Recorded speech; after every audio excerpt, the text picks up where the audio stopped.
Gentlemen, we're going to be starting the state crisis. I'll be reading it.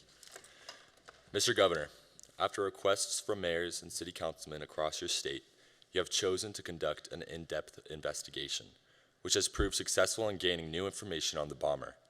But it brings worry as evidence shows that the bomb was most likely made by at least two separate individuals, one of which would have needed access to top-level security clearance and access to some of the state's most precious defense materials. Smaller communities continue to reel from the damage of the prior earthquake. Food insecurity has begun to spiral into near-famine conditions, while still lacking other basic necessities like water and electricity. Rising summer heat also poses a massive danger to the state's youth and elderly. Many have embraced the desert movement, with the counties of Humboldt, Pershing, Churchill, Lander, and Lincoln holding successful referendums on joining Deseret.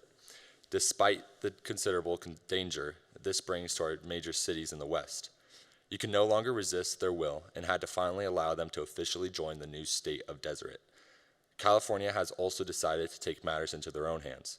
With suspiciously fast permission from the federal government, the state of California has been allowed to begin annexing Nevada, taking it by force if necessary, with the capture of Douglas County. The secessionist movement in the eastern part of your state could not be quelled, and unfortunately, a majority of your land has been ceded to the new state of Deseret. Citizens in this area are mostly happy about this fact, as they have spent the past decades disappointed in your party's trifecta leadership. This concerns you, however, because they took with them the largest lithium deposit in the country. Your state has already seen mass amounts of job loss due to the various crises destroying hotels. So this additional loss of what would have been an amazing economic opportunity for your state is especially devastating. The majority of your state's populations remains loyally battle-born, but you are unsure of how long this will last. Deseret has shown no intentions of stopping its growth. With its strong economy and many communities that have supported those formerly part of your state through their recent hardships. Your concern, however, lies in the leadership of the Deseret. Trumpfist Terrible, the suspiciously elected president of the federal United States, strongly endorsed the secessionist movement, and his closest advisor, J.D. Moss, has taken on the responsibility of executive governor and prophet of the Deseret.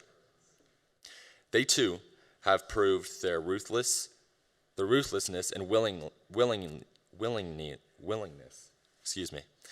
to go beyond ethical means to get what they want, whether that be mandated yoga and mindfulness activities 24/7 for all citizens under the age of 18, or a willy-nilly economic system that exists solely to benefit the two. Without action, you fear that your citizens will get too far in and will soon be unable to remove themselves from the neo-fascist Deseret. Rural residents are not only ones affected by this crisis. Trumpfist has, through a crudely worded executive order and unfounded presidential power, ordered the Sillin Air Force Base, located just outside of Anderson, to maintain constant surveillance in the southern half of your state. Citizens are growing concerned as they are unsure why such a decision would be made. Many have expressed their desire for you to call on the Nevada Air National Guard. However, limited their numbers may now be to combat the increased surveillance over Clark and southern Nye counties.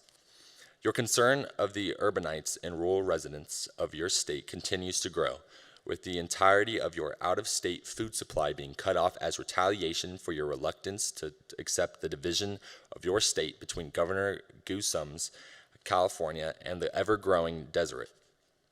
With much of your state's agriculture and industry moving to the Deseret, your state is soon to run out of its own supply. Despite your efforts to hide this fact from your citizens in an attempt to reduce panic, many residents of central and southern Nevada have begun to flee the cities of J-Town and Bill Valley, seeking support and an escape from the growing tensions in Nye and Clark counties. Those that cannot flee have been left to suffer in what is the hottest summer in the history of your state. With many community buildings and gathering places that could provide support to these people have been destroyed by additional bombings. The citizens in this part of your state understand the limited existence of resources that you can provide, but they are calling on you for assistance nonetheless, hoping you may be able to spare even just a small amount of assistance. With the rapid increase of refugees in the battle-born's western space, space has become virtually non-existent. This is, of course, partially due to the rampant bombings and fires that destroy the hotels and gathering places in your city. With nowhere to house the refugees, you must make a decision to ensure the safety of those remaining loyal to the great President Lincoln's most prized accomplishment. If you thought it would get easier from here, Mr. Governor, I'm truly sorry, but unfortunately, that is not the case. In the night, Gusum ordered his troops to take control of the largest freshwater body in the western continental America, Lake Eohat, by way of Douglas County. Gusum has threatened that this is the first of many advances that he will take in hopes of gaining control of what is left of the great state of Nevada. This occupation has caused many to flee the lake town Brush City, also seeking refuge in the nearby J-Town and Bill Valley. The loss of this lake has removed what was your greatest defense against wildfire, with helicopters having been able to quickly gather water to respond to such disasters. Without this, you and your citizens are unsure of how to respond should such a catastrophe strike. Oh, you thought you were done with Skick Knot? Think again, Mr. Governor. The vile personality has taken credit for a series of bombings along the major freeways that connect the cities of Howard and Anderson. His actions have left many of the citizens of Howard unable to make the trip into the center of the two cities, where many of the few remaining sources lie. Unable to access resources by road and unsure of how to utilize air support in the already tense airspace, you and your team have quite the task to think about. With bombers running rampant, corruption continuing to seep into your state's beloved institutions, and a citizenship growing more concerned by the hour, you must respond quickly. Citizens from across your state are writing to you to express their need for your assistance.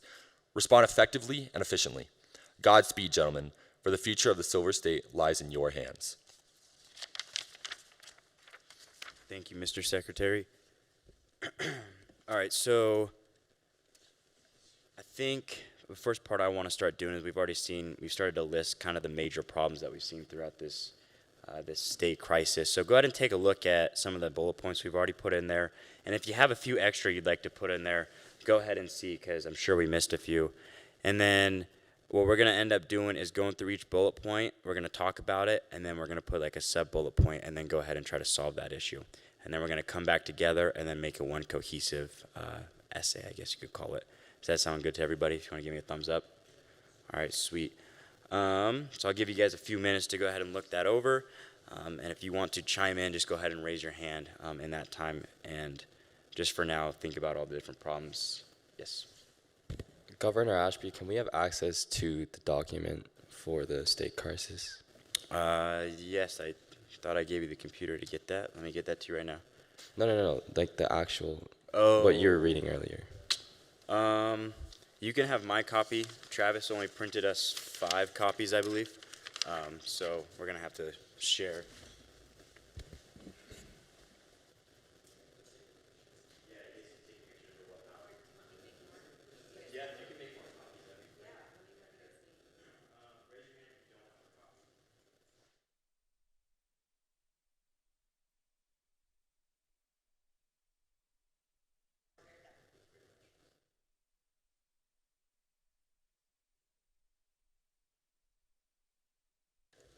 Yeah, and when you guys get your guys' document, you guys can go ahead and write on them and mark them up. That's going to be your copy.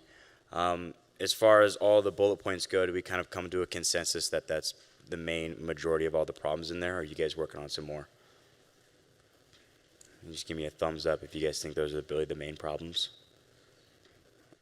All right, cool.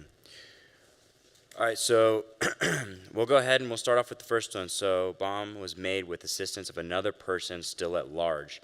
I think in the document it said there was 2 people, and it also required a security clearance to get some of the parts, if I remember right. So kind of an issue on our integrity there. So what are your guys' thoughts on something that we could do?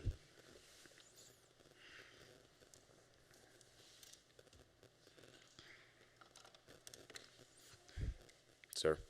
Both of them are still at large, right? We haven't caught the first guy. It's just that we found that there's a second. Yeah, both are. Both. None of them have been caught, from what I can tell from them. Okay, thank you. Yeah.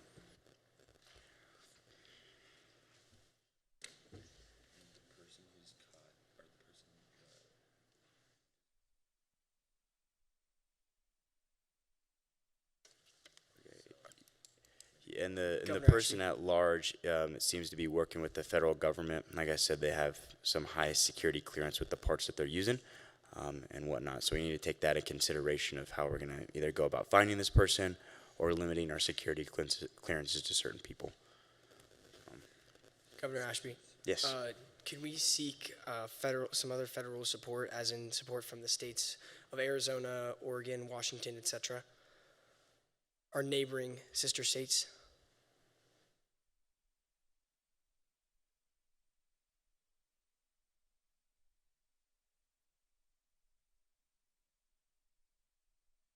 Yes, I've talked to those states, and we can use their support.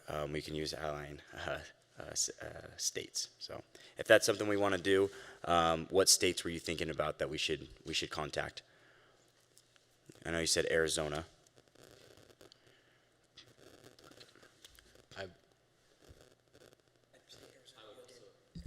I would also agree with Arizona just because it is our sister state. It's really close to us, and it's next to Las Vegas, which is our biggest population hub.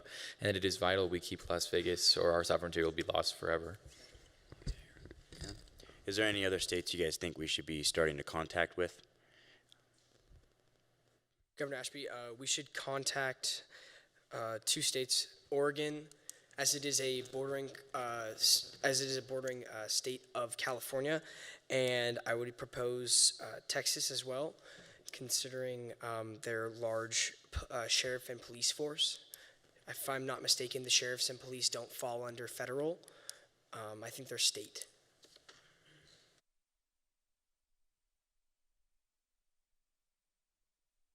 Now, do you just want to contact just the police in Texas, or as well as in Oregon and Arizona? As well, Mr. Governor, as well as in Oregon and Arizona, yes. Okay. All right. So now that we have some people backed, oh, thank you, ma'am. Oh, thank you. All right. If anybody doesn't have one, let me know and I'll give you mine. Yes. Has martial law been declared in Nevada? Because that might be an easier way to have more authority on these criminals, because then the police can take more extreme measures to deal with criminals, because it seems like we've started to lose control of the situation. No, I don't believe martial law has been it. Go you first, Mr. Mayor. Mr. Governor, I believe if the bombs were made with top-level, needed to get the materials to make the bombs, needed top-level security access, we should launch investigations into the companies and businesses that might be distributing this. I would agree, launching an investigation into companies that make this stuff. I was maybe also, one thing I was thinking is maybe doing another background check on everybody, seeing if there's anything that we missed, and doing maybe a deeper dive on that. So, gonna put. Yeah, and I can also call martial law. Is that something that we should do? Do you guys believe? Or give me a thumbs up, or I got thumbs up in the back, my mayors. Okay. So, will you be ready, Mr. Governor? Yeah. Should we hold a vote like the ayes and the nays have it?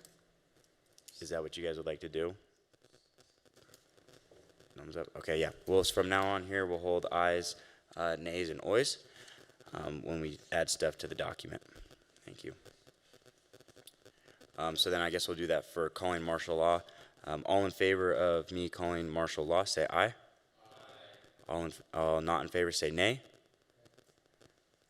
And all abstaining, say oi. Tristan.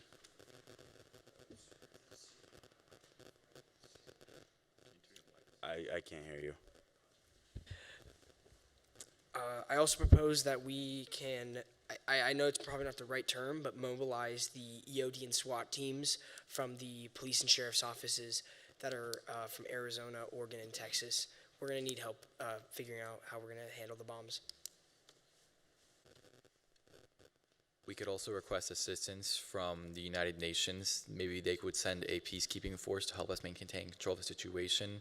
And they are, democratic. They may not scare the people as much as a SWAT team. But I still do agree with what he said. Okay. All in favor of calling NATO to come help us out, say aye. Or sorry, United Nations. Please say aye. All not in favor, say nay. All abstaining, say oi. All right. Mayor? I have a question though. Are we allowed to call on the United Nations as a state?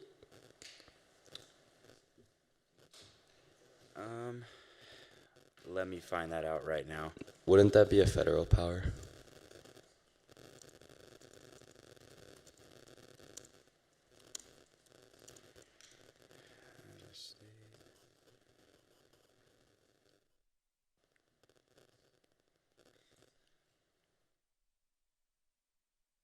Mr. Governor, from what I'm seeing right now, that as our mayor from Bill Valley was saying, no, a state cannot directly call the United Nations for help. But I do propose that we can call other nonprofit organizations in our state itself. This may be for a later on issue, but we don't know how this can help just in the long run. But the Red Cross could be helpful in these decisions. Okay. Just an idea, other states have already started to breach their own state power. I do not know if we want to go down to that level, but seeing how dire the situation is, we may want to consider taking more executive power for ourselves because this is a really apocalyptic situation. So we may want to consider giving more power to our state government, seeing that other states are literally conquering our beautiful state. Mr. Johnny, I saw you had your hand raised. I was going to say, have we talked to Trumpist Terry yet and been in contact with that administration? I don't believe we have. At least from what I've read here, I don't think we've contacted them. Is that something you would like to propose? Yes, I would. All in favor of contacting Trumpists, say aye. All not in favor, say nay. All abstaining, say oi. May I ask why? Like, what are your guys' reasons, majors, for oi? What is the issue with contacting them? May I ask? I'd like to open up the floor for a little discussion because I think there are potential pros and cons to contacting him. I think it's pretty clear that the federal government wants California to annex Nevada, and so I don't know. It scares me a little bit to talk to him, hear what he has to say, because then that means that we might legitimately just be on our own. So your kind of thought is that he's going to see that these two powers are so much bigger than us that there's no reason for them to put resources into us. Is that what you're saying? Yeah, I think it's pretty clear that the federal government is on the side of California. I don't think they're going to give us any assistance. I personally think that we're kind of on our own to kind of contact other states and get help from them. Any of the other mayors want to talk about that? Additionally, Trumpist Terry and J.D. Moss have mandated yoga, so calling upon them with a subject that we are primarily against as well may get to their bad side. Okay.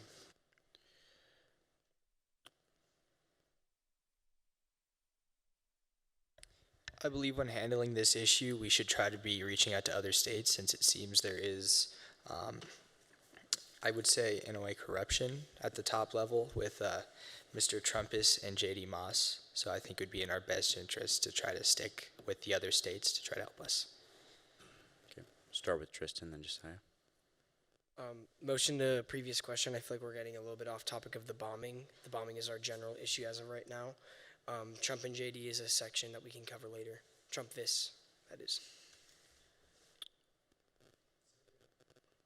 I agree actually completely with what he said. I feel like it'd be important to look if other states are facing the same issue as our own in the nation, because we could seek them as also potential allies, because Texas may be trying to gobble up like Oklahoma or Louisiana, so we should try and look outwards. I completely agree. Okay. All in favor of moving to previous question, say aye. Aye. All against, say nay. And all abstaining, say oi. All right, so we'll move to previous question. And so I think kind of, I'll just sum up what we got here, because we have quite a few bullet points to get through. So so one thing we're going to do is we're going to be contacting police of sheriff and sheriff offices in Arizona and Oregon and Texas, bringing them into our state. We're going to start doing extensive background checks to see who we might have missed as far as getting security clearance to access to materials for creating bombs. And we're all calling martial law as well. Does that all sound good so far? Is there anything else we'd like to add on this topic? We're going to come back to it, but is there anything else we'd like to add to it for now?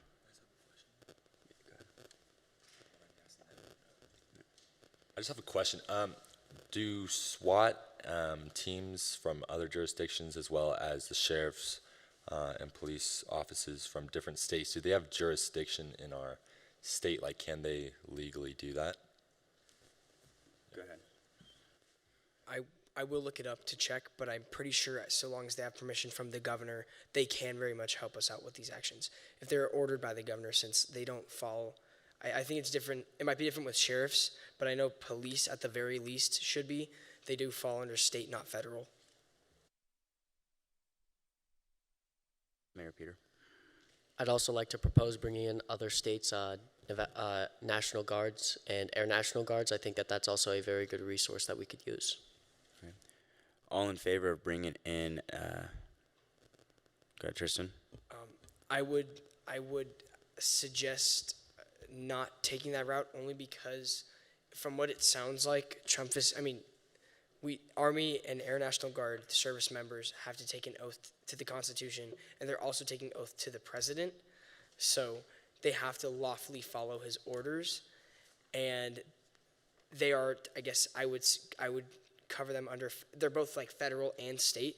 So if Trump Terry and JD Moss order something against us using those troops, there could be something, I would say, disastrous. Can we ask a counselor for the situation in nearby states?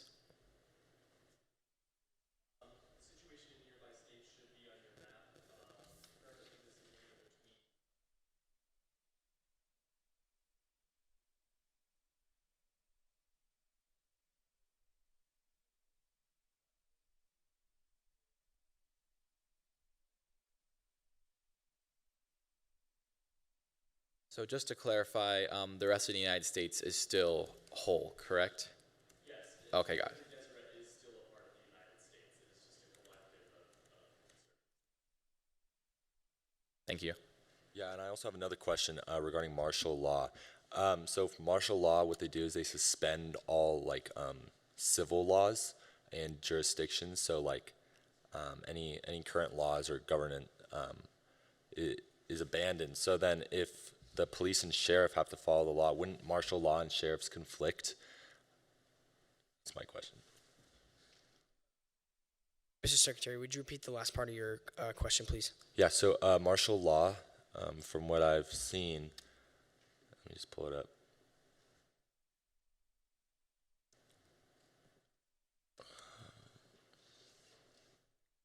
Yeah, so martial law, it suspends the current civilian laws, so they don't have to follow the civilian laws, right? So wouldn't this conflict if sheriffs do have to follow laws, if that makes sense, right? Couldn't they both conflict martial law and sheriffs? Josiah? Martial law basically gives National Guard and the police to clamp down on resistance more effectively. So civil liberties, sadly, are no longer a thing when martial law is there. However, seeing how drastic the situation is, I'm afraid we have to come to this, because if we continue to have cases for these criminals and we are not able to punish them, then the situation we will be annexed by California. Got it. You? Yeah. Mr. Secretary, I would also, so just for some clarification, both sheriff's departments and police departments are state level, so they are not obligated to follow the federal law. In this case, if the governors are ordering them to Nevada to help us out, and I don't think it would, I don't know if it would necessarily interfere with martial law, only because just it says, I looked it up, just what martial law in Nevada is. And so in Nevada, the governor has the authority to declare martial law under specific circumstances, primarily involving emergencies like invasion, disaster, or insurrection. This declaration would involve the Nevada National Guard being placed under the governor's operational control, potentially even with the involvement of the U.S. military. I think this is also implying that the Army and Army and Air National Guard are under the governor's control and not necessarily federal at this moment. So I just wanted to clarify that because I know I misspoke about that. Understood. Thank you.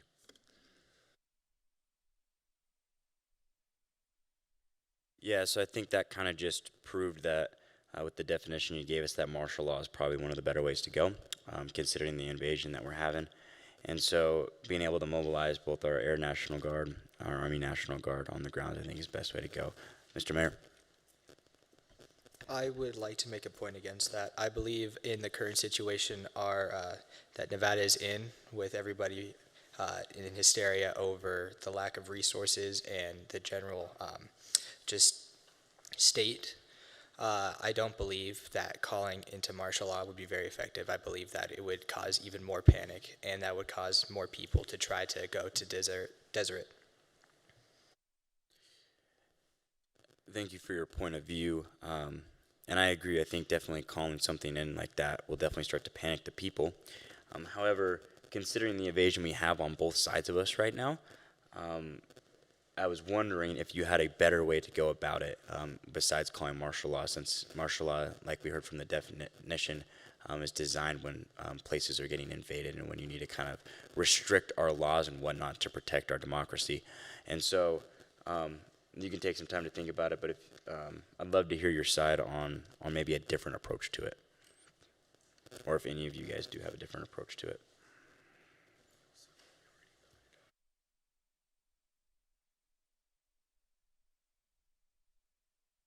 Mr. Governor, I would like to make a motion to move on to agriculture and food security. All right, we have a second. All in favor of moving on to agriculture and food security, say aye.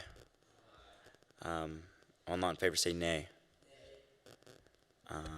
All abstaining, say oi. All right, very well. We will be moving on to agricultural and food security. We will be coming back to the bombing part. Is this about agriculture? Yes. All right, yep, go ahead. I suggest that the U.S. Civil Air Patrol can drop off a lot of MREs and also batteries by plane. And you said Civil Air Patrol, correct? Yes. Okay.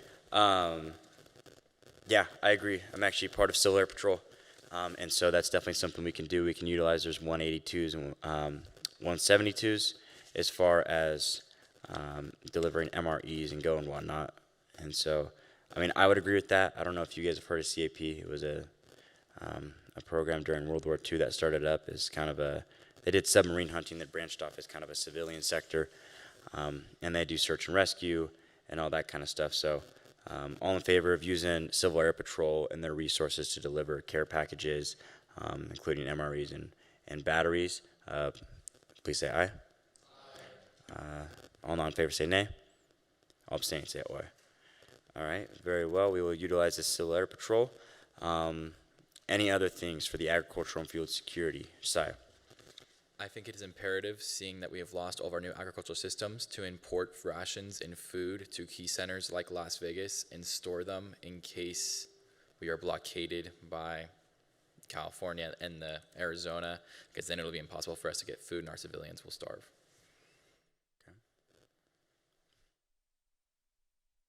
I believe we should try to limit the amount of food each person is taking in. In the state crisis, it states that our out-of-state supply of food has been cut off. So we are currently at a, disadvantage for trying to get more food. and we should try to ration whatever we have currently available. I agree with this, and I propose that we create essentially meal cards. And in the Great Depression, FDR created, I forget what they were called. I think it was like ration tickets basically, and so you could only buy a certain amount of things, so that it could be evenly distributed and wouldn't just be the wealthy buying everything and everyone panicking. So I propose that just across the board, probably for just supplies, food, everything in general, we create ration tickets so people can only buy a certain amount at a time.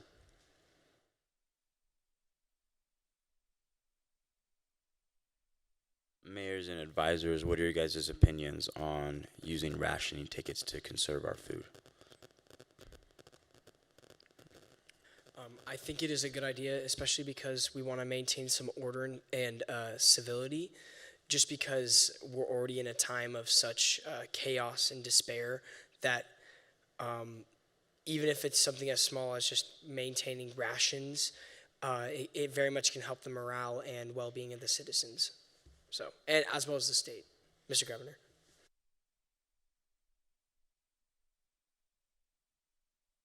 Mr. Governor, I completely agree with everything all three of these people have said. I would like to set a motion to do exactly that. Second. Very well. All in favor of creating ration tickets in order for preserving our food, please say aye. Aye. All against say nay. All abstaining say oi. Very well. We will create ration tickets. I think another one is, I think a good part to start would be kind of our budget. Maybe we can put more money into people who own farms in Nevada. I know kind of out by like Gardnerville and Minden, they got some farms out there. Out by Fallon, they have some farms out there. And so what are your guys' thoughts on preserving or rather giving more money to farmers for them to increase their production? Mr. Mayor? I believe kind of in this state of crisis, money is less of a thought to these farmers, right? Obviously, funding would help provide food and increase agricultural, but I say we, submit programs or incentivize people to help out agriculturally. The more people, the more production, right? Obviously, we can fund, but funding is not going to be enough to help us out that much. If we need to get this done, we're going to have to get action taken immediately. So I'm thinking we get more people into it. I think we need to look at immediate solutions. Obviously, as we know, farming takes time. So I think the Civil Air Patrol, also there's another thing that I'm researching on, so I don't know too much yet, but Nevada has a document called the State Comprehensive Emergency Management Plan, which if somebody knows about that or wants to research it, they can. But that's just talking about how we can coordinate food, shelter, health, transportation, and other emergency things. So again, just let's try to focus on short term.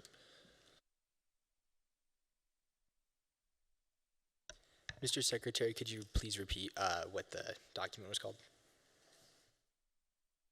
The document is called, if everyone wants to write this down, it's called the State Comprehensive Emergency Management Plan.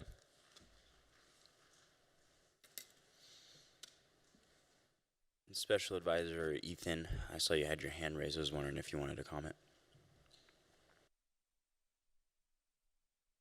Yeah, I just wanted to add that we should prioritize the quick response stuff.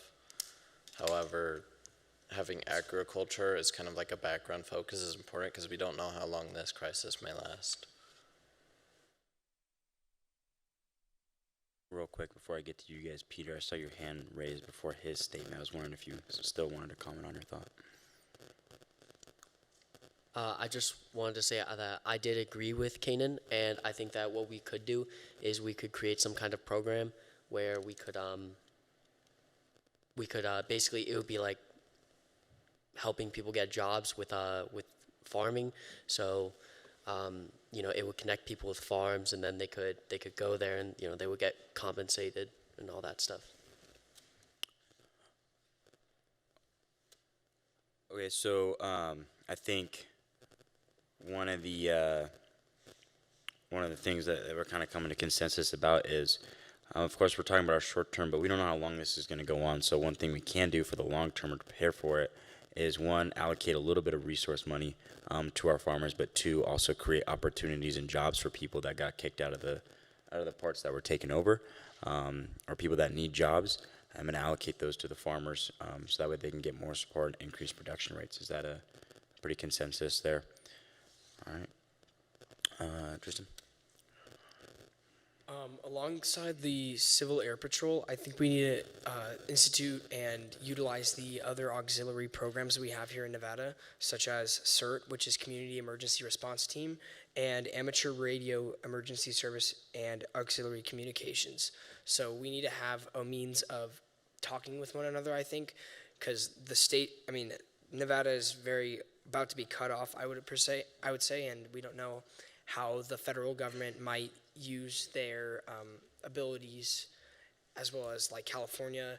They have the entirety of the United States military under their on their palms, So I just want to bring that up. Community Emergency Response Team and the two amateur radio emergency system or service and auxiliary communications. We just need to employ those, I think, in some way.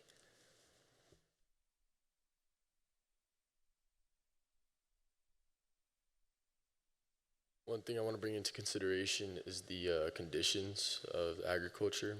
I don't believe funds would help, grow because it's the hottest summer. The funds won't help the crops grow.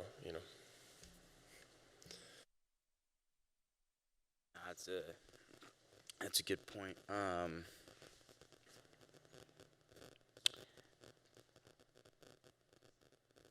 guess.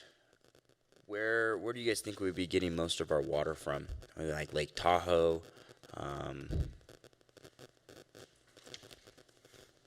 don't know if I'm assuming it's what's implied, but it's like Lake Eohot or something like that is presumably Lake Tahoe.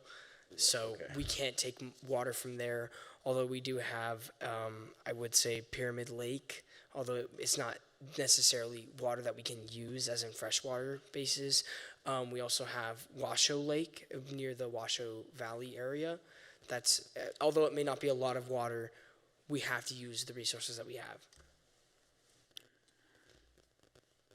Along with this, Oregon is known to have a lot of water, a lot of rain throughout the year, and since we are allying with them and trying to get them on our side, we could also use the water sources from there. I really like that point. Thank you. Josiah?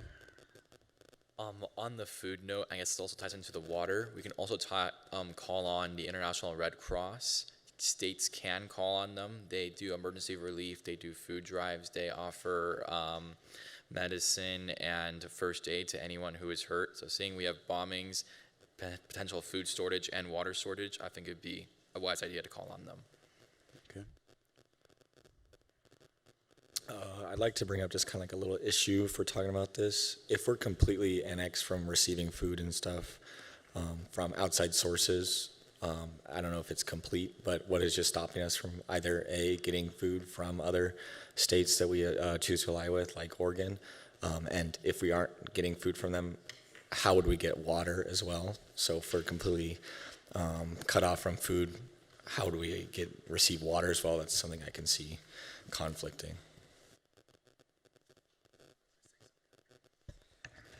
I'd like to bring a point of information. Southern Nevada gets about 90% of its water from the Colorado River. So even with Lake Eohot gone, what seems to be, we have Southern Nevada left, or it looks like majority is just Southern Nevada, should be okay as long as we have access to the Colorado River. Just one thing, for the Nevada actually has emergency crisis plan. So if you guys want to go on the document we have shared, there's a link under possible source that I cited. If you want to follow that and go to page 23, just go do Control F23, and it's actually a page talking about what will happen if we're in need of public health and medical services, search and rescue, energy, agriculture. So again, page 23 of the source I cited, just if you want to review that. I'll give everybody a few minutes to go ahead and take a look at that.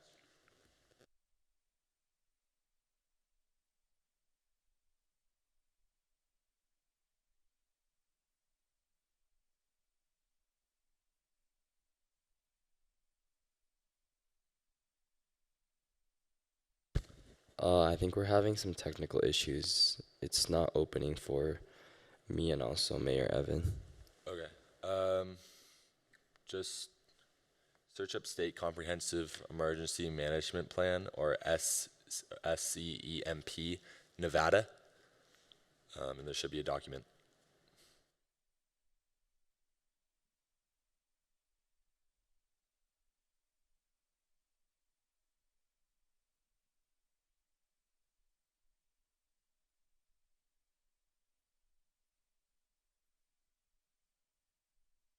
Sorry? You said page 23, correct? Yes. Okay.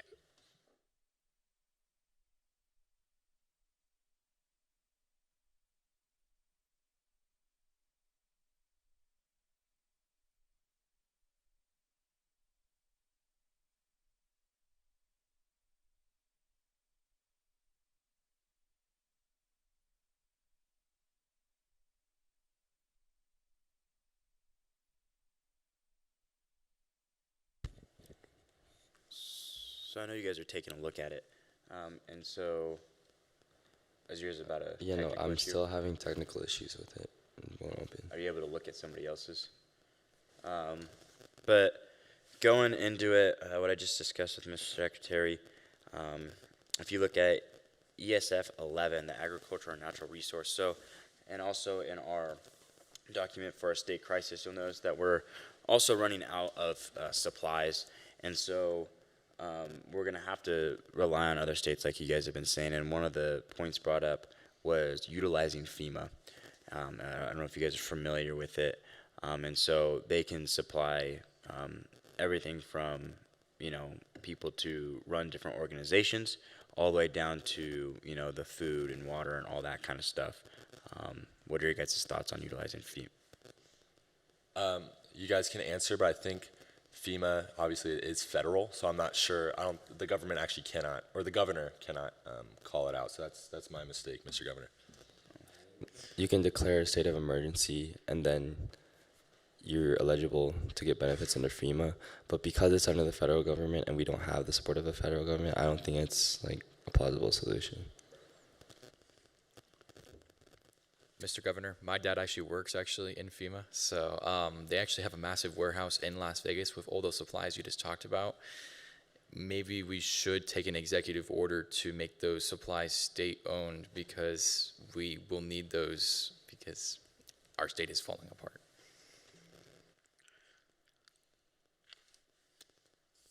I feel like any test of the federal government right now, especially with their radical actions in this, combat and land taking, would not benefit our state as much as we want. I think the cons outweigh the pros in this situation of the food, depending on how the federal government might react to the executive order.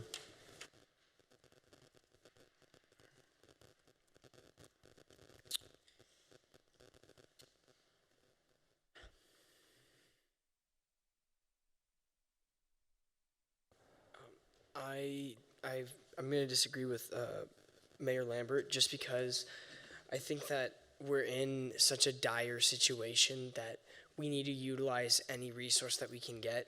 I understand that we don't want to provoke Trumpus Terry and J.D. Moss, but we are in a situation where our hand is being forced.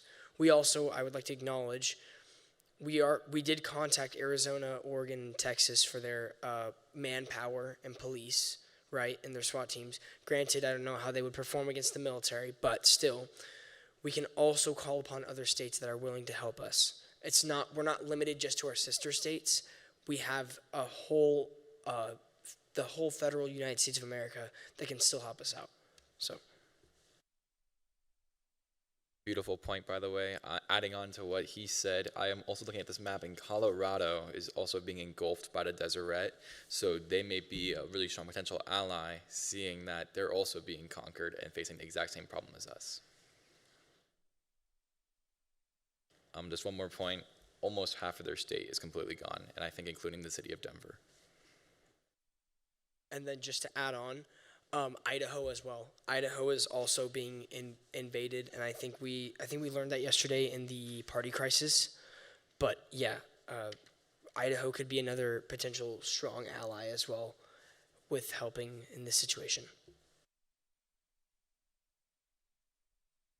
Yeah, I'd like to make a motion to add Idaho to the list of allies, because I do believe that them especially, they would be way more willing to help us out than perhaps Oregon or Arizona. So I believe that we should add them as well as Oregon and Arizona to the list of states that we ally with.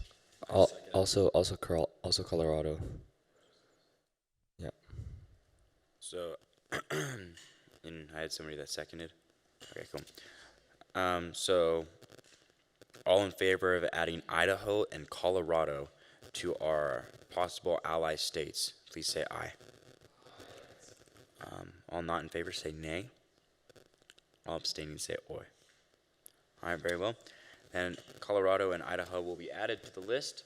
I think that was a good decision because they're all kind of the same, especially like Nevada, we're getting half engulfed as well. So I think we can probably create some strong alliances there. Another solution might be the Emergency Management Assistance Compact. So that's a state-to-state, just a note. It's a state-to-state agency that in a state of emergency, a governor can call upon them. So any member state, which is actually all 50 states, including Puerto Rico and the Virgin Islands, I believe, they can actually deliver food to us and energy. And this isn't federally run. It's not a federal agency. So if we just call upon it, it'll come to us. It could be a solution. Mr. Governor, is it within our jurisdiction to contact other nations, specifically like Mexico or Canada, seeing they are in close proximity to us?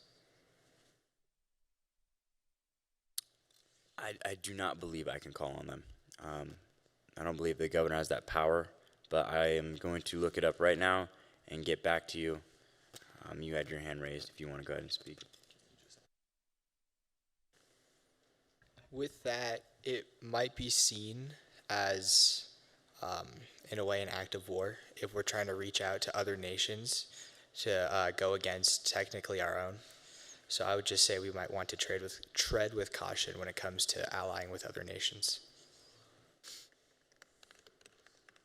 Yeah, I'm going to have to agree with that as governor as well. I don't think I would call on another nation just because I don't think there's any reason to involve another country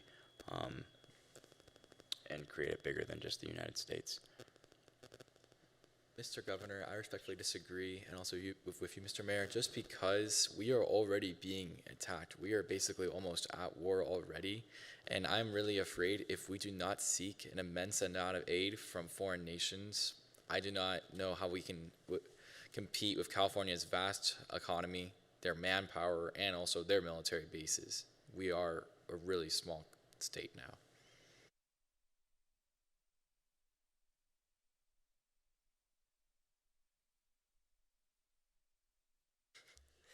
In this case, I'm going to agree with Kanan on this. It is probably not the best course of action to contact other nations, although it did sound good at first. That is, I would say quite literally an act of war. It is like we are trying to get other people to help us out. And I would like to go and say that Nevada is technically not a sovereign nation, so we directly cannot call on Canada. We can use means such as like NATO. We can call on NATO to help us out, the state itself. But it's a bit finicky to really get any international organizations to help us out. I think we've talked enough about the foreign nation stuff, so I'd like to make a motion to vote on contacting other nations in support. All right. All in favor of contacting other nations, please say aye. All not in favor, say nay. All abstaining, say oi. All right, we will not be contacting other nations to help us out. We'd probably rally the rest of the United States because it seems that not just Nevada has been suffering under Trumpus and J.D. Moss's, unfair executive orders, such as yoga. I believe that if we reach out to a bunch of the other states, that they will be able to come and help us for our cause, because I believe what we're doing is constitutional. Yeah, I agree with that. But I just want to get your opinions on the Emergency Management Assistance Compact, because that would be a part of rallying the states, and that would be, again, immediate response for food and energy. So just let me know what you guys think. Mr. Secretary, I would like to make a motion to do exactly what you just said and pass that. Oh, I second. Yeah, second. All right, all in favor of adding the Emergency Management Assistance Compact, please say aye. All against, say nay. All abstaining, say oi. All right. Here we go. I just looked it up, and because we lost Lake Tahoe, it said that 75% of the water in the Reno area is taken from Lake Tahoe. So I think we need to draw extra water, like we were saying, from other reservoirs, like the Colorado River or Lake Washoe. So I make a motion to approve that. I second.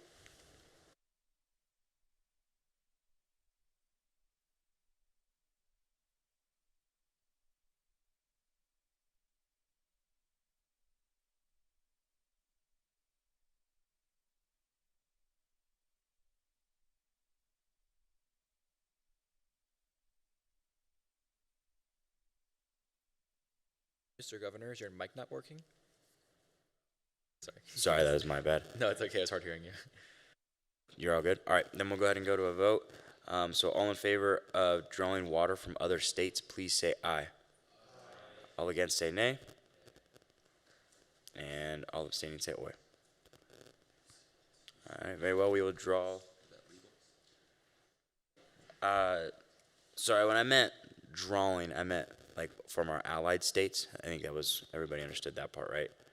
Not just like walking in there and taking their water, but allying with them. Okay, cool. So then we will borrow water from other states, all other allied states. I'd just like to make a clarification. Will we be borrowing and have to pay this back, or will we be just taking this water? Yeah, that's my fault on borrowing. No, we would just be taking it. Yeah, unless we can find a way to return it somehow. Yeah. Yeah. So I think taking and borrowing. I guess maybe we could work on the words, but we would just be working with these allied states, asking them if we could take their water, please. Mr. Governor, the reason I voted nay was because we included Reno in that. California invaded Douglas County, which is a few miles from where we are currently sitting right now, and Reno is a few miles from where we are currently sitting. So I am afraid that California's next move will be to invade Reno and Carson City. So I do not know if it is wise to allocate more resources over there if they're only going to be lost to California. Thank you. With it being that close to California's invasion, I believe if we garner support and aid of other states, having at least somewhat strong line of defense and having our citizens supported in that area, as a lot of people are fleeing and going to other states right now or other cities, would kind of be important, especially for our citizens, trying to keep them together. And if we show our guard down and look like we're weak and we're trying to avoid losing resources, would not garner the best image for our state and might, I guess, make California want to invade more. Yeah, as governor, I'm gonna have to agree with you on that, Mayor. I think that if we were able to allocate more resources towards somewhere like Reno, considering it's so close to the border of California, we can keep our troops happy and strong, or any resources that we apply there as far as people go. And I think if we can keep that part of the state strong, it'll help us with the invasion. The governor can also issue a statewide mandatory evacuation. What if we evacuate the citizens, keep National Guard, keep martial law in there, and keep the citizens safe, and maybe we could find an allied city, or not city, state that will take them in. Tristan. I believe we could utilize the services of the Red Cross as well in helping to evacuate these citizens. So I do think that's a good idea. I motion for that. I second. All right, I'll make this one quick. All in favor of utilizing the Red Cross, say aye. All against, say nay. All abstaining, say oi. All right, sounds good. We'll be utilizing the Red Cross. Go ahead. I'd like to return the discussion back to the agriculture and food of our state, please.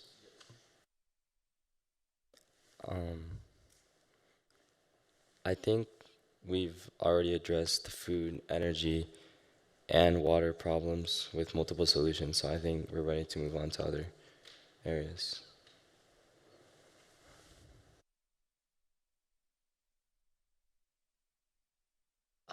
I'd like to go back to talking about the evacuation. I think we should evacuate them to Oregon, perhaps, or Arizona, and we could set up like refugee camps over there. I think it is a great idea to get the citizens out of this, because we don't want them to be hurt. So I make a motion that we take refugees and we send them to either Oregon or Arizona, as those are our allies.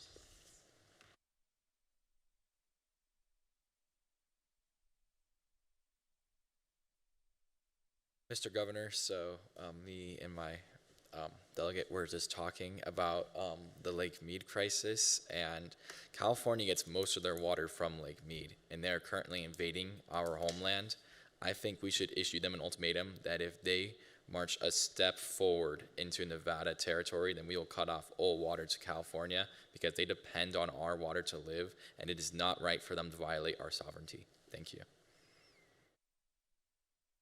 And from Mr. Governor, from what I understand, Lake Mead also is the water reservoir that connects to not only Los Angeles but also San Diego, two of their biggest cities that have the highest populations. So California is truly gambling with lives here, their own citizens' lives, if they decide to step into Nevada, if we were to take this ultimatum. Do you guys think that that could also be a negative thing for us, considering the fact that if we take their water, it'll make them more angry, and in fact make them want to invade even faster? I suggest that we issue a lot of troops to Lake Mead in order to defend it in the case that we do cut off California from Lake Mead. Mr. Governor, that's something I feel very fond of. I do believe we should strongly evacuate Reno and Carson City and anything west of the mountains surrounding Las Vegas. I am afraid that these areas are not really easy to defend. California has a vast National Guard, federal support, a large population. They can easily take over Carson City and Reno. However, we may be able to hold on to the Las Vegas area, as it is surrounded by steep mountains and troops cannot climb those. So just like we said earlier, I would totally agree with sending first civilians to Las Vegas, keeping the National Guard to maintain peace, but once we evacuate enough civilians, send the National Guard back to Las Vegas. I would like to bring up that there was a movement to evacuate Reno to Oregon. That was seconded, that we didn't vote upon. I move to amend that to include Vegas. All right, all in favor of being able to evacuate Reno and Vegas to Oregon or either Arizona, please say aye. Aye. All against, say nay. All abstaining, say oi. All right. Now, I think that we're kind of just circling back and forth on the agricultural and fuel security, considering we have a bunch of bullet points to go through. So I think we're going to move on to some of the newer topics and get those going. Yeah, so let's work on the new state of Deseret. Let's start getting those bullet points down. What do you guys think? Do you have any opinions, solutions? Yeah. Josiah? Mr. Secretary, the only non-aggressive response I have would maybe be proposing to be annexed by them, as maybe they are not as aggressive when compared to Governor Newsom, as they compose of multiple different states.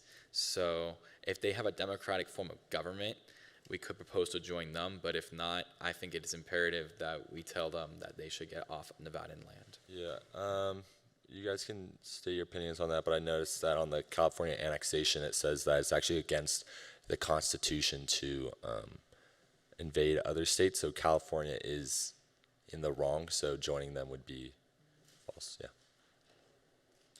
I think that it might be beneficial to ignore Deseret as of right now, so we can focus on prioritizing the lives of our citizens inside of Reno and trying to deal with California and the annexation. I second. Tristan? Isn't it already implied that with the citizens being evacuated to Oregon and Arizona that they won't be in the area? So I don't know if necessarily they're a priority. Not to say that like we don't care about the citizens, of course, but if we're already getting them out of Nevada itself, we should be worrying more so about the I would say the troops, if the Army National Guard is still there, Air National Guard, and or the police and SWAT teams, sheriffs, police departments, etc. So, Josiah? I do agree with what he said, and just a quick note, I think we should also prioritize taking anyone who's willing to fight for Nevada. I feel like that should be a priority, because if you are not willing to fight for Nevada and because you are battle-born, then I don't feel like we should be obligated to take you as a refugee, because if you're not willing to take part in our defense, then you shouldn't really participate in the state, just seeing how dire things are. But adding on to what Mr. Mayor said, I completely agree. The Deseret is not as big as a threat. Most of our population lies near the Californian border and in Las Vegas. Maybe possible to sign a treaty with the Deseret, offering that they can keep the land they already have as long as they do not declare war on us or take any more. Really quickly, I'd like to ask a question to Councilor Dalton. Where are the cities of Howard and Anderson located? Yes.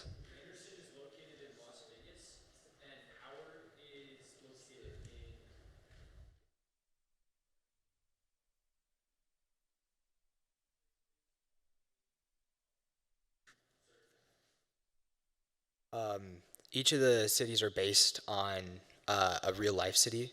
So as for Howard, I know we're based off of Henderson, if that helps.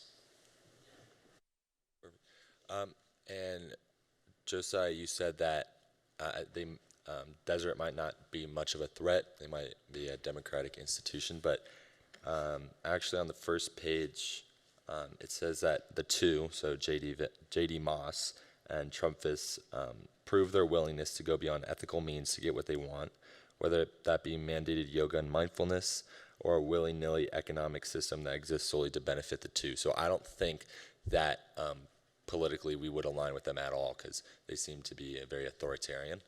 Josiah? I apologize, Mr. Secretary, I missed that. Thank you. No worries, yeah. Okay, so we're looking at evacuation notices to Oregon and Arizona. Are we still on that? Yes, but I think we also need to consider that because of Skicknot and Howard and Anderson, we were talking about maintaining or keeping control of Vegas or Anderson and giving up Reno and Carson City. But we also need to take back control of Vegas because our highways have been bombed there. Yeah, I think we should still have National Guard troops in relating in, of course, Vegas, but I think that we should still keep strong to Carson City and Reno. I don't think we should secede to anyone, but of course, it's up to you guys. Liam. Just want to add, if you look at the map, it looks like California is already in Carson City and Reno, unless that's just like Right. Tahoe. Got it. I see that. Josiah. Mr. Mayor, it is directly south of Carson City. So like not like in it. I have a map pulled up, but it is very close. Okay. So they're not in it, or There, I think it's like 3-4 miles away. okay. Yeah.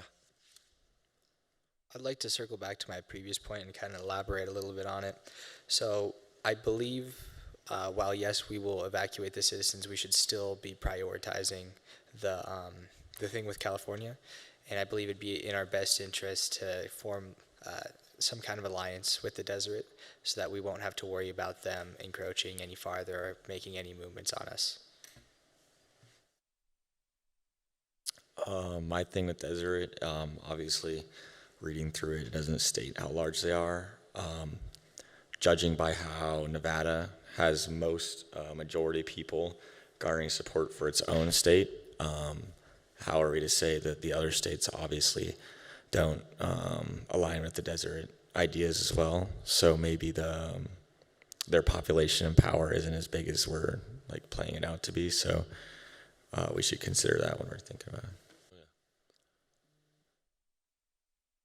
What do you guys think about writing some sort of peace treaty, maybe giving them a city or two? Yeah.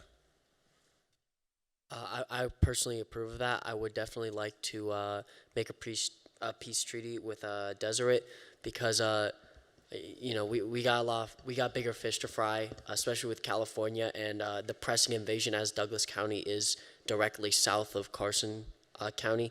So I believe that we should prioritize a peace treaty with Deseret and focus our National Guard and Air National Guard and all of our resilience towards California. Motion for peace talks with Deseret. Second. What would this do you guys want to talk about what the peace treaty will entail first? Josiah? I would make 2 claims. They can keep the land they have, but they must not invade us and must not take any more land, or else we will move troops to defend Nevadan territory.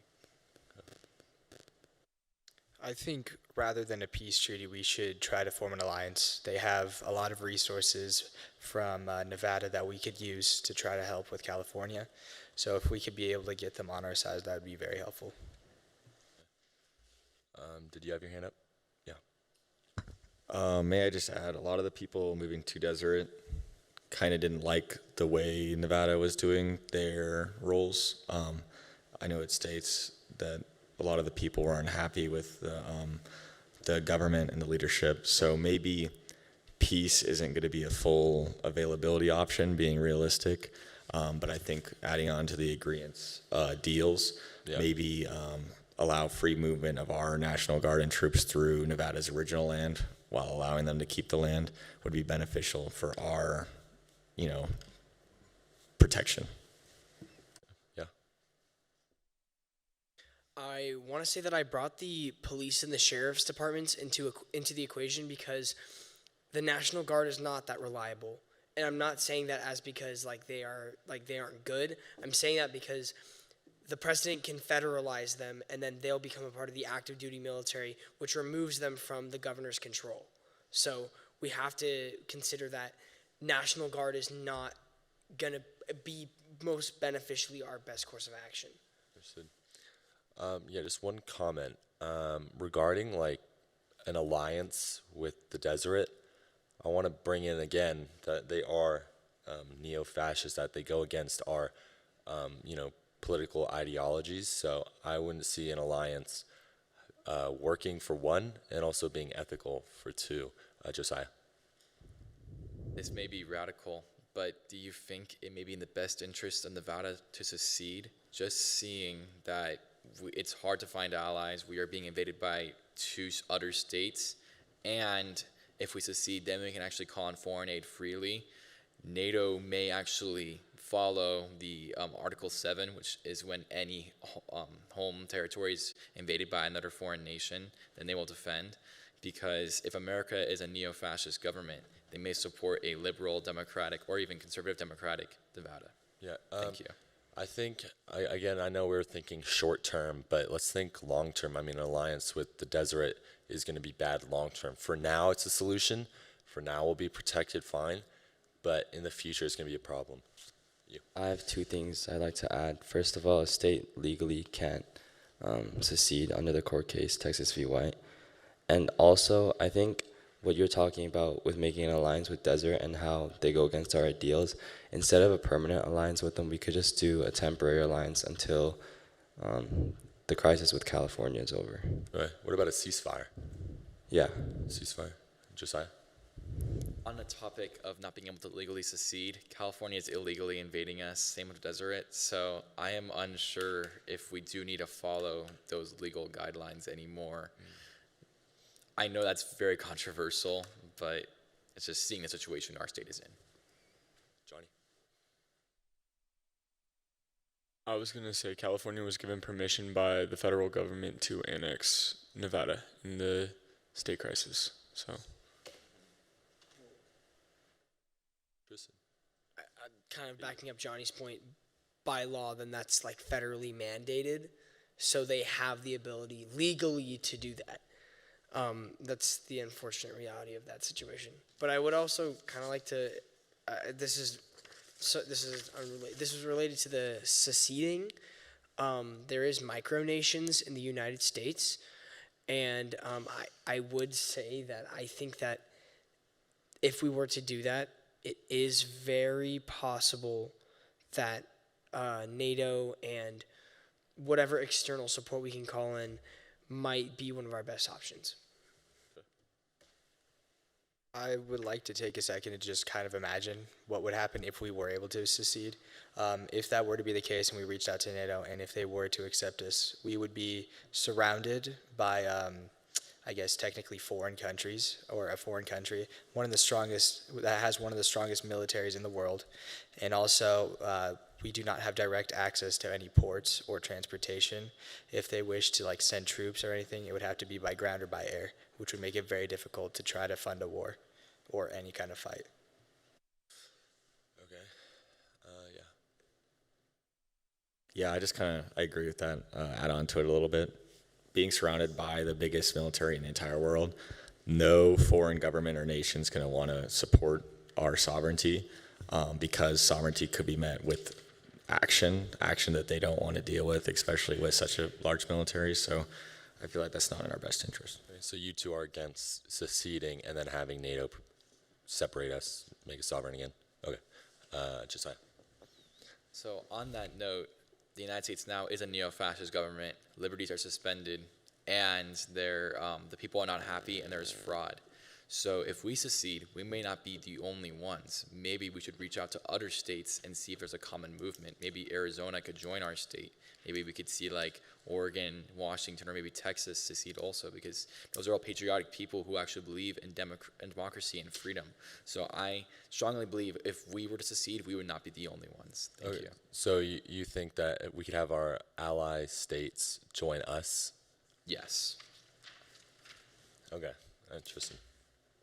This might take too long, but why haven't we called for an impeachment of the president? We are still technically a part of the union, so we can talk to our assemblymen and whatnot and take a vote in the House.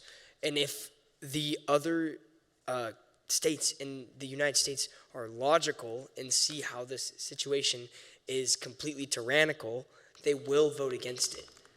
What do you think it'd take to impeach? I'm not entirely sure. It'd probably take, once we get the call to do so, would it take a week in the House, pass it along, I guess? I'm not entirely too sure. Understood, yeah. On that note, have we called into question the governor of California? This person seems kind of radical, trying to invade another state. What about him? Or I'm confused. Colin, yeah.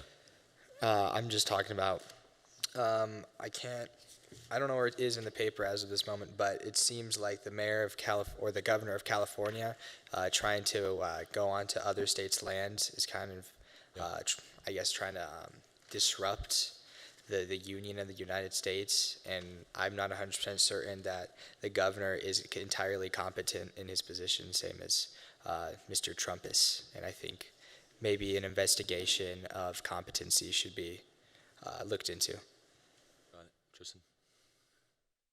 Impeachment may not be feasible anymore because from what I've looked up, it takes months or even years. It involves multiple steps, including an investigation, which the investigation I don't think would be difficult. It is quite obvious. It is probably all over the press that this invasion of Nevada is happening and that it is supported. Obviously, it's been federally mandated, so I don't think the investigation would take long. But then we have the House voting on articles of impeachment and then a Senate trial. So, yeah. I want to circle back to his statement and about talking to the governor of California and looking at how corrupt he is. And I think kind of like a big thing to take into consideration is probably figuring out where these people's heads are at. I don't think we've really said we're going to contact them, and we've said we might send them like an alliance, or we think they're going to do this, or we think they're going to impede this. But I think it'd probably be a good idea just at the very start of this whole thing is to contact the Deserettes and to contact California and see like what is their overall goal. Like, is their goal to completely annihilate us, or is their goal to make us part of them, right? Or maybe they have a different agenda. Maybe they only want certain parts of Nevada. So I think that's where we probably should start. I don't know if you guys would think about that, but I do like your point on bringing up that like he is pretty corrupt in a very way that he wants to take over other states. Yes. Personally speaking, if I feel like we should make this contact based on conditions. If they are if they are still heavily against us, then we can try to contact NATO just as a request. But if they are with us, then we could potentially speak about negotiations. And for those negotiations, like in your opinion, like what are you willing to negotiate? Like land, like they get more land, they get more people, they get some of our resources, like maybe they just want Lake Mead. Are we willing to give that up? Like when you say negotiate, what are you negotiating with? Regionally speaking, Nevada only takes around 6% of Lake Mead's water, generally. And also, even if we were to negotiate land, around the central part of Nevada, there's not many population, not many population areas other than Tonopah and another city. But we could discuss resources since Reno, the area around Reno and Las Vegas are where we place generally most of our resources.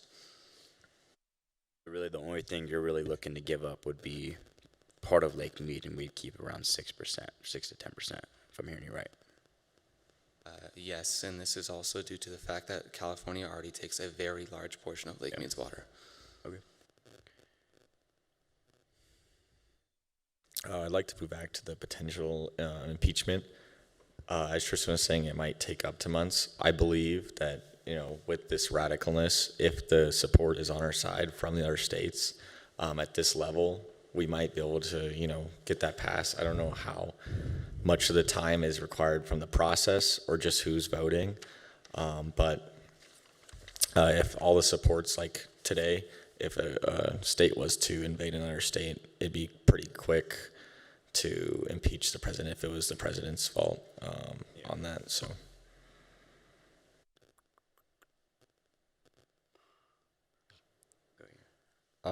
So I think impeachment of the president is a mid to long term solution, but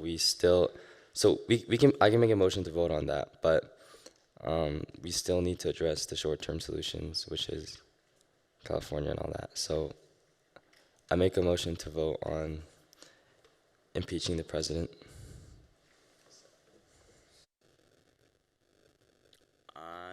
to hold that, and I want to hear his point out.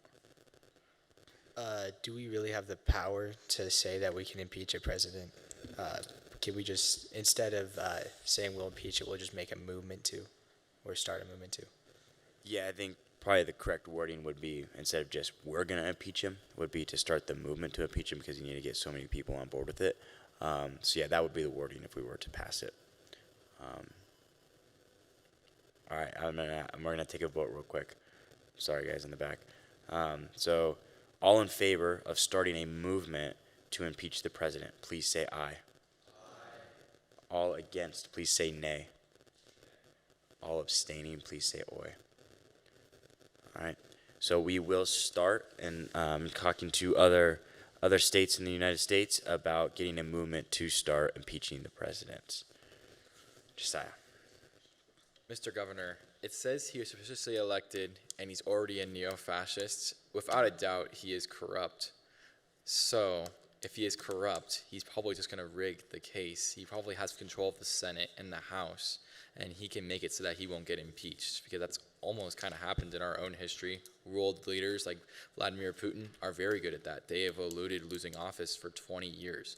So I find it extremely unlikely that we'd be able to impeach him, and that's going to extremely provoke the government. And also, on the topic of California, their goal is to annex us. They have stated that very clearly. They don't just want Lake Mead or Lake Tahoe. They want the entirety of Nevada. So I feel like we should keep that in consideration when dealing with California. Special Advisor Tristan. Why haven't we called on help from the Supreme Court of the United States? I think that we're thinking too much that he has control of just everything, but the justices in the Supreme Court have been there for years and years. They are there their whole life. So I think we're forgetting that we have the Supreme Court justices that have been through different administrations, and they probably can see this. If I'm not mistaken, the Supreme Court can veto the power of the president, no? Exactly. So we can take this, we can get this and get him impeached. Yeah. I mean, yeah, personally, I would agree with that. I mean, we do have a couple of the states that are gone. But I mean, when you really look at it, I mean, California is definitely a major one when we look at the entire country. But the other ones, like the Deseret, the states that are in that, some of them are half states that they've collected. But the other ones are just overall small states when it comes to the general population. So, I mean, we still have a lot of the U.S. Still probably that's going to back our side to impeach the president. Yes.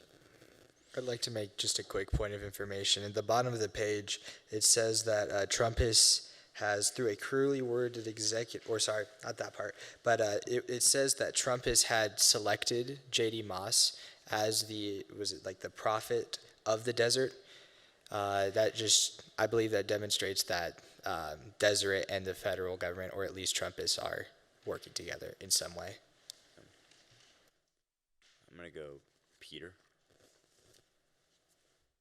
Yeah, so I'd like to just, put pen to paper. I'd like to make a motion to pursue a Supreme Court case to try to get the invasion,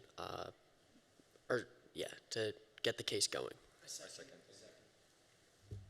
All in favor of starting a Supreme Court case against the president, please say aye. Aye. All against say nay. And all abstaining say oi. All right, very well. We will start a Supreme Court case on the president. All right. Really quickly, once again, that is a very mid to long-term solution. So we still need to address California invading us. So I suggest that we place blockades on the roads leading to Anderson, also known as Las Vegas. Yeah, I think that impeachment is something that we definitely have to start, but not something that we should necessarily focus on, because again, that is a long-term solution, which again, we still need. But I think right now, what if we focus just on evacuating everyone, and then, but mainly getting us to get other states to back us in physically stopping the government, right? Like, not to start another American Revolution, but like, you know what I mean? Like, let's start being more physical with it and stopping them. Josiah. Mr. Secretary, I think we have to take into account that if we're going to try and impeach a neo-fascist president of the United States, then we will be met with very strong retaliation. So we were afraid of secession earlier because we could not stand against the government.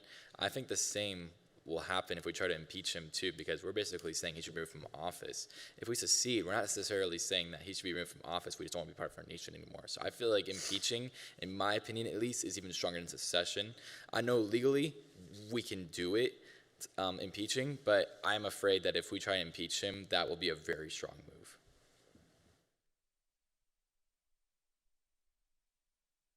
I'd like to circle back on to what Mr. Taesong said. I completely agree with his idea of going back to our short-term solutions. California is our biggest issue right now. They are trying to invade us. They're annexing us. So there's two things I have. One, with the annexation, California is a major supplier of our gas, so we have to take in consideration that resource. They import fuel. They refine it as well. So if they're annexing food and stuff, I'm sure that, you know, that's a thing they can hold over, or if they're not, they're already holding that from us. And our borders are our most sacred area right now. Obviously Las Vegas is a big city, but preventing the invasion is more important than trying to keep troops in the middle. You know, losing land would not be preferable to the Nevada right now. Got it, yeah. Go ahead. Adding on to both what they said, I'd like to make a motion to discuss short-term solutions with the invasion of California. All in favor of just sticking towards the short-term solutions of California, please say aye. All against say nay, and all abstaining say aye. Very well, we'll stick to short-term solutions and circle back to long-term solutions once we figure that out. Peter, please. Here's a short-term solution I'd like to talk about. I'd like to talk about establishing a militia through certainly enlistment, but also perhaps conscription, so establishing a draft perhaps. I'd like to open discussion about that. Yeah, if you want to go. I think that's a great idea, seeing that our enemy is the federal government. I disagree. I like the idea, but it does conflict with our recent evacuations to other states. So people that we might need for the militia to join or well, I know a lot of our population's in there, but that is a contradiction I'd like to point out. What if everybody over the age of 18 has to stay and fight? I think the problem with that, it's so broad that, like, who do the kids go? You know, who are under 18. You got to think about housing. Yeah, okay. So I think that maybe what you could do is set out like a, like if you have kids or something like that, and you cannot be drafted because you need to go take care of your kids where we're going to be sending you. But like if you're like, you know, like our age, getting to that 18 mark where we don't have kids or whatnot, then you would definitely be able to get drafted. Yeah, we can do like age 18 to 27, for example. And then we could do, if you have children and you're within that age range of 18 to 27, then maybe trying to find grandparents or step parents or, you know, godfather, godmother to take care of them, anyone to take care of them. And if that doesn't work, then yeah, the parents can not be eligible for enlistment. Josiah?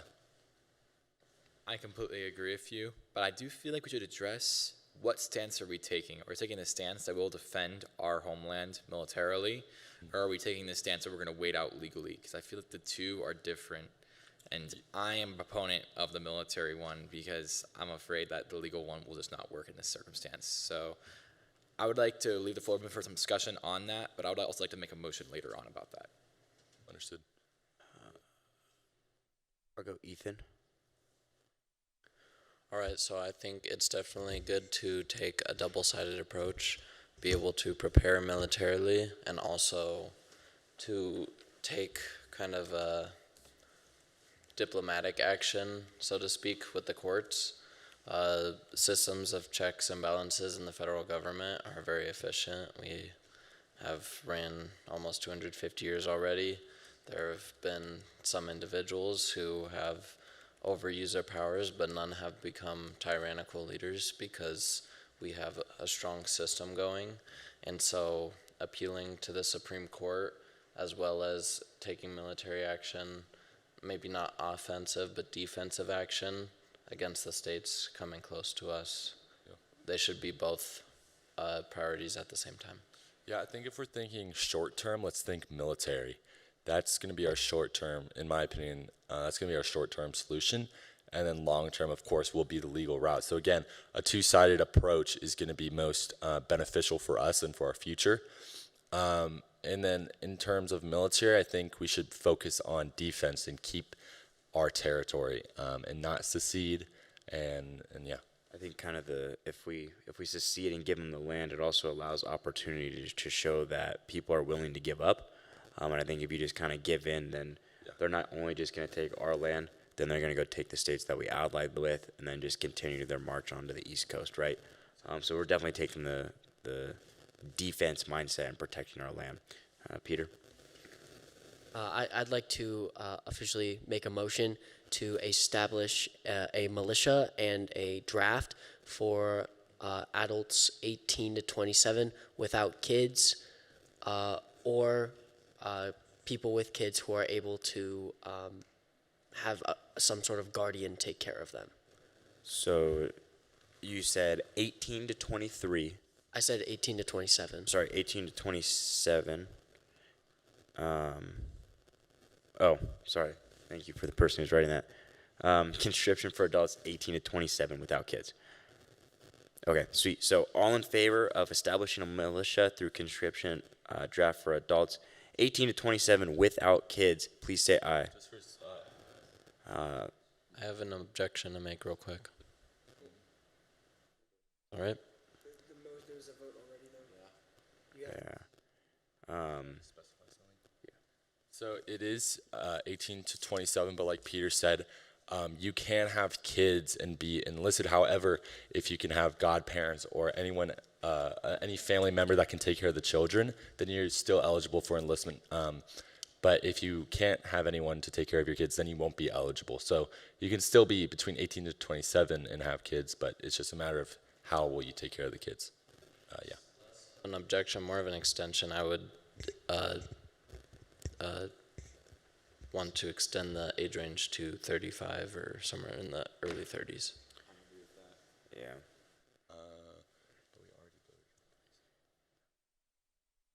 Well, we didn't finish the vote, so I'm not going to count that vote as accurate. Motion to amend? Okay. You want, Peter? I'll retract my motion, and I'll make a new one. Motion to establish a militia with a draft for adults age 18 to 35 without kids, or with kids who are able to be taken care of by some sort of guardian. Second. All right. So, you okay if I just say what Peter said, or do you guys want me to read the whole thing? Because it's on the Google Doc. Okay. All right. All in favor of what Peter said, please say aye. Everybody against, please say nay. And all abstaining, please say oi. All right. Very well.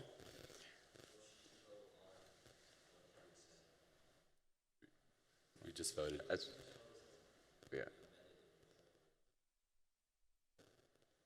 I think we all just with the intention to pass. Yeah. Yeah. All right. With the short-term solution, I think we should probably focus on defense. Even with the militia, the California National Guard, I just looked it up, is one of the largest in the United States alone. It has 24,000 personnel, while Nevada's only has around 3,400. And even with the split of the desert, that would still leave us incredibly understaffed.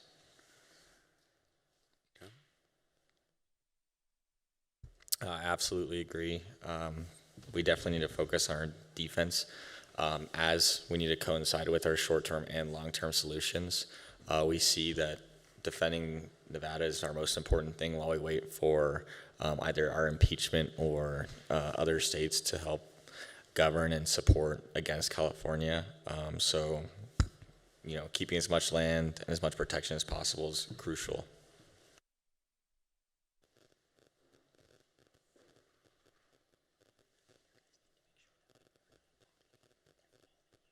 And just a quick comment. Although that our National Guard is smaller, with the new militia that we have in our military conscriptment, then maybe it even out. Yeah. Just really quick, I made this mistake, but make sure when we're done talking to turn off your guys' mic, and then turn it back on. Just don't leave it constantly on, so it's creating like a ringing sound on the recording. That's just a side note. So we were talking about how we'd have enough people from the draft, but if you're still doubtful, then we could still call on our state allies like Oregon and Colorado for military assistance, because it's also in their best interest that we aren't annexed, because then they'll be next. Building off of that point, what if we just finished talking about the draft in our state. What if we asked, I believe it's Idaho and Colorado, the ones that are also half taken, to do the same thing to help fight against the Deserettes? I'd just like to respond to each of these responses. As for trying to even our odds, it would make it difficult, especially since a majority of Nevada has already gone to the Deseret, so it would definitely put us at a deficit. As for the idea of trying to make a draft for the other states, that would definitely be up to them. We cannot impose it, unfortunately, but we can definitely bring it up. I'd just like to make a point of information for you. Majority of Nevada they meant to stay loyal to the Battleborn, not move to Deseret. So we do have that ability. And as we don't have, I guess, the garner support from other National Guards, I believe asking for a militia might be beneficial. But at the same time, if we ask for one of nations that have been taken by Deseret, might be seen as a force of action towards them. And even with an alliance, that might cause tensions that we are not trying to deal with right now, especially with the Californian threat approaching.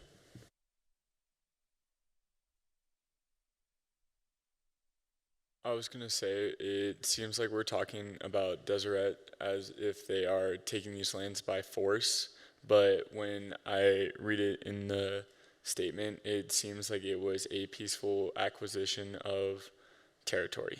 So I do not believe that other states would be forming a militia to combat Desert X, as it seems that they have not mobilized a militia of their own. I guess to respond to almost all those points, I do not think we should conscript within Desert Rants, because, amazing point by the way, they did actually have a referendum, they did want to join the Deseret, and we cannot risk a two-sided war. With the question of war, if we are engaging Californian troops on the battlefield, would we still want to be part of the United States, or would we want to secede at that point? Because literally, we're getting attacked by the United States. We're just still a part of it. So I feel like one of the best options would be to ask for foreign aid, because if you look at other world conflicts like Ukraine and Palestine, they have been receiving aid from foreign powers, which has greatly helped a lot of their causes. I was just going to say that if we do move to secede, we can no longer mobilize the National Guard, and as such, we will be even more defenseless against our attackers. I'd like to make it known that this is long-term. The discussion is still on short-term effects, please.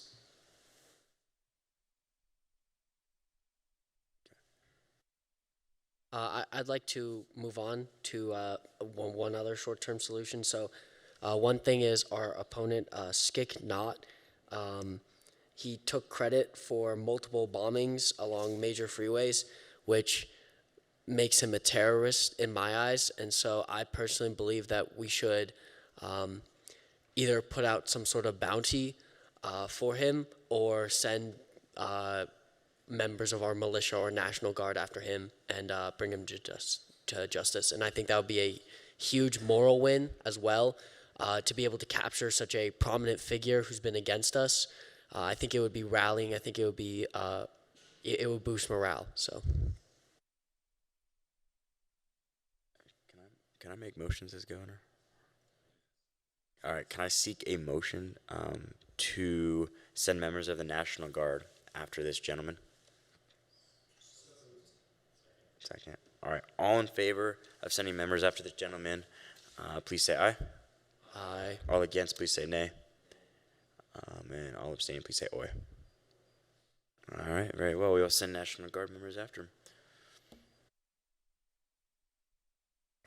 I would also like to relate this case back to our national security problem with the illegal parts of the bombs. If they were able to recover them from some of our previous city crises, saying these are parts that were identified, that means if Skicknot was involved or had any ties to the bombings, and they have a similar correlation, such as parts or something that they can retrieve, that might also help lead us to an investigation on that front.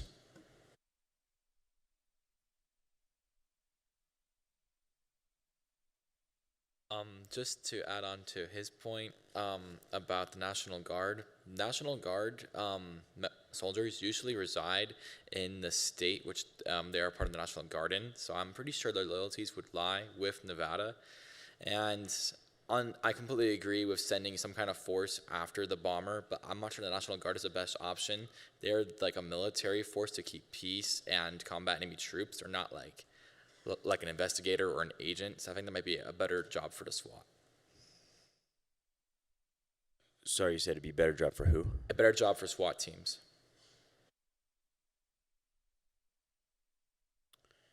Because SWAT conducts raids and investigations, whereas the National Guard is just a military force. Does anybody else? Yeah.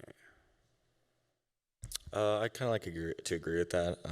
Our National Guard is tied up. We might want to try to allocate as much forces to the defense of the California border as possible.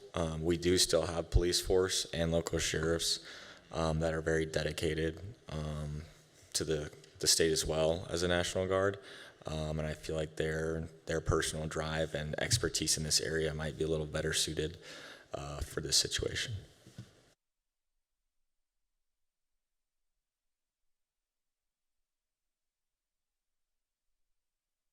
Okay, so seeing with the information we just got, I think it definitely is better for, instead of the National Guard to be deployed for the bounty, it'd be better for the SWAT teams to do it, considering that we can keep our National Guard at the borders to defend off and not pull them away after one guy. It definitely seems like SWAT team is a better option, so I'm seeking a motion to amend sending members of the National Guard after Stick Knot, but rather the SWAT team after Stick Knot. All right, sweet. All in favor of changing National Guard to SWAT, please say aye. All against, please say nay. And all abstaining, please say oi. Very well.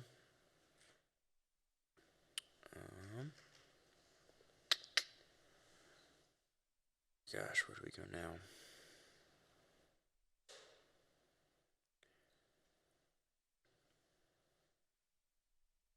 Mr. Governor, may I motion a recess? I'm seeing a couple people leave and come back, and I'm sure that they're not the only people that need a little break. Is that a motion? It is a motion, yeah. Second. All right. All in favor? Can I just ask for clarification? How long will this recess be? Like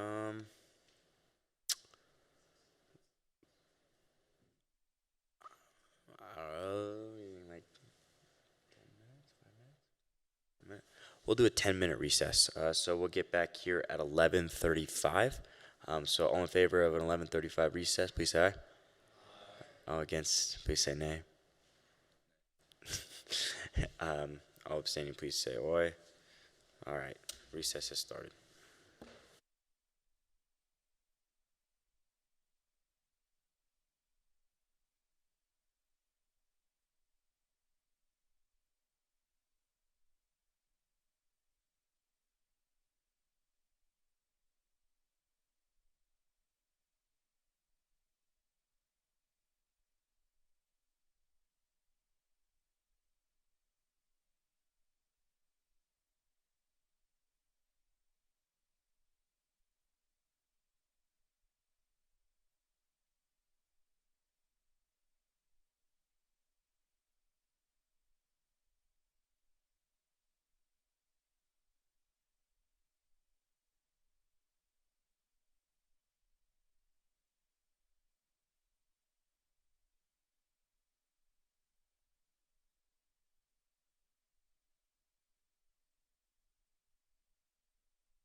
Josiah?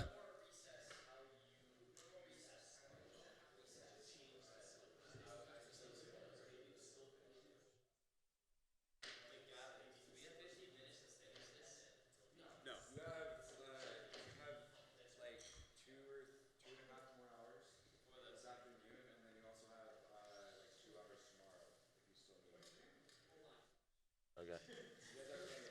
Should we take 5 hours more on this thing?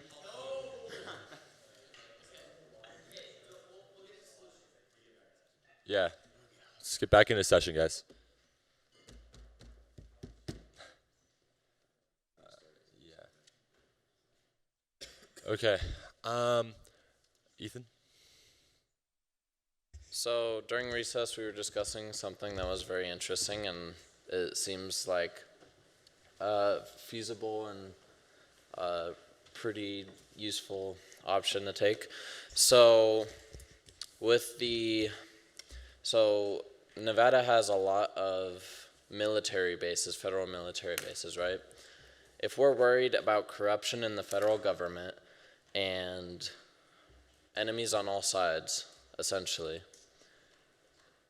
we could organize a special team of our most highly trained recruited soldiers to go in on an operation to take some of these military bases and whatever missiles or nuclear armaments or weapons that we have inside of those bases to kind of give us a leverage over other parties, either federal or state, so to speak. Okay. And, you know, we could call the Operation Silver Blood. Okay. So I'd like to bring up something that happened earlier this week, when we sued the counselors and then we won. They took away our athletics, right? But what we did is we stood up for our rights, and we got people to sign the petition, right? And we got the amount necessary in order to overturn their decision. I think that this might be one approach we might want to take. I think it might be in our interest to go around to every state and ask them what they think about what's happening, and if we were to perhaps secede or some other decision like defending ourselves, would they support us? So I like the idea. I think it would be great to have that, but I think that would take a really long time to go to every single state. I think it's definitely one of those things we can put into action and start now, start it early. I think that's the key part, kind of like the impeachment part. Like, we have the intention of starting it, but knowing it's not going to be finished right away. I think it's kind of the same thing there. Just because to go around to all the different states and get enough votes to overturn the government like that might take a while. So just take that into consideration. You? For a short-term solution, I think when it comes to reaching out to states, we should try to have a meeting or some kind of discussion with our neighboring ones. Probably not all 50, but it should start at least with our neighboring, and then hopefully that'll continue on, and we can start a movement. Yeah, I think we should focus on working with other states. We can't do this alone. I mean, California is a huge, huge state, huge population, huge National Guard. And also, the oath of enlistment, as you guys know, it says to defend the Constitution of the United States against all enemies, foreign and domestic.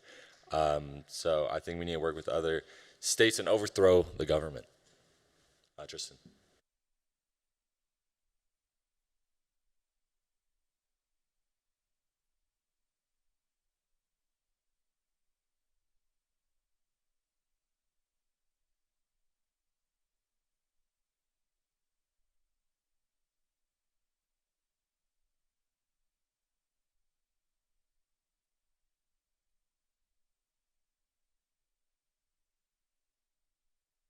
Tyrannical force, then I don't know what is.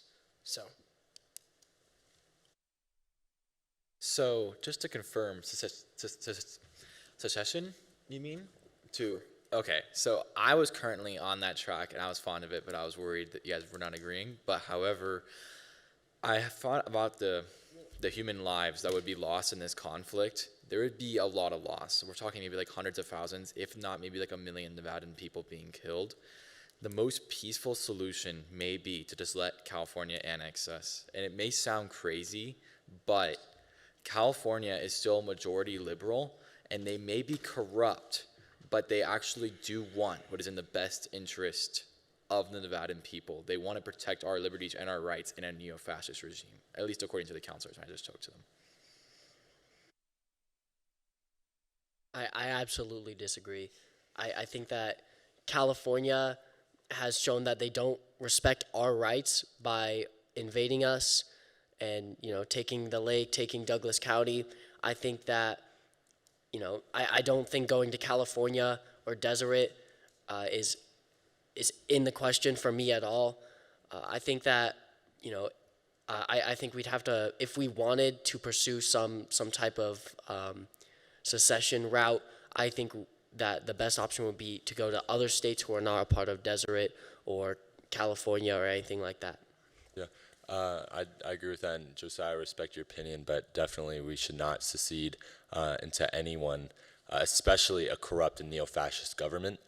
That shows signs of weakness, and it's also against our ethics. It's also against the Constitution. Tristan. I would actually like to clarify, disregard the last comment about the secession. I do not agree in seceding from the Union. I think we should overthrow the government. I think we should overthrow the administration that is in place. We have the power, the manpower. Obviously, with the press release, I would presume that there's media on this. There's no way there's not, right? So the other states, the other governors are seeing the exact tyrannical actions that are happening, and I can guarantee you that they are more than willing, if not already, to overthrow this government. And I know that's, it's not really of an impeachment, but the Supreme Court of the United States is also in the same boat. They have experienced administrations long before Trump Terry and J.D. Moss. I believe we've discussed the issue of politics and the president enough. I'd like to make a motion to move on to discussing the state of Deseret some more.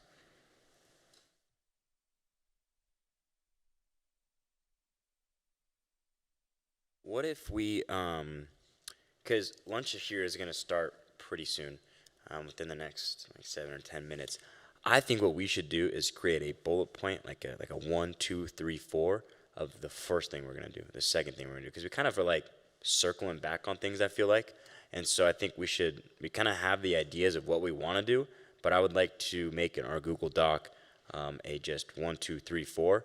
And so I want to discuss the immediate action, like the very first thing we're going to do, whether that be talking to the people, making a press release, all that kind of stuff. What are your guys' opinions on the very first thing we should do? Peter? I think the first thing we should do absolutely is to start the evacuations. I think that's our number one priority because that makes everything easier. That's less MREs that the Civil Air Patrol would have to drop off because they'd be safe in other states. So I think priority number one is enacting those evacuations. I would like to disagree with Peter's point. I believe our first action should be reaching out to the governor of California to figure out what his stance is on this.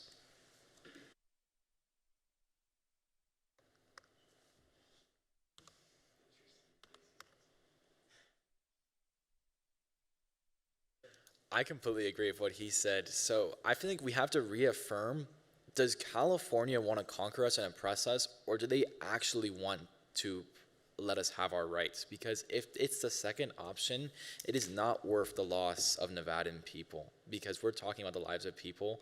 We can sacrifice our government roles and let California have the power as long as the people still have their liberty. I'm pretty sure we already know the stance of the governor. First and foremost, he has a neo-fascist ideology. So, hold on. So, I don't think that it seems to be clear especially with given the power from the president himself giving the okay to annex us. I'm pretty sure it's very malintent, and his ideologies don't align with that of Nevada, and surely not that of the United States. No offense to you, but I think you're the only one in this room who thinks that giving our land to California is a good idea. So, yeah, I don't think we should.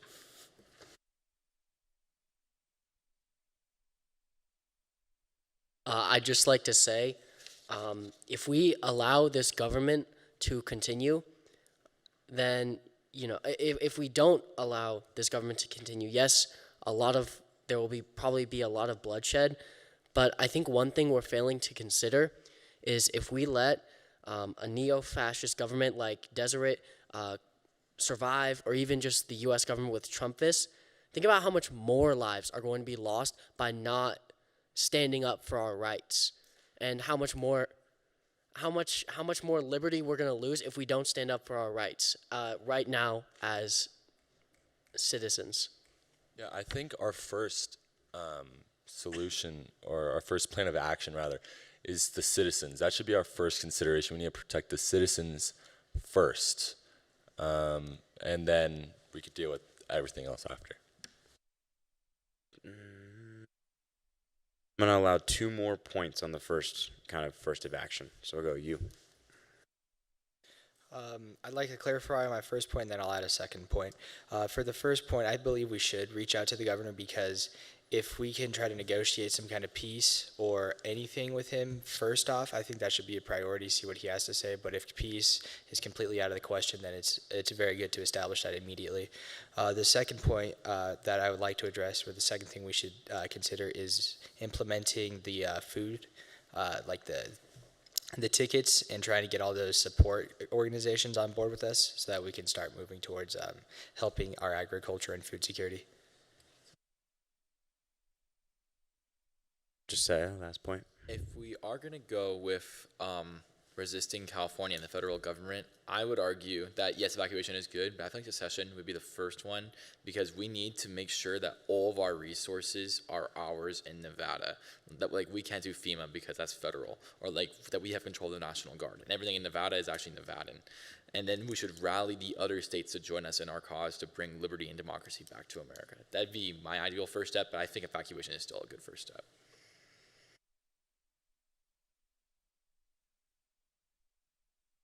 I still just think that we know I still think we understand the agenda.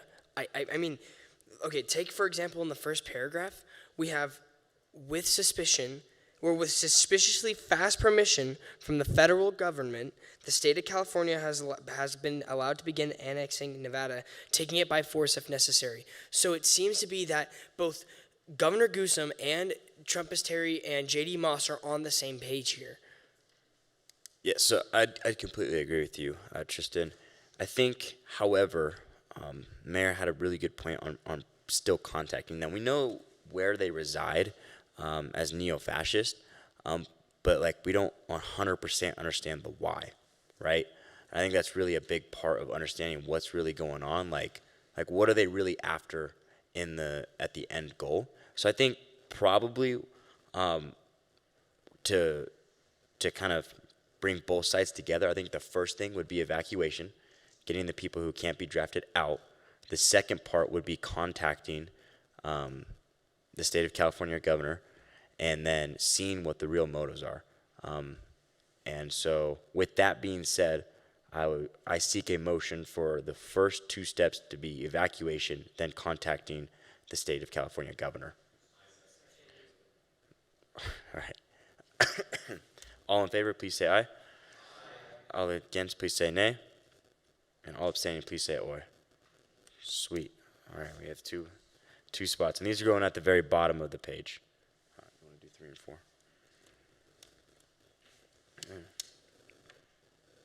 Mr. Governor, so I feel like we should have a plan of action depending on California's response. If their response is Nevada is a worthless state, your people need to be conquered, they need to be like liberated quotation marks, and it's like clear that like they do not care about our freedoms, then I feel like the path would be secession and then resisting and then calling our nation, like other people have said, to arms to defend our democracy. But I feel like if they truly do want, because it's a really complex situation. We have a fascist U.S. government with a democratic, according to Graydon, a democratic governor in charge of California that supposedly wants to help us and our liberties and freedoms. And I think that if that is truly the case, to save the most lives, most collateral damage, it is probably best to join California. It is not the easy option. I totally understand that. But I'll speak on it, guys. But I just feel like we're trading lives for autonomy, and I don't know, to some degree, there has to be a trade-off where it's not worth it anymore. Thank you. So I appreciate your opinion, but I think as a cabinet, as a group, as a state, I'm going to go ahead and make the executive decision that we are not going to be succeeding. We are not going to give up the land to California, and I think that it really comes down to, one, if we give it to them, it just opens more opportunities for them. They get more resources. In Nevada, we have one of the largest Army depots down in Hawthorne. We have some of the best Air Force bases in the entire country. So allowing them to have stuff like that could only just support their agenda and allowing their neo-fascists to continue. So giving up our land is not going to be an option for us. I'd like to make a motion to adjourn to lunch and pick this up afterwards.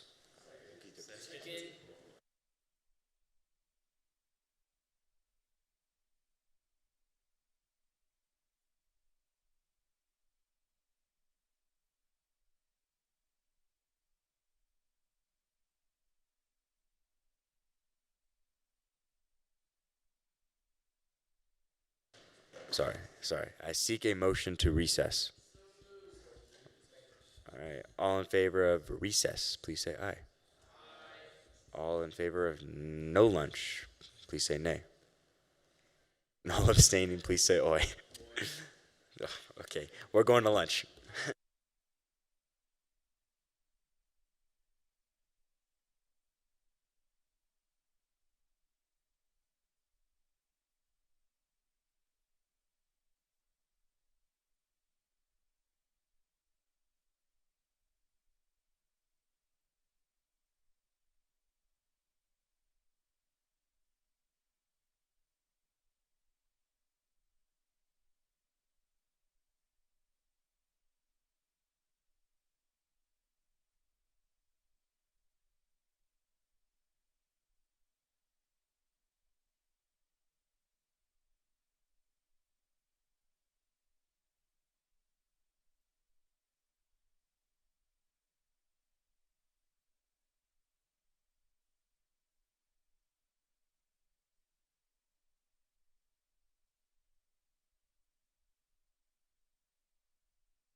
Order.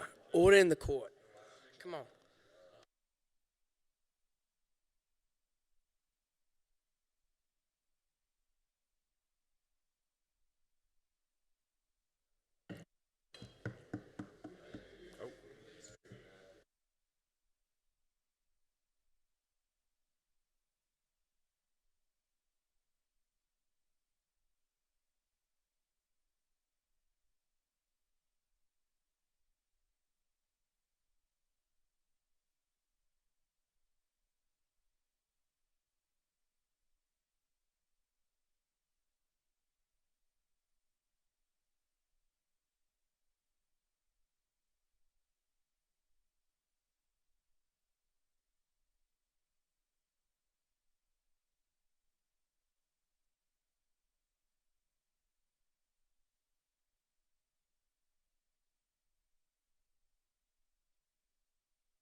Could we give a round of applause for Graydon? What up, Josiah?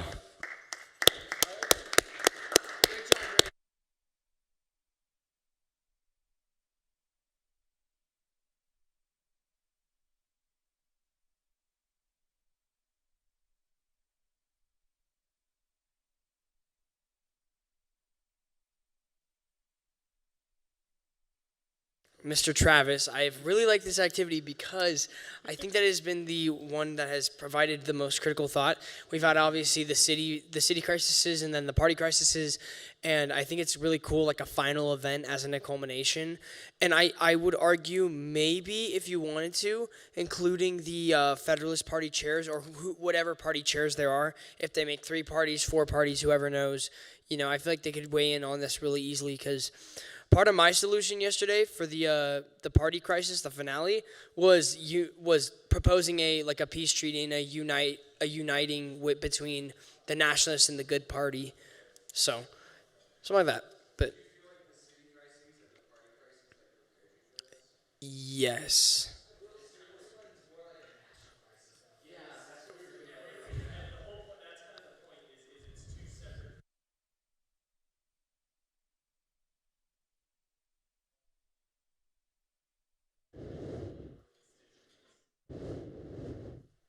I'd like to say that it's definitely interesting because this whole time for the city crises we've been working within our city and we know them pretty well and it seems like we get along with them, but I mean we've been competing in a sense against these mayors this whole time, and now we have to come together and put aside our differences and work together. And so I really like this activity, and I think it's beneficial. You're right.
Hello? No, that didn't do anything.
I motion.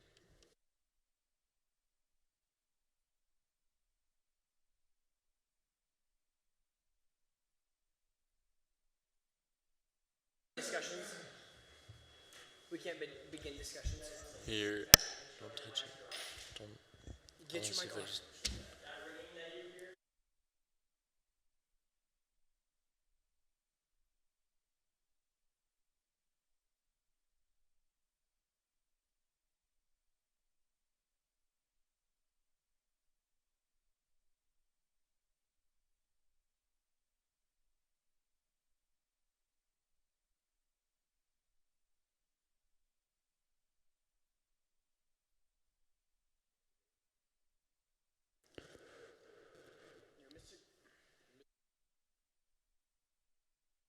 Governor, motion to move into conversations.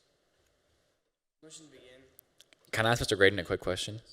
I noticed on the TV it doesn't zoom in anymore while we're talking. Is that because someone's mic is on, or is that just removed?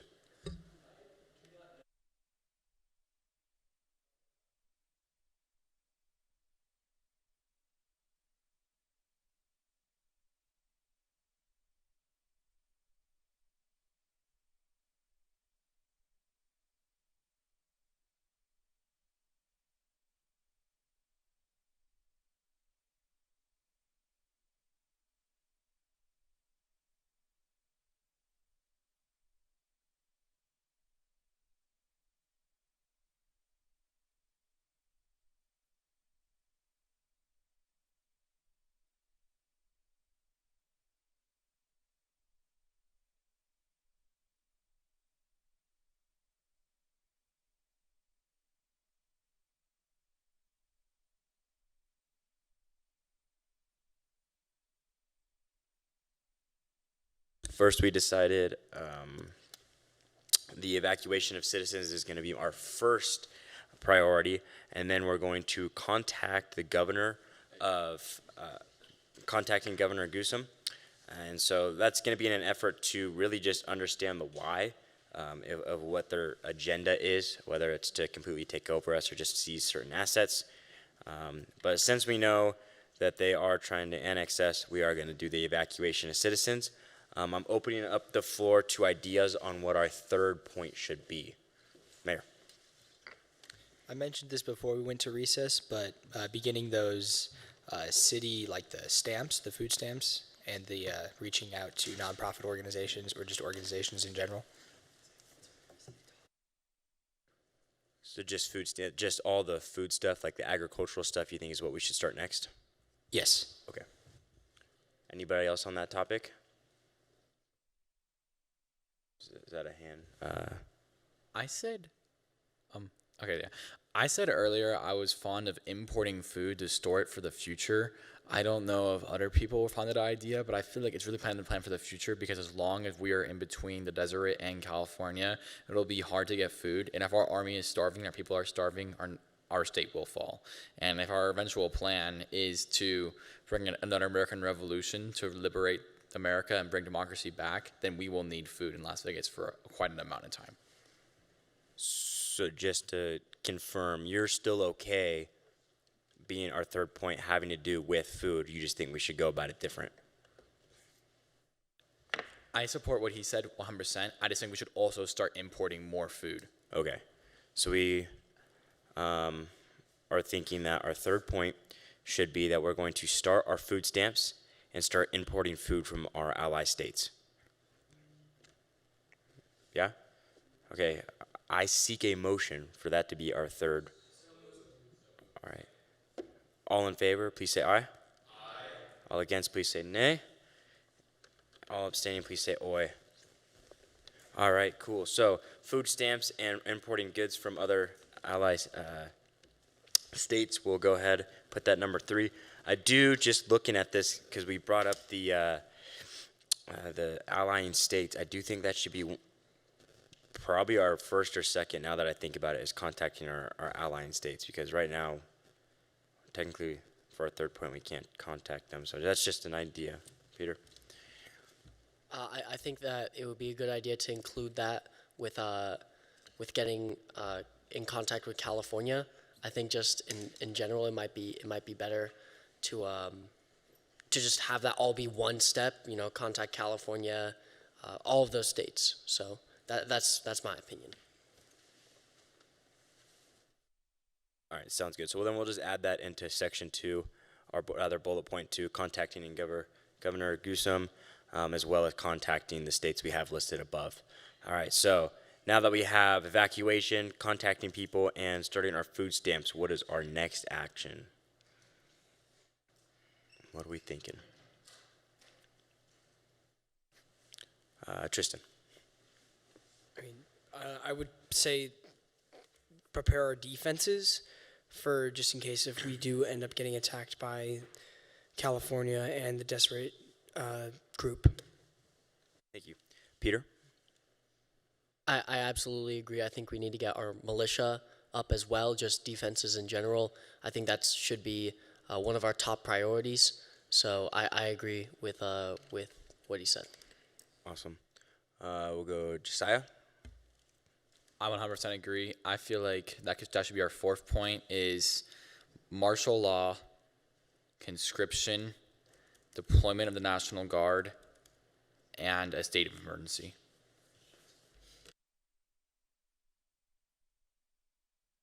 Tristan? I'm not entirely sure about, I guess, everything else, but the Army National Guard and Air National Guard, I think we've established is to be unreliable because it can be, like, as I said before, as I brought up before, it can be federalized and then used as a weapon against us. So we shouldn't rely on Army and Air National Guard. So I think that that's a very valid point of not relying on the Army National Guard or Air National Guard. I still believe, however, that we can still include it in our bullet point 4 as far as security goes or defense goes, but it not just be the only thing on there. So as well as including our police and sheriff. So I guess I seek a motion to have our fourth action be deploying our defensive line. That includes sheriffs, police, and National Guards. Okay. All in favor say aye. Aye. All against say nay. All abstaining say oi. All right, very well. Our fourth action will be deploying our defensive lines. All right. Oh, shoot. All right, what are we thinking for our fifth? Ethan? This was still pertaining kind of like in addition to the fourth one. Do you guys still want to do the military operation to kind of reclaim those military bases and have kind of a leverage in negotiations with other parties in the conflict? Mayor over there. I think we would discuss that as number 4, so I think we should talk about that once it comes up in our agenda.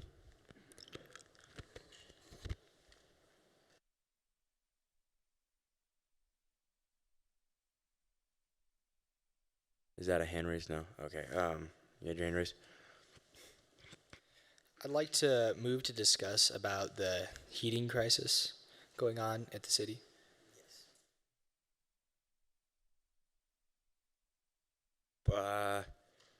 I would like to finish kind of our plan with the state, and then once the heating part comes up, because I think, in my opinion, I think evacuation of the citizens is really going to take care of that point.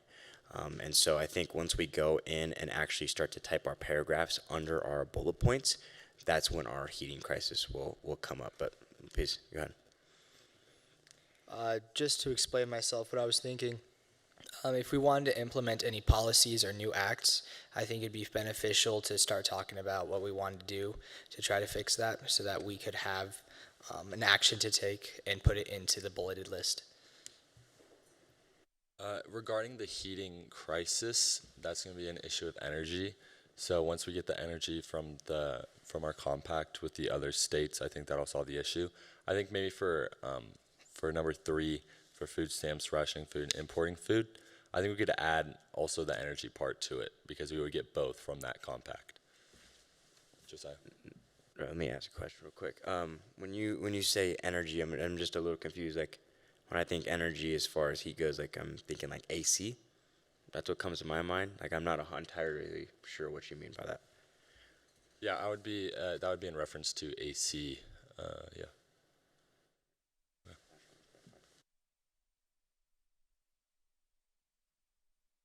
I feel like it's important also to address our foreign policy to our sister states because we want to make sure that we're not the only ones fighting this fight. So I think it's somewhere it's important that like our governor gives a speech about how we are going to stand for American values and that this is not just a Nevadan fight. This is an American fight. So I feel like that should be our 5th value because once we have allies, this fight will be significantly easier. Yeah, and I completely agree. And I think kind of the governor is going to give a speech. We'll figure that out part later because the governor needs to know what he's going to do in his speech and what he's going to say in his speech. And so I'd like to first get the bullet points done first. And so kind of, like we said before, our recess, we're going to try and stick to those, the short-term defense strategies to protect our great state. And so right now, we just did our defense strategy, which is deploying all of our military and whatnot. And so I guess after that part, what are we thinking after, basically for our 5th point? Do we have any ideas as far as that goes, or would you guys rather start going into the bullet points more in depth and writing a paragraph under them, talking about how evacuation is going to work or how contacting the governors and other allied cities or states are going to go? Introduce Mayor. We are forgetting the issue about the bombs, all the bomb threats, and the 2 individuals that are at large. Yeah, so what I was thinking is we're gonna take care of like this main section, and like I think as far as the bombs go, up above we set in place that we're gonna put a bounty on him and send members of the SWAT after him. So I think I'm gonna call, and we can talk about it more. So we'll open it up for discussion. But I think we can kind of consider we have multiple issues going on, right? So like we have a bombing issue, we have 2, I guess, fascism parties trying to come after us, and then we also have a fascist of like dictatorship going on in the presidential cabinet area. So I'm kind of breaking it into 3, and I think the one we're really tackling right now is our land getting invaded. I can answer your question. So in terms of getting into contact with the states when the governor asked, the Emergency Management Assistance Compact, not to bring it up again, but that does deliver direct contact to each state, so you can get those contacts through the compact.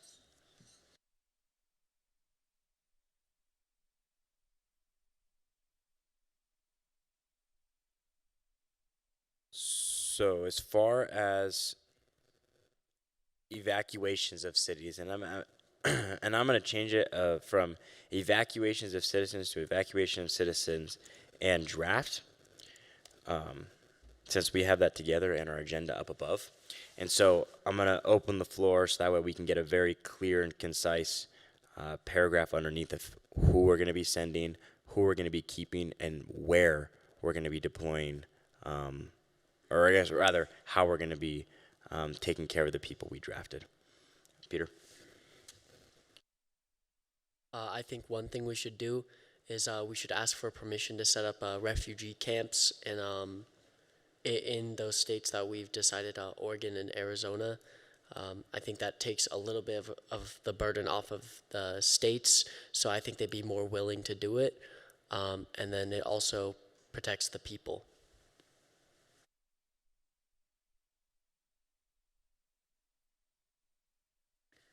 I think it's important we actually have a line of evacuation, because if you look at our map, Reno County only has a very thin line of connection to Oregon, and California's troops are already advancing.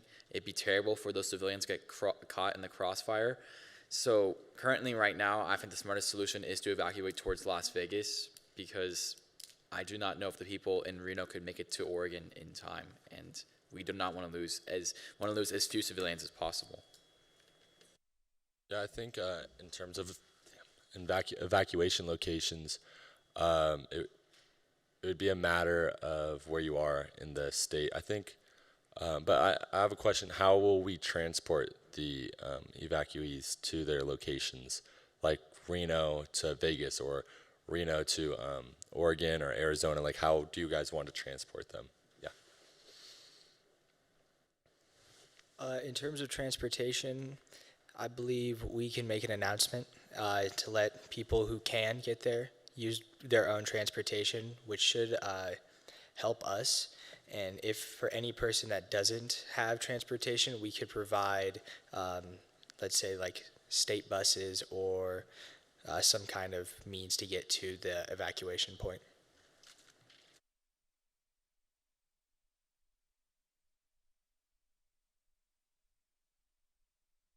So first thing, my advisor's in the back. If you wouldn't mind, under where it says like post-lunch agenda.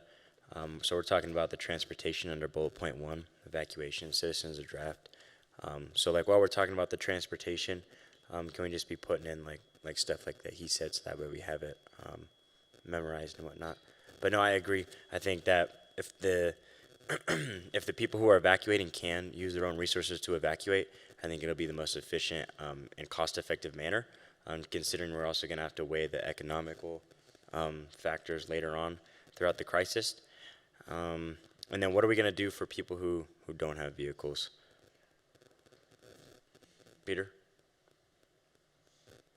I was thinking that air travel could work best, by plane. I think that would be the quickest and overall just the most efficient. Buses would work well too, but I think primarily aircraft, because then we could evacuate people quicker, and there would be less of a chance of, like Josiah was saying, people getting caught in the crossfire. Mayor? So near the end of the crisis document, it says in the already tense airspace. Well, this generally relates to air support, but it could also mean our general airspace in Nevada. I think we could utilize school district buses, since they wouldn't be using them anymore. They'd be supplying them for evacuation. We could use school district buses stationed in Reno and Carson City to go down to Las Vegas, where we would hold our evacuation, if that was where we hold it.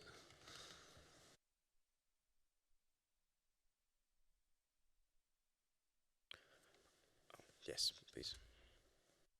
I think the buses are a great idea. I would, however, disagree with air travel just because it's so expensive and it needs to be provided for everybody at a very low cost. And to be able to provide that would cost a great deal of money, which I think we should be putting towards other resources such as our army or maybe even our agriculture. I completely agree. Josiah? I also completely agree with what the mayor said, but I would like to say that I think VIPs, especially government officials like ourselves, should be evacuated through air travel, because if we are still here by the time California arrives, then Nevada will fall apart. So I think we need to evacuate VIPs to Las Vegas through air travel ASAP. Motion to vote on transportation for evacuation of citizens by personal vehicle and also buses, and for VIPs by aircraft. Before we vote on this, I just want to share that my idea of not evacuating Reno, because that putting everyone in Las Vegas, that isolates us in one spot, and then we lose all that land in the north. Yeah, I think the intention, my understanding was that we'd evacuate the people who didn't qualify for the draft to our allying places like Arizona, Oregon, or Texas, etc. And then we would deploy as part of our defense strategy people in probably Reno and Vegas, considering those are the heavily like popular areas. So I don't think we were planning on leaving behind Reno, if that makes sense. But yeah.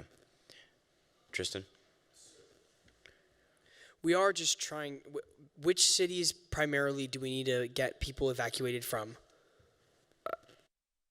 I would 100% say probably Reno, considering they're already in Douglas County, I believe. So, yeah. Johnny?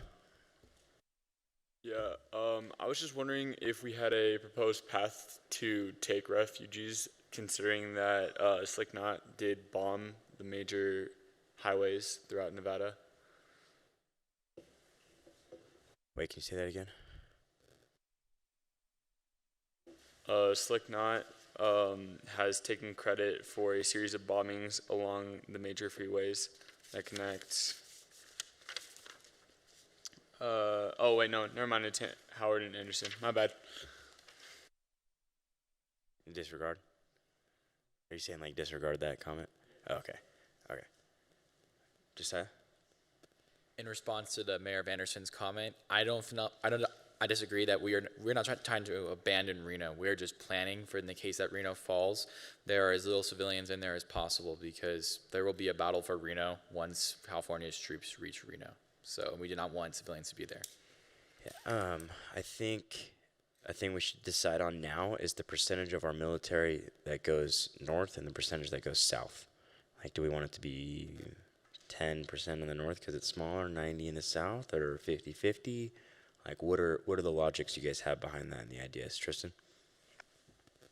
I would argue a majority should go, I would probably say near the top, only because that's closing off our routes to Oregon and any other state that we are planning on allying with, such as like Idaho as well.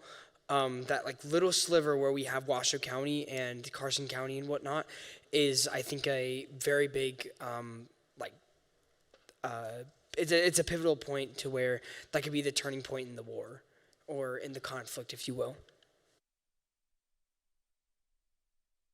Understood. Do you guys want to move into a vote for for transportation? Okay. How should we run that? So, all in favor of solidifying section 1A, 1 through 3 in the Google Doc, please say aye. That's so under post-lunch agenda, it says evacuation, citizens, and draft. We're going to talk about the transportation section. I just highlighted it. That's how we plan to transport different people. Yes. I would just like to clarify what we intend to use as aircraft for government officials. Probably military planes would be more than likely. Helicopters, something along that lines. If it says very important people and etc., they also might be super rich and might have their own aircraft as well. Yeah, I think we're gonna need airplanes specifically. I think helicopters would be cool, but there's not a lot of room in helicopters usually. So we need big like cargo planes. Tristan. I think that would be difficult because typically I think when we think of the big cargo type planes, we think of C-130s, and C-130s are property of the Air National Guard. So how are we going to work this through with the Air National Guard and not I mean, I guess it's an assumption that Trumpist Terry would federalize the military if we take these actions. But how do you think we can get the C-130s? I do think that the C-130s is a good idea, but I also think if we have it, we should also rely on commercial airlines.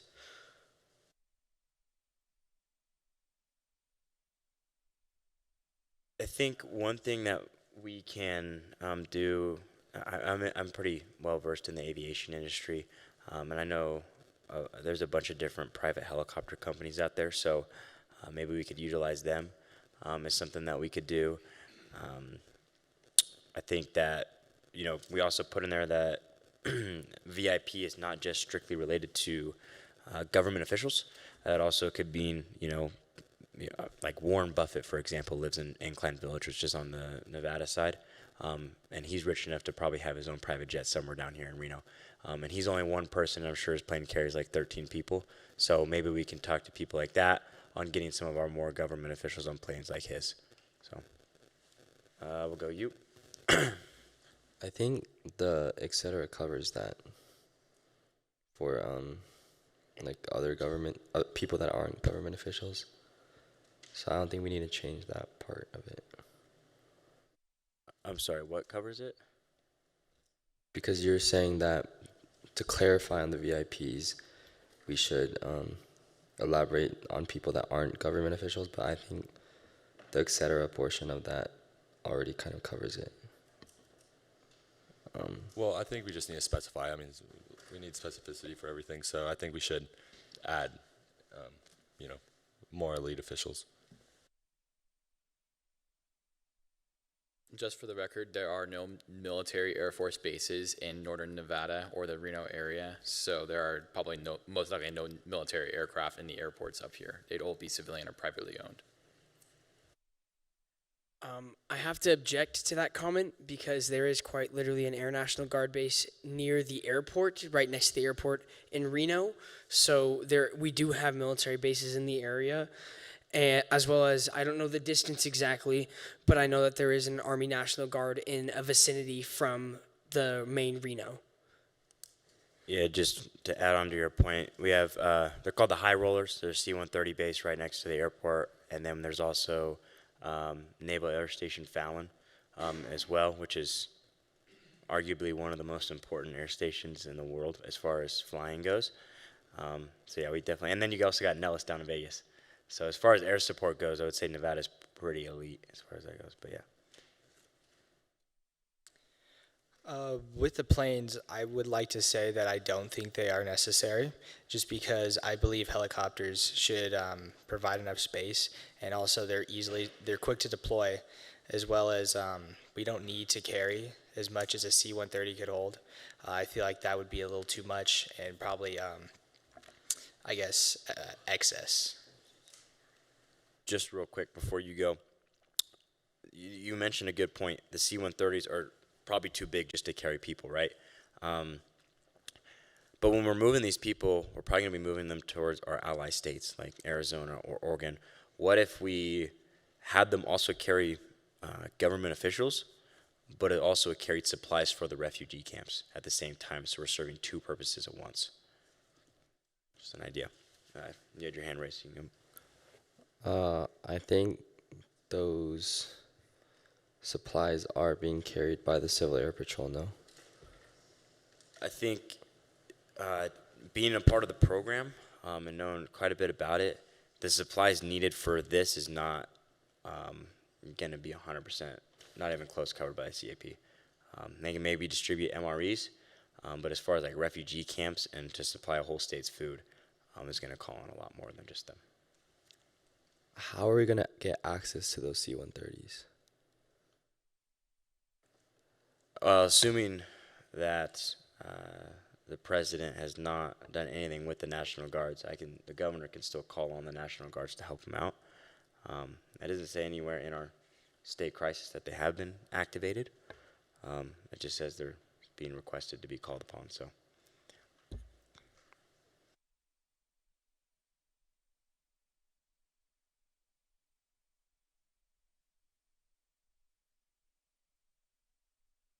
I think we've spent far too long on the mode of transportation when we have more pressing issues at hand.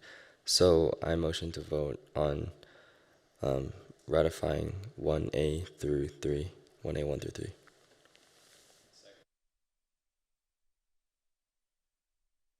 All in favor of ratifying 1A 1 through 3, please say aye.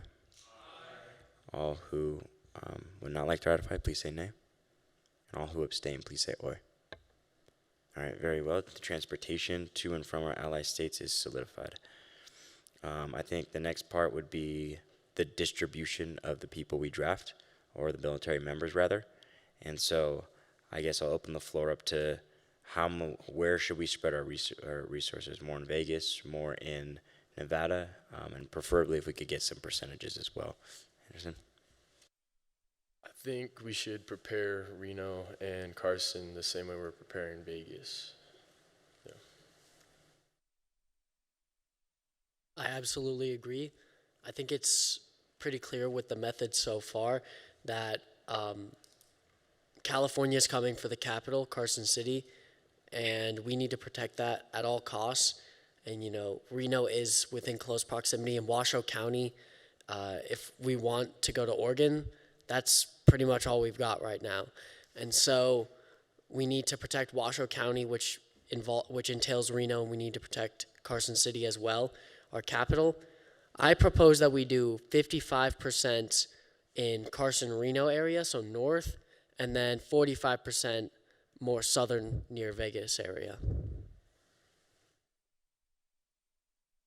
I object. I think it should be more of a 20-80 split, with 20% going up north just to delay Californian troops while 80% stay in Las Vegas. My reasoning is, and I showed him on the map, thank you, this part of northern Nevada is Washoe is very easy to encircle. Californian troops can come from the very northern part of California, cut across to the Deseret, and then go to where we are now, and then troops in that area will be completely encircled and cut off, and they'll be forced to surrender or die. So I do not think it's practical to send troops up north because they will get encircled and we will lose them forever. Whereas I think we're basically planning for Las Vegas to be like the bastion or the last stand, and we need to make sure that defenses there are strong, because Reno and Carson City sadly will inevitably fall, but Las Vegas, if we make our defense strong, we can hold it for at least a few months. So Thank you. So your opinion is kind of giving up the north, like Reno, Carson? Yes, I would like to delay if we can get as many evacuees out as possible, but I just do not think it is realistic to say that we are going to hold on to that land. Yeah. Well, I think that we're not going to give up any of our land. Yeah. Although under normal circumstances I would agree with that, I think that this is kind of a dangerous play. And I think I remember saying this earlier, I just want to reiterate it, that if we do lose Washoe County and the capital in that area, first of all, we're losing our dignity. The capital is quite literally what Nevada is like built upon. We have all of our bills and legislature made here, obviously. And then I think we lose the connection. Like I said, I want to reiterate this. We lose the connection to Idaho as well as Nevada, and that can be, I think, quite harmful, especially because we're trying to ally with those people. In a way, we can even, this is more of just a proposition, just an idea to throw out there. In a way, I believe that we could, if it came down to it, evacuate the citizens even further than Oregon, and moving them into places such as Washington, or even going into Toronto and into the Canada area, because currently the state of the union is bad.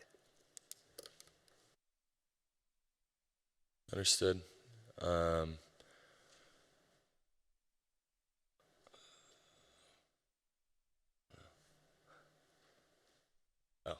Mayor. To add on, there are currently 6 cities still existing in Washoe, Nevada. There are currently 6 cities still existing in Washoe, Nevada, at which there are potential citizens that we need to help evacuate. Yeah, let's definitely keep the north. Let's not try to lose anything unless it comes down to it, Governor.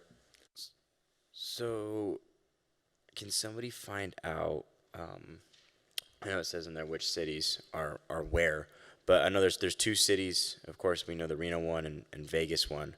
I forget their names, like in our own Nevada Boy state. But can we figure out the other 4 cities that are not in those major ones, and then we can do just an immediate evacuation for those, or move them, start transportation to the major cities, so that way they can get evacuated elsewhere.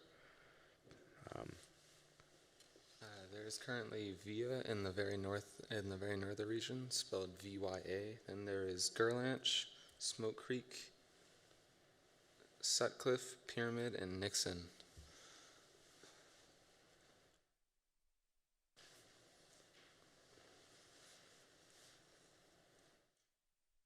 Where is that? What page is it on? Not okay. Never mind. Sorry, they're not specifically in the packet, but they are in the state of Nevada. Well, I'm thinking as far as like Nevada Boy State goes. So like who, I don't know, I forget which city represents Reno and which one. I think Anderson represents Vegas or something like that. So I don't know, like if we can get that info. So yeah, some clarification, especially for the South, like Anderson and Howard are representations of Las Vegas, and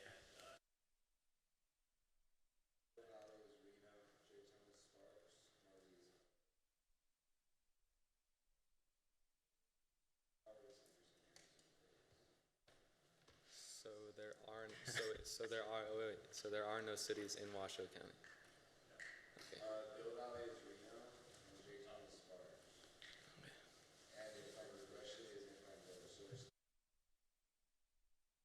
So I think that we should bring, gosh, which one was in Elko? Marty. So I think we should immediately start transportation to Marty, or Elko, rather, and bring them back to Reno. So that way, because that's probably going to be most of our transportation is. And they seem to be the most far away state. Otherwise, everybody else seems pretty centralized. Incline is already going to be pushed down to Reno because that's now taken over by California. So.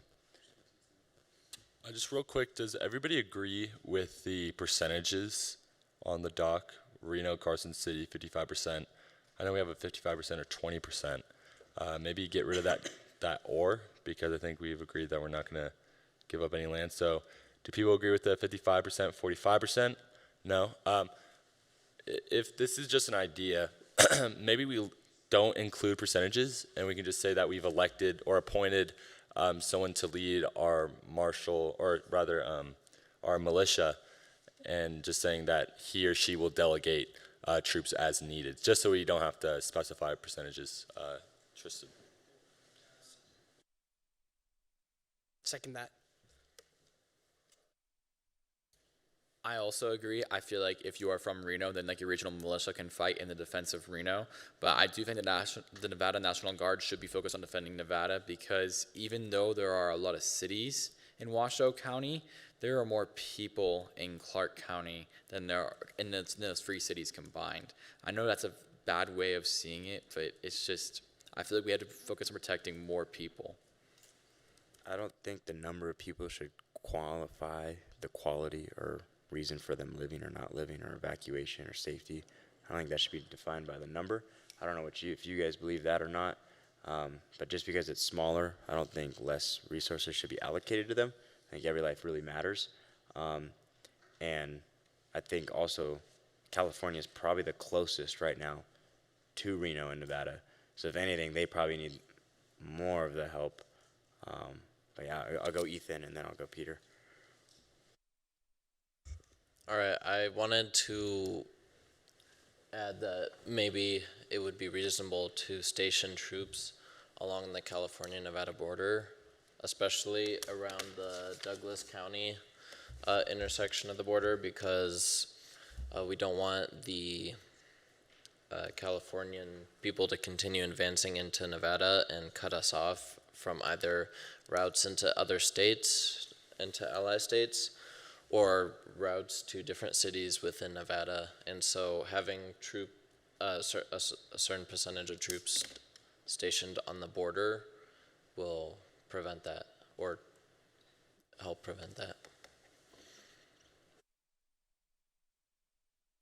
Yeah, I totally agree with that. I think that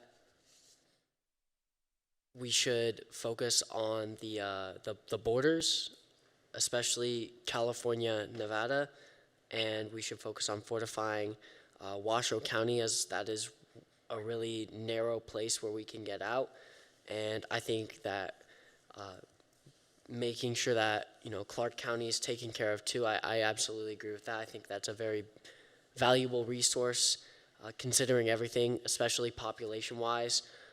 I think that with all this, I don't think it's. I think it's going to be very hard to put percentages on it, but I think we can have a plan where we go on board. We go by borders, fortify North Nevada and Clark County, and yeah.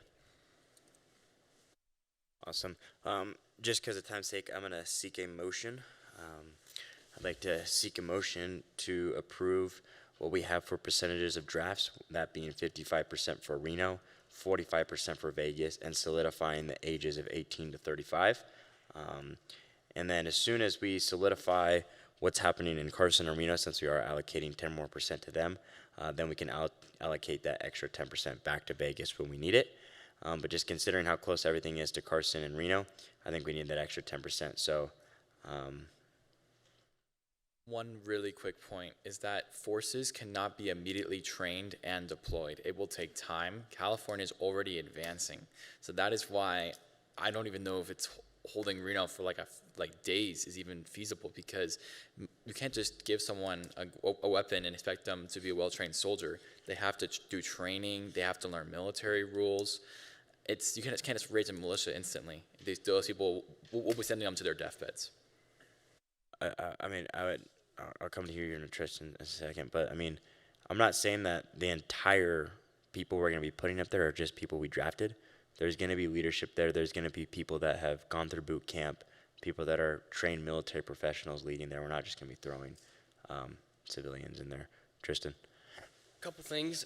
First of all, I think that we should account for in Nevada the veterans. There will be veterans that will more than likely be a part of this militia. 18 to 35 is a large age range. And then one thing I want to also mention is that militias are not pros. So we've seen militias before, especially in American history as well. And before we had even begun the American Revolution, there were groups of people that were just the townsmen that decided to fight back against the British. So I think that regardless, as much as it may be a harrowing topic and that the odds may be against us, the militia is still an effort of people that are willing to fight, and that we can use those people. We can utilize them, however. Yeah, training isn't going to be as long as we might want it. I know Army basic training is like 10 weeks long, and obviously we don't have that time, but we're just going to have to, do with what we have and speed up basic training. I would like to say this is assuming that California has their military ready and also is willing to invade us.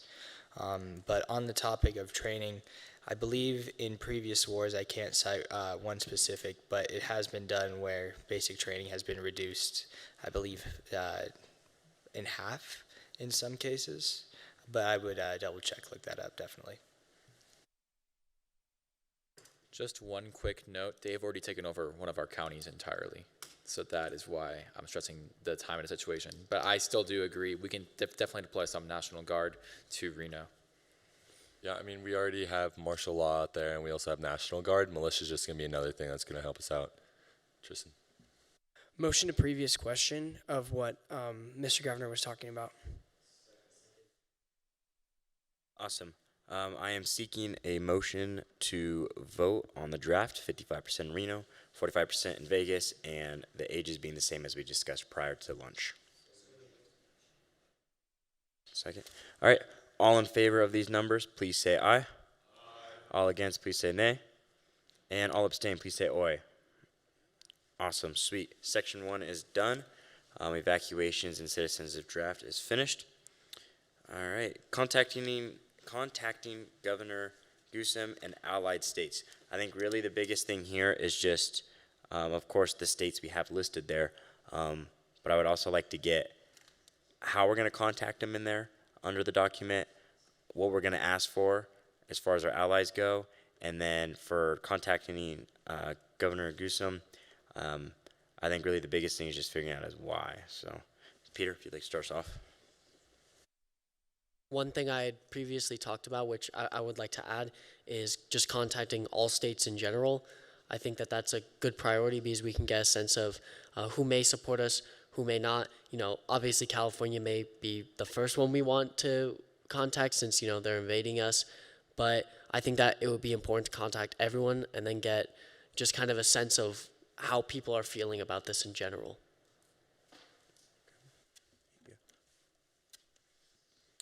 On the topic of contacting allies, I believe it should be pretty simple. A lot of these states should be on board, given it seems that what California is doing and what Mr. Trump is, or whatever his name is, seems to be very unconstitutional. So hopefully they should be pretty willing to see us.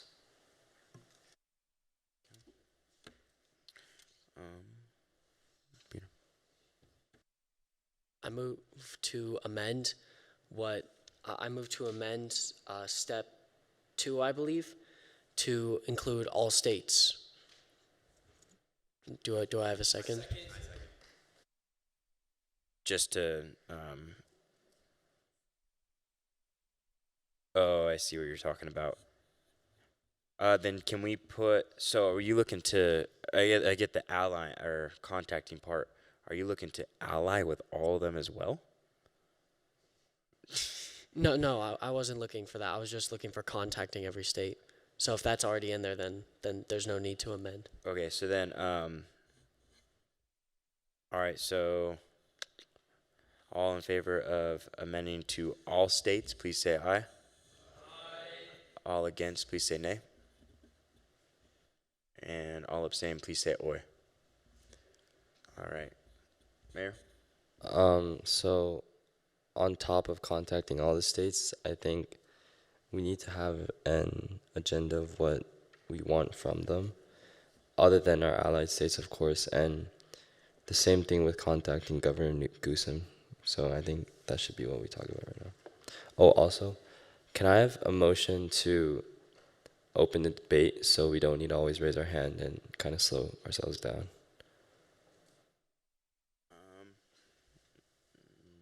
Anybody seconding?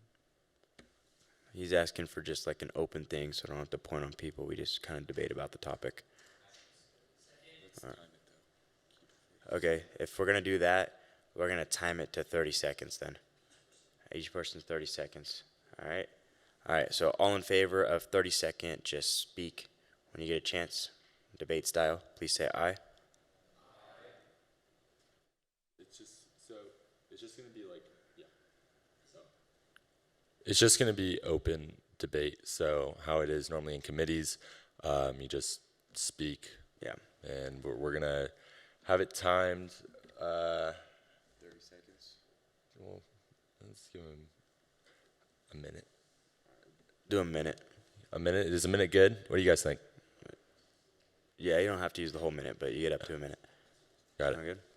All right. All in favor, please say aye. Aye. All against, please say nay. And all abstaining, please say oi. Very well. We'll move to debate style. We have 1 minute. If you want to do the recess thing, it's 44 right now. Okay. So if you want to just do, we can just do recess once we're done. Do you want a motion for recess since it's 45? Got a motion for one.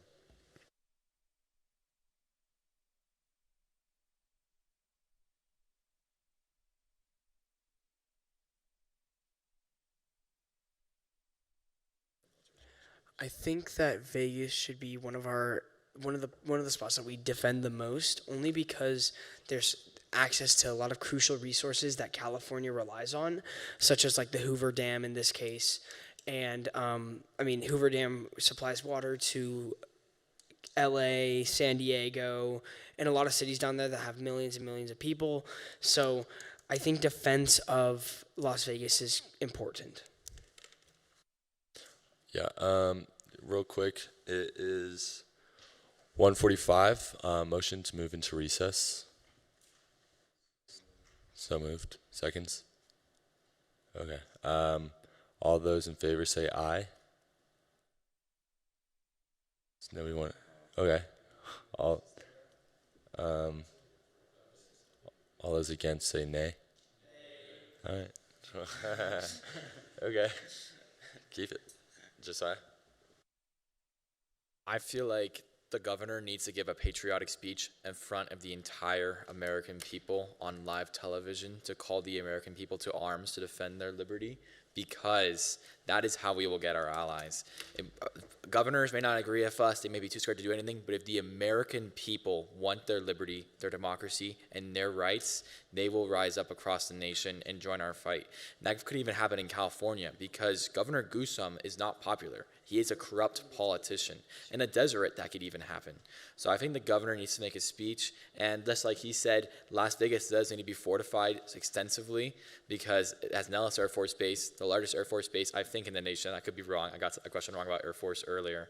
And two, it has 2.1 million people, and old people are valuable. So thank you. We voted on open speaking, so just speak. I actually really do agree with this, and I think furthermore that we should have a lot of media coverage for this whole entire thing. I think we need to get all major news outlets involved, and I think we need to give them a lot of access, because the media really can change people's opinions. I mean, you see that with the Vietnam War, with like the Tet Offensive, that was heavily covered by the media, and it changed a lot of people's outlook on the war. And so I think that if we have a lot of media coverage, then it could actually work to our benefit, and then we could potentially make alliances with states and do what Josiah was talking about.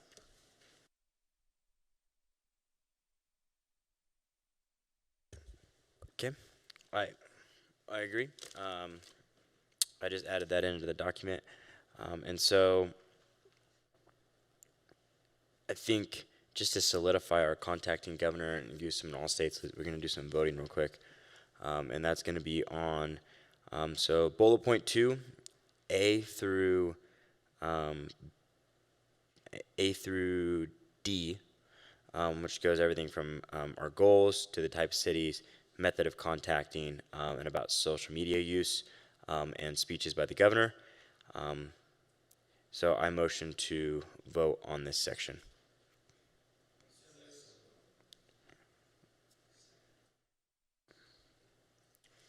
We're still in a discussion. So I suggest we move, or I motion to move to previous question.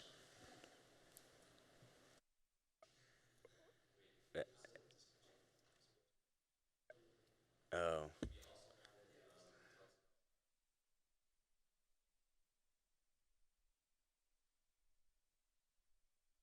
Okay. So then we'll keep it open for discussion, and we'll go ahead and start talking about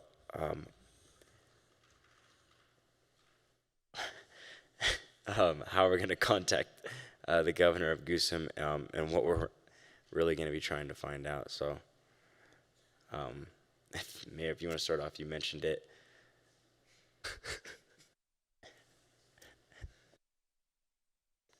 Maybe telling Governor Newsom to to lay off a little.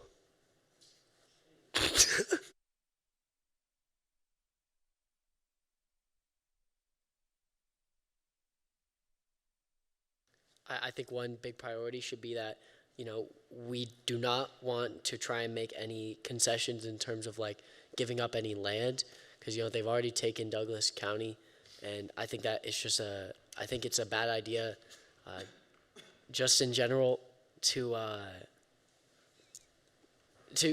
try and make concessions like that, because I think that if we allow ourselves to get pushed around once, then it'll just inevitably happen again, especially with a state that's substantially bigger than us, more so now, like California.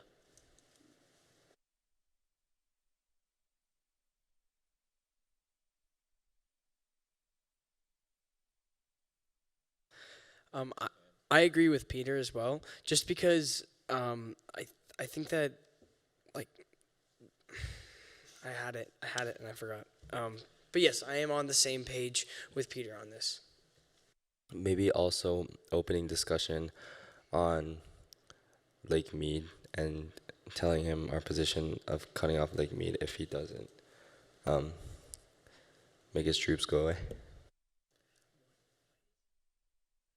I absolutely agree. I think that's one big piece of leverage that we have over them is that we can cut off their water supply for big places like Los Angeles and San Diego, just SoCal in general. And so I think that is something we should absolutely mention, just the power we have over that, and that might make Goosum second guess his decisions.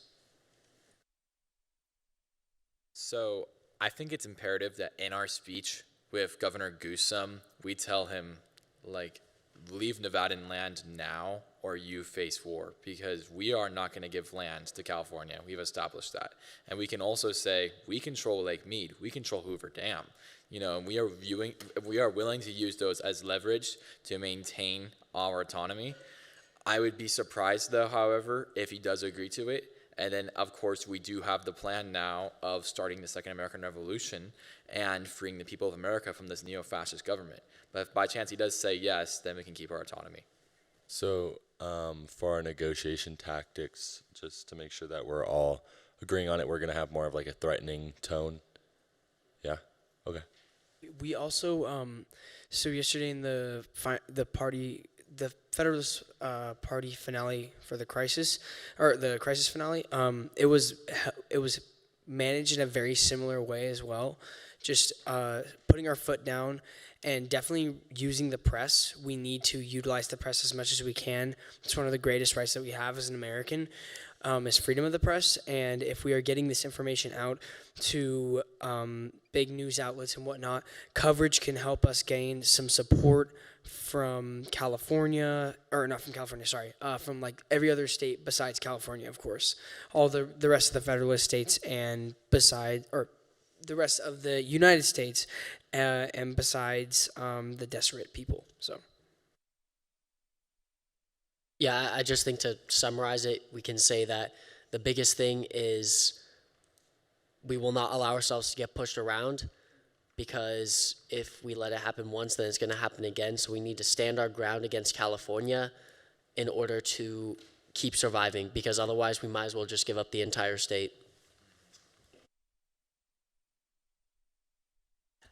Awesome. Yeah, I agree with everything. I think taking a nice direct approach, kind of an offensive stance is definitely the way to go.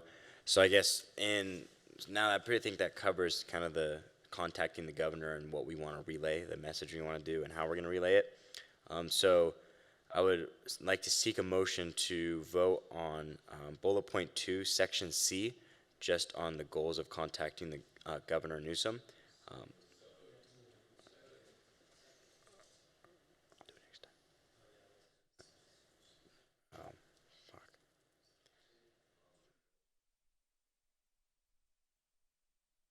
Well, I seek a motion to move to previous question. Okay.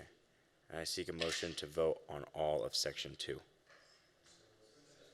All right. All in favor of passing section 2, please say aye.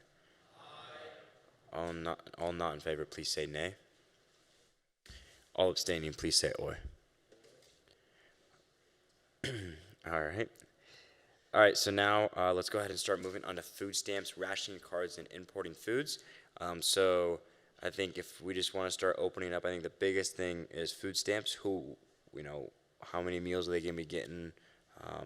Who's going to be eligible for the food stamps? All that kind of stuff. So, floor is open. I'd like to motion to open a discussion about the food stamps.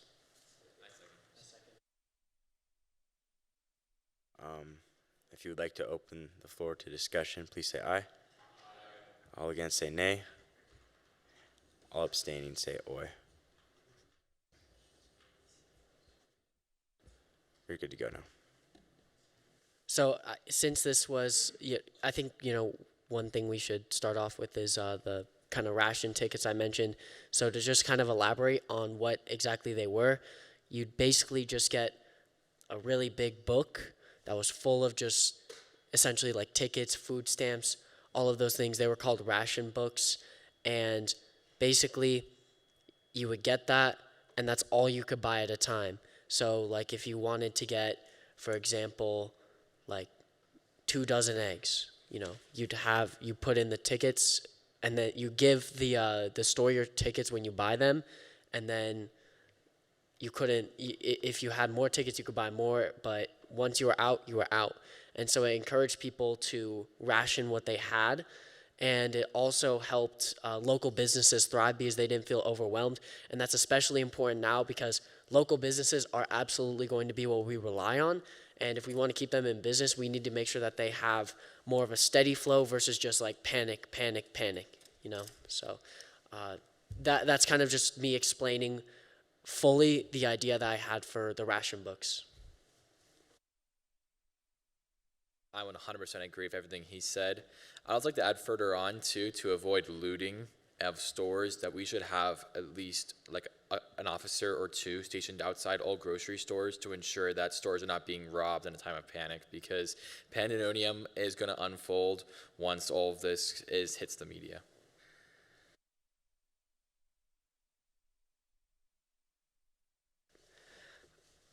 I do believe that protection of like the food and all that is important, don't get me wrong, but I feel like we're gonna need the police officers elsewhere. Hence why we can use I think we could use the militiamen, or I think we could use some of the militiamen to a couple, of course, of the groups of the people that we have drafted to be protecting the grocery stores. Although now that I am thinking about it, the militiamen could be used elsewhere. Granted, the police officers and the SWAT officers also have weapon capabilities that could be used against fighting against the National Guards that California has and so on. But personally, I believe that we should have 1 or 2 militiamen at the grocery stores rather than the peace officers. I'm fine with that as well, as long as our food is being protected, because without food, our army will starve, our people will starve, and our nation, our new nation will die. I feel like we have to take in consideration how long this ration will take place. If our first order is to immediately evacuate all citizens, a lot of the main reasons for the ration might not be fully implemented for long. We don't have to do the food stamps forever. If all the citizens are in these places, I know it will take effect in places like Las Vegas that we're using as a sanctuary, but we can consider it in like Reno and other places where there's going to be evacuations.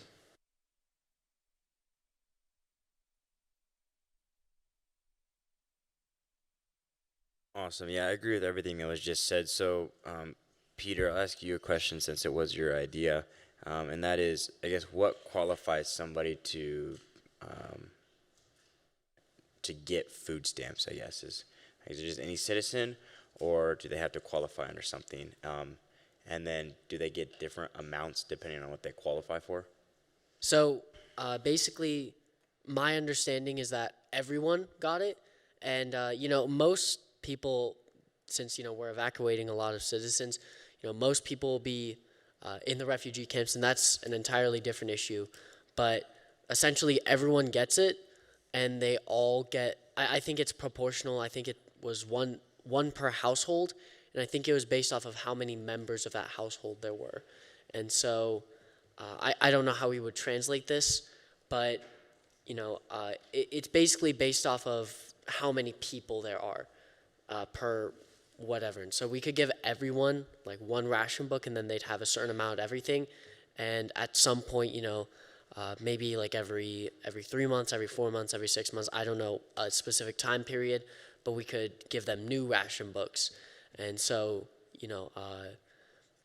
then, people don't run out of something forever. But we could just kind of have a,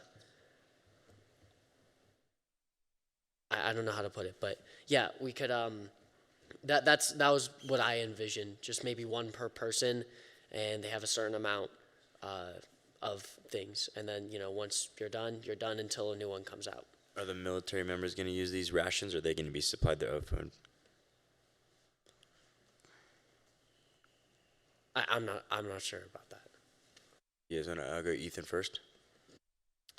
All right, so first of all, I'd like to say I think that every non-military member citizen should be getting the same amount of food. Uh,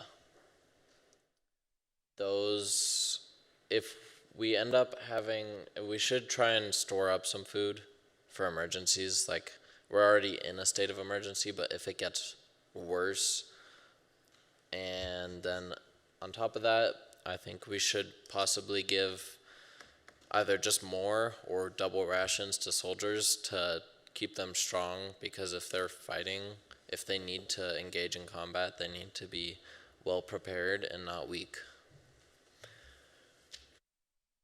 I agree with Ethan on this. I do want to say that citizens shouldn't be in the area during the time that we are going to be, I think, passing out these rations.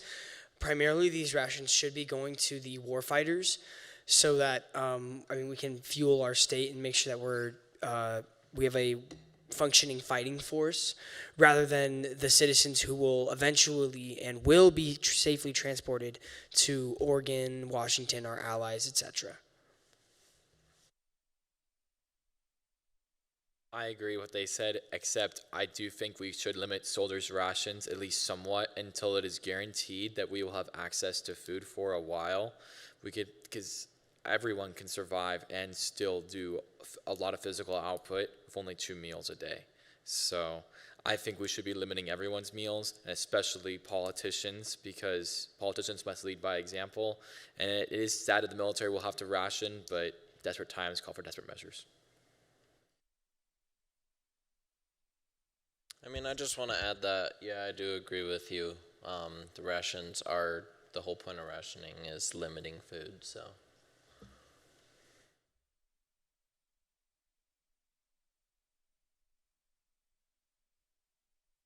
I think it's a bit different though when it comes to service members. Just like I said, service members are, I don't have an exact statistic, but MREs I'm pretty sure are upwards of 3,000 calories, because it has to suffice for a full day of work.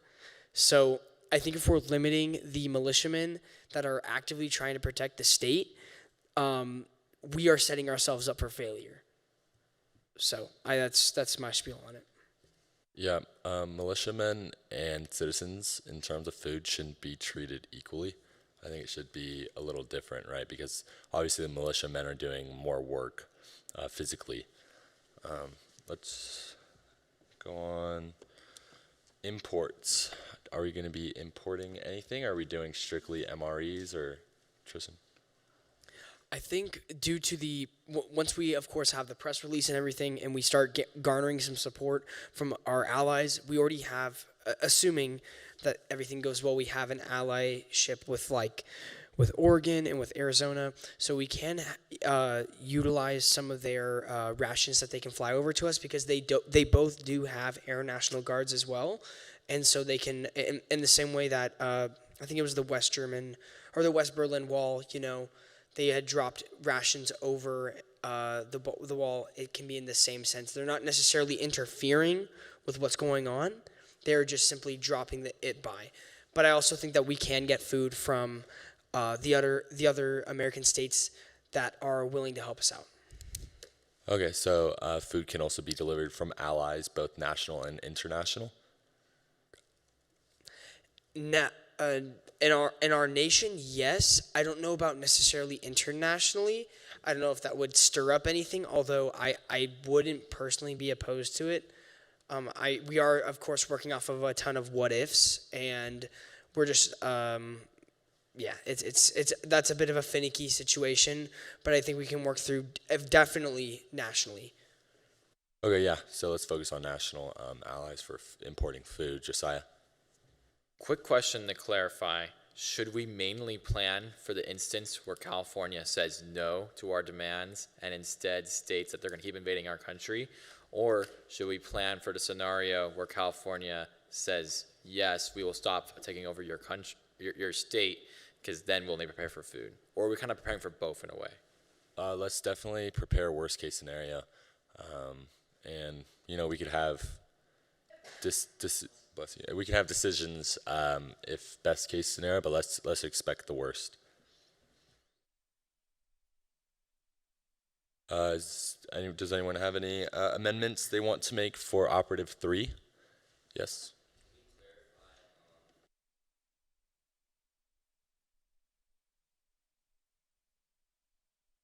Are the food stamps the same as the rations?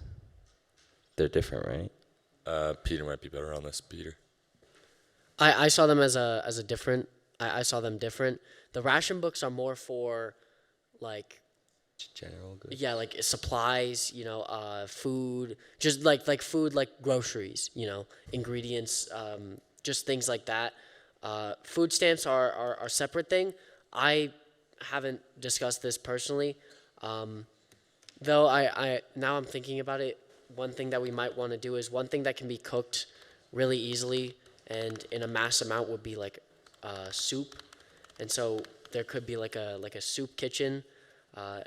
That we could have, and maybe it's like every single day we open it up, and you can get one bowl per day. That could be something. I don't know.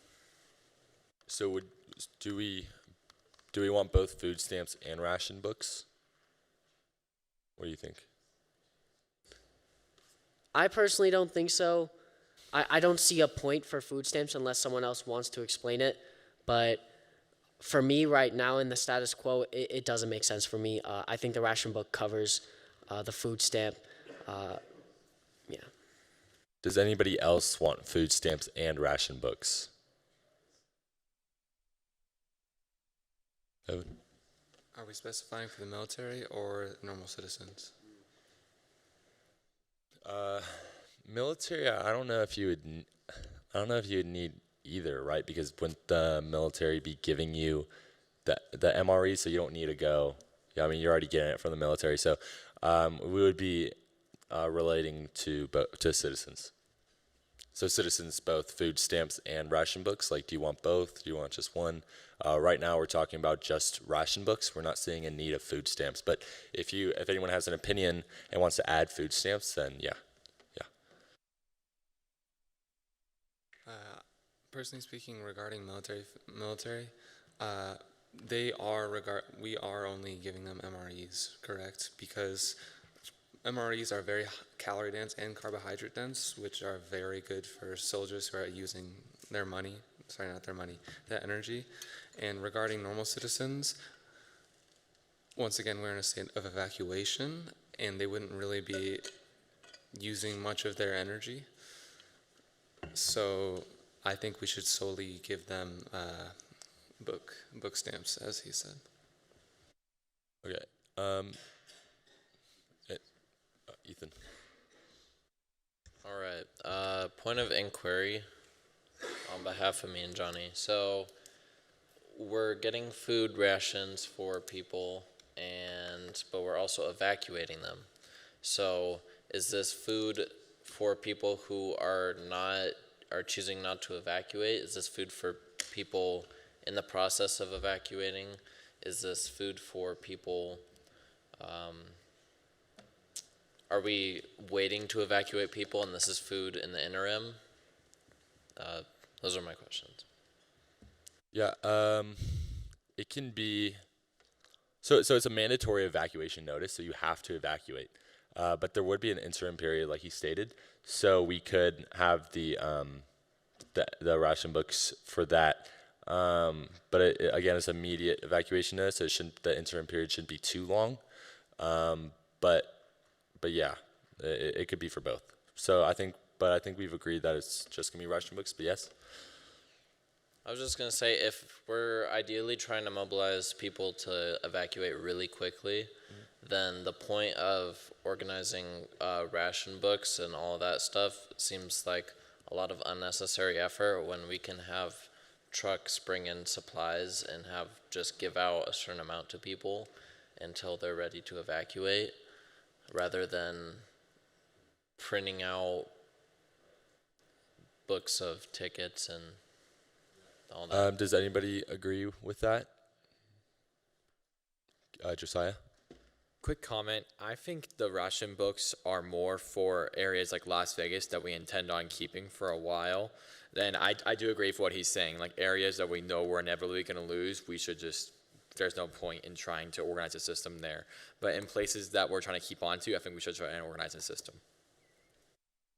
Well, we're keeping on to everything, correct, Tristan? Correct, but I think Josiah's point is that it's essentially Reno and Carson City are more than likely to get captured if California is annexing, which I'm pretty sure they are by the document we were presented.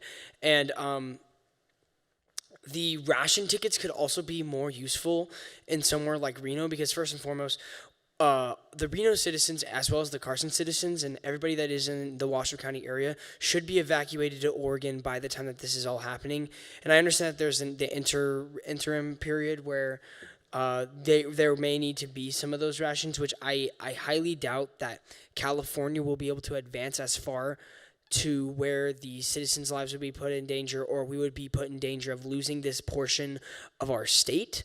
But I do think that the ration tickets in Vegas is a good idea, just because that there is also a large population there, and if we are going to be hosting, I would say the airmen of the Nellis Air Force Base and the other militia warfighters, which I'm pretty sure 45% should be going there, and then and then I think 10% will be transferring back after the evacuations, I think is what we established. And then, so I think ration tickets are necessary just to maintain some order. Okay, so you want ration tickets for the interim period?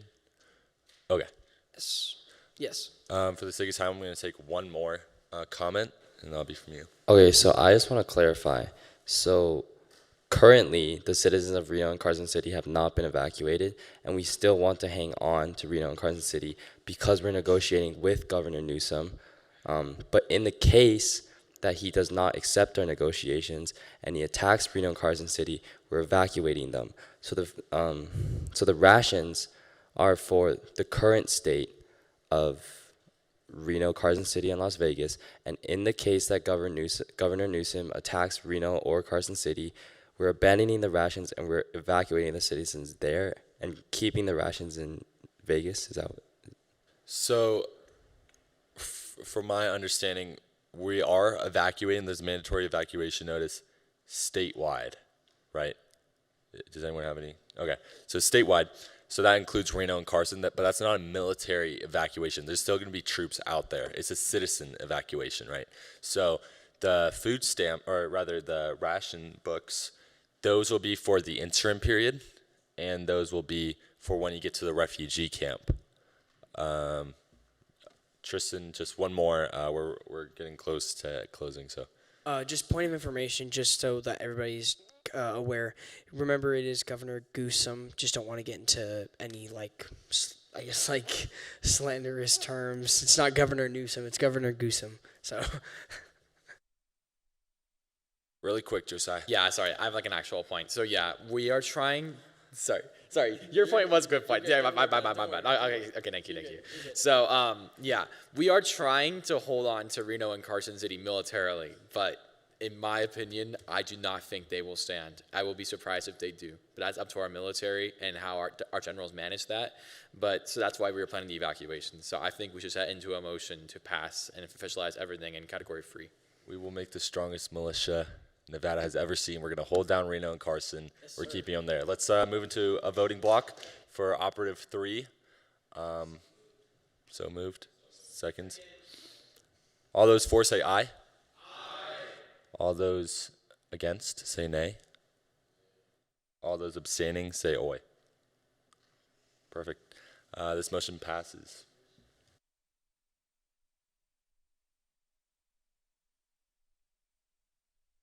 Okay, so we're going to move on to Operative 4, which is the defense strategy, Operation Bighorn Shield. Yeah, very good. Mr. Secretary? Yes, sir. Will that be our official name for the operation. Well, That's it. it's whatever you guys want. That's tough. Yeah, I think we should do something shield. Yeah, Tristan. Mr. Secretary, motion to vote on the name Operation Bighorn Shield. Yeah. Okay, all those for say aye. Aye. Okay, all those against say nay. All those abstaining say oy. Okay. What should the name be? Is it me? What? They want to change the name. No, I think you wanted the name to be Operation Bighorn, right? What do you guys? So you guys want the name to be Bighorn Shield, or do you want it changed? Bighorn Shield. Bighorn Shield. Okay. Sorry, I misunderstood. Peter. I'd like to make a motion to open the floor up for debate. Okay. Second. Any other seconds? Second. All right. All those for say aye. All those against say nay. All those abstaining say oy.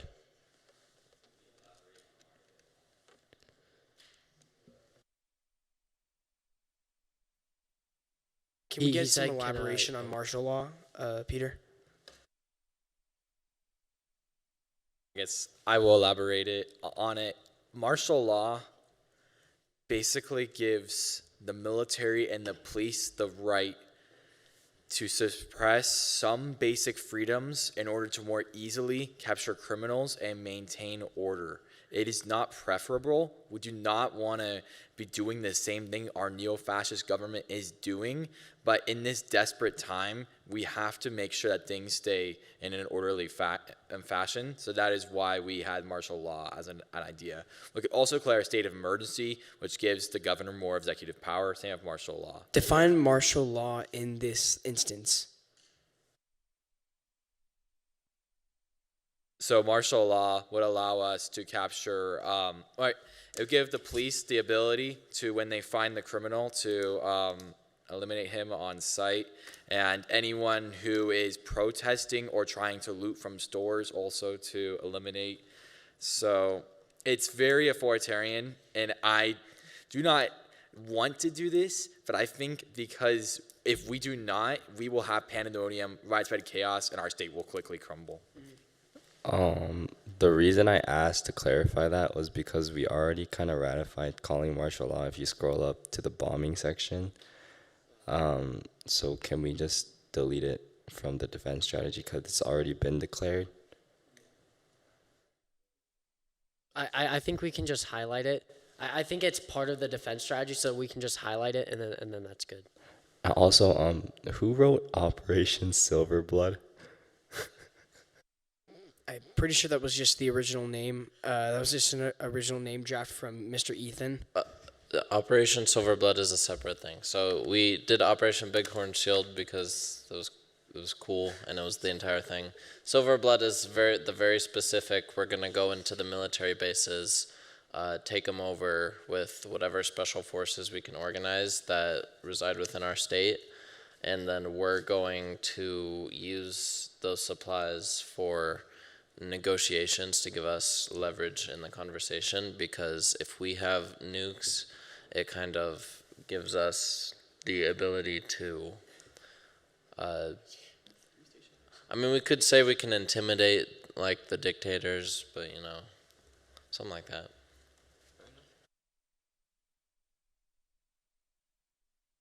And I have to add, because someone put this as a sub-bullet point, it is not an alliance treaty with California, I don't think. So I'd like to move. Oh wait, okay, it's already gone. I think that the only thing that we could even remotely talk about would be a ceasefire with Deseret. I think that over the past discussion we've had, any sort of treaty or alliance with California is just absolutely out of the question. And to expand, Operation Silverblood is basically, we would be invading and attempting to take over the various military bases and assets that are in Nevada. And it's a very risky play, so I definitely like to get thoughts on it. it's definitely like a high risk, high reward, but extremely high risk. So I'd like to get people's thoughts on it. Help me understand, what is the purpose? So the purpose is to capture military bases, correct? Yes. Okay. So then I guess as like a follow-up, how are we going to combat in the case that, like I said, I know I've been bringing this up, I sound like a broken record.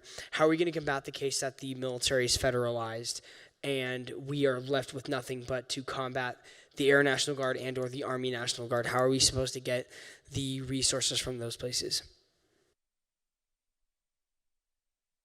And I hear somebody say militia, but the militia is presumably going to be heavily underarmed, unless we have people that have semi-automatic rifles and weapons that can combat military-grade weapons. It's going to be very difficult to do that.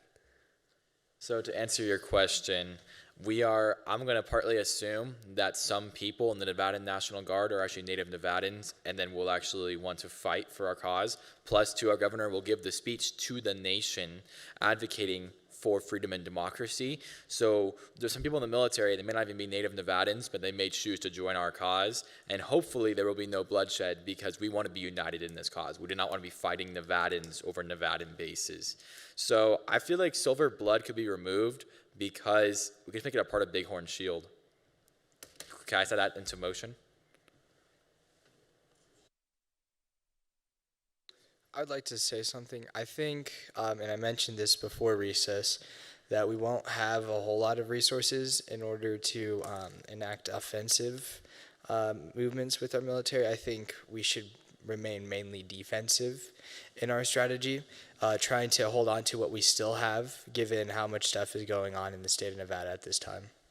This would be a singular offensive operation for the reason being that we don't have a lot, for the very specific thing you said was we don't have a lot of resources. It would be very easy for anyone to march in with a much more organized military, with a lot more supplies, with more trained soldiers, and if we don't have anything that gives us any form of power in the argument, then they very well can march. It prevents us from being taken advantage of. We don't want to just let them come in and take over our cities and our civilians. And so having those tools to use for either negotiations or defense if necessary is important to have. So we definitely should, I would say that we should organize an operation. There will be soldiers who are in the Nevada National Guard, or what is it called? The Nevada National Guard, who they may be able to be federalized and they may end up being federal troopers, but they can choose of their own volition to remain loyal to the state of Nevada and their families and their communities whom they live with. And there are soldiers out there who are specially trained, who are more advanced than the casual infantry soldier. So, yeah. I don't think that's necessarily. I don't think that's necessarily going to be like an enticing reward for the soldiers.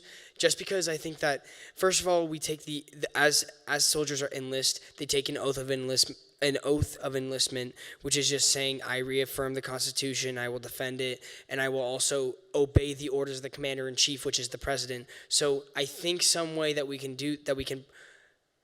potentially lure the soldiers in or try to get them to help us with our cause is I know there was in the talks there was a plan to overthrow the administration that is in office as of right now.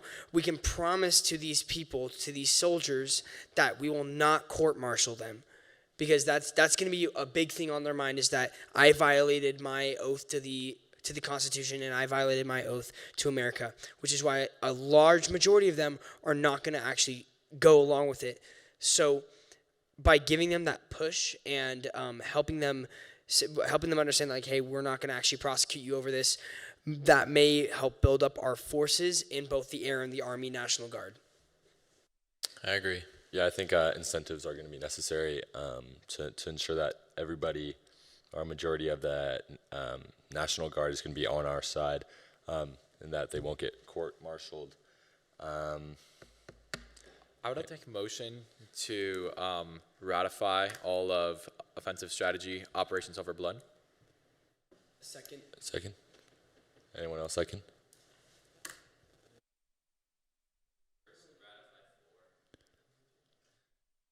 I'd like to amend my motion. Could we ratify all of defense strategy Operation Bighorn Shield and offensive strategy Operation Silver Blood? Second.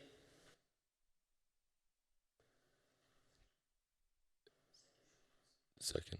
Anyone else second?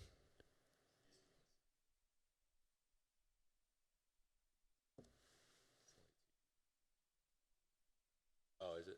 Okay, that's my mistake. All those for? Aye. Ooh. Okay. All those against say nay. And all those abstaining say oi. Okay, this motion passes.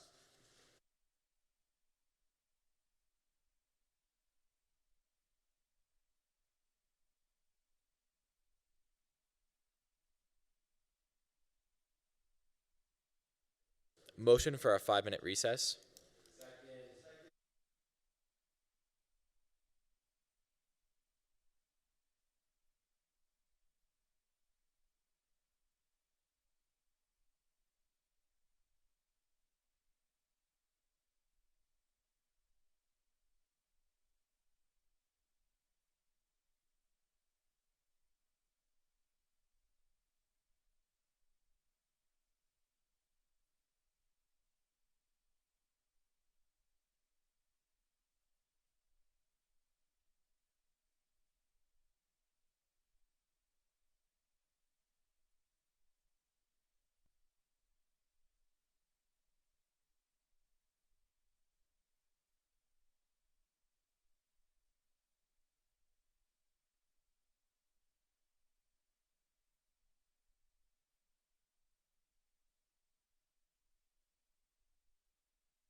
I call this meeting into session.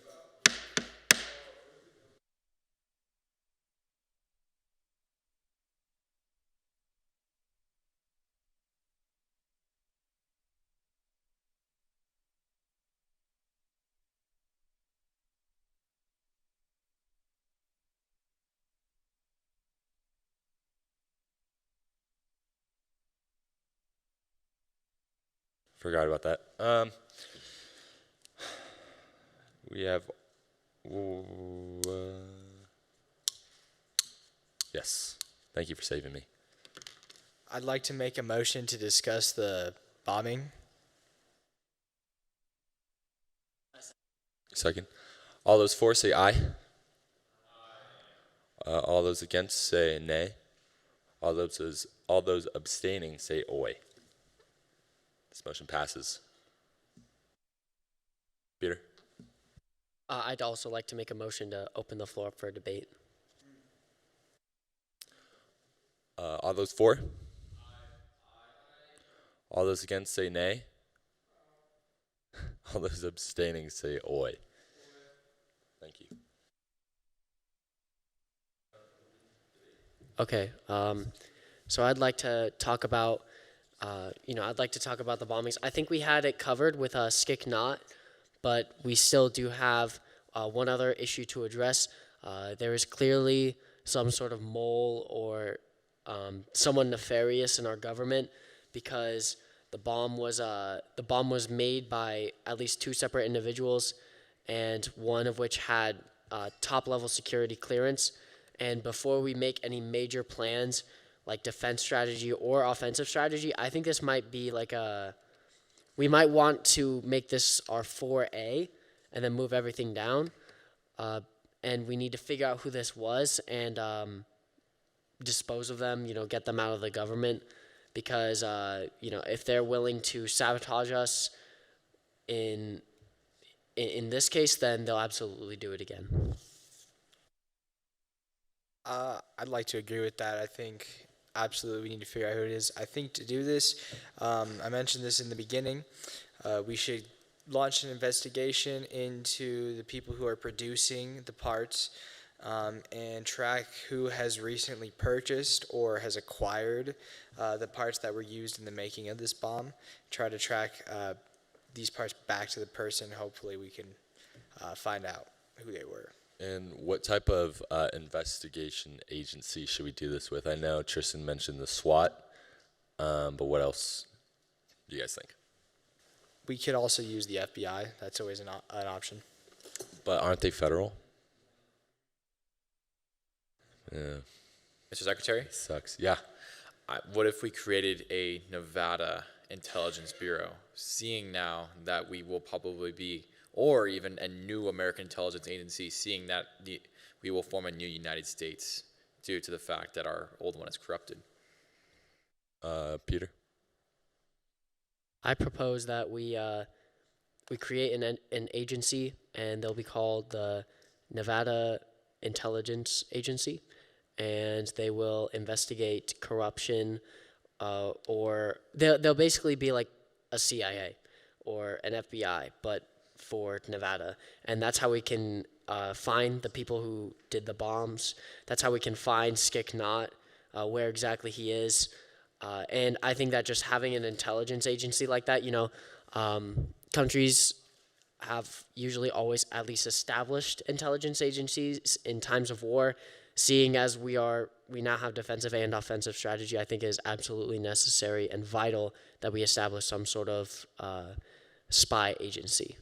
I propose that we also add, alongside the idea of of some sort of investigation agency, we should employ the powers of the Air National Guard, the Army National Guard, the many different sheriff's departments, and the police departments. So, first and foremost, with the Air and Army National Guard, we do have intelligence officers.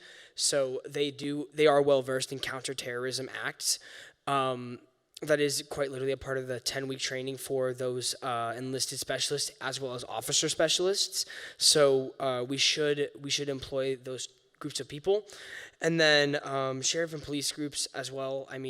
First of all, they're not under the federal mandates; they are under state jurisdiction. So we should utilize the detectives that are in the sheriff and police departments to help us better handle this situation with, how do I say his name?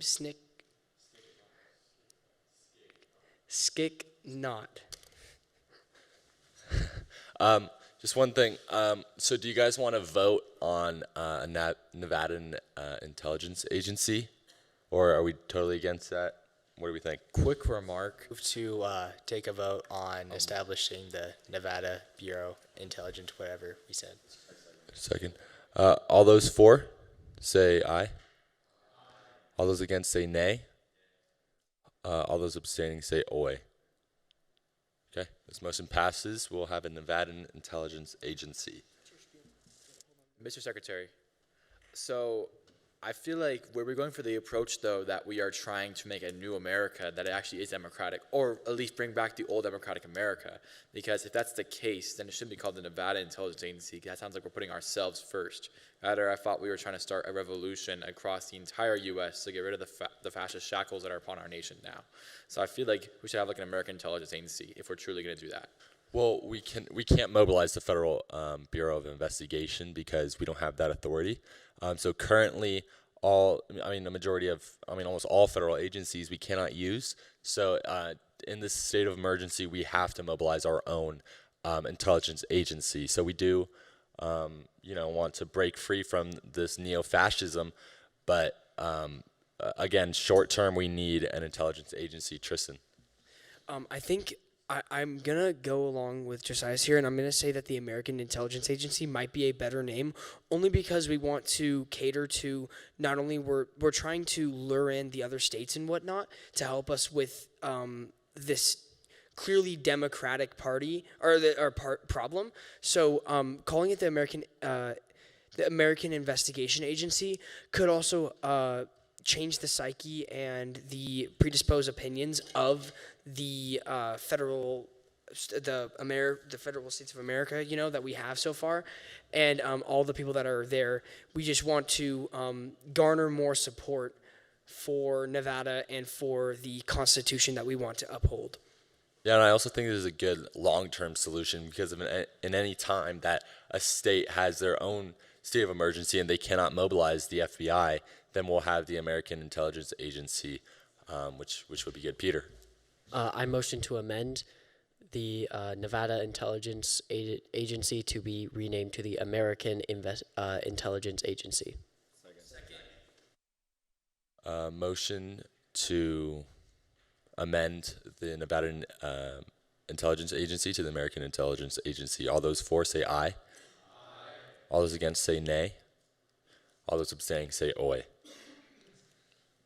I'm going to use the gavel. This motion passes. Ethan. All right, so on top of this, I was going to say so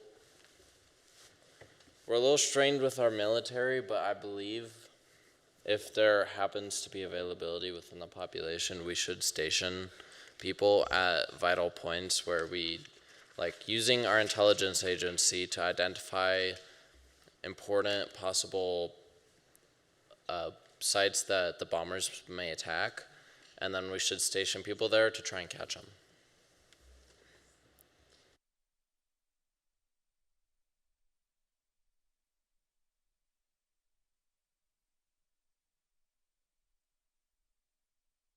Just a quick question. I see there's an operative economic recovery from mine loss. I think that's a typo, but is that supposed to say land loss?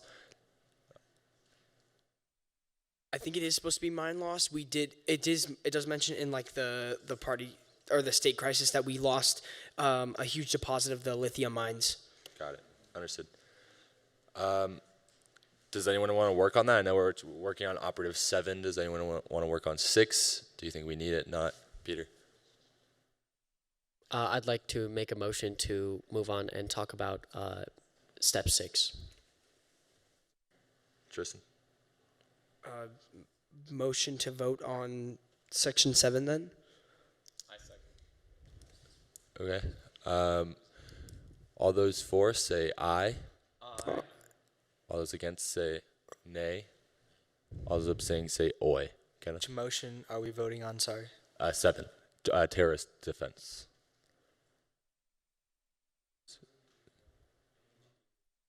Yeah. Motion to vote on operative 7, terrorist defense. Can someone motion for that? Because I can't. All those for say aye. Aye. All those against say nay. All those abstaining say oi. All right, this motion passes. 7 is official. Peter. I'd like to make a motion to talk about step 6. Any seconds? All those for say aye.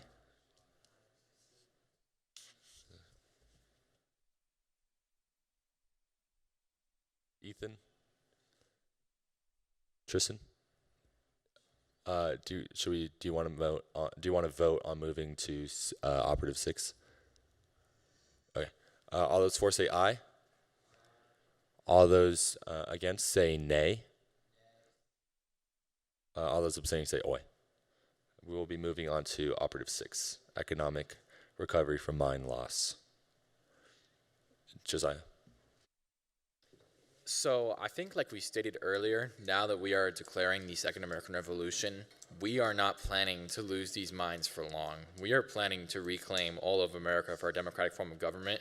So they will temporarily hurt us. We will be short those resources, but states will join our cause in the rebellion. So hopefully we'll be able to get some resources after a while.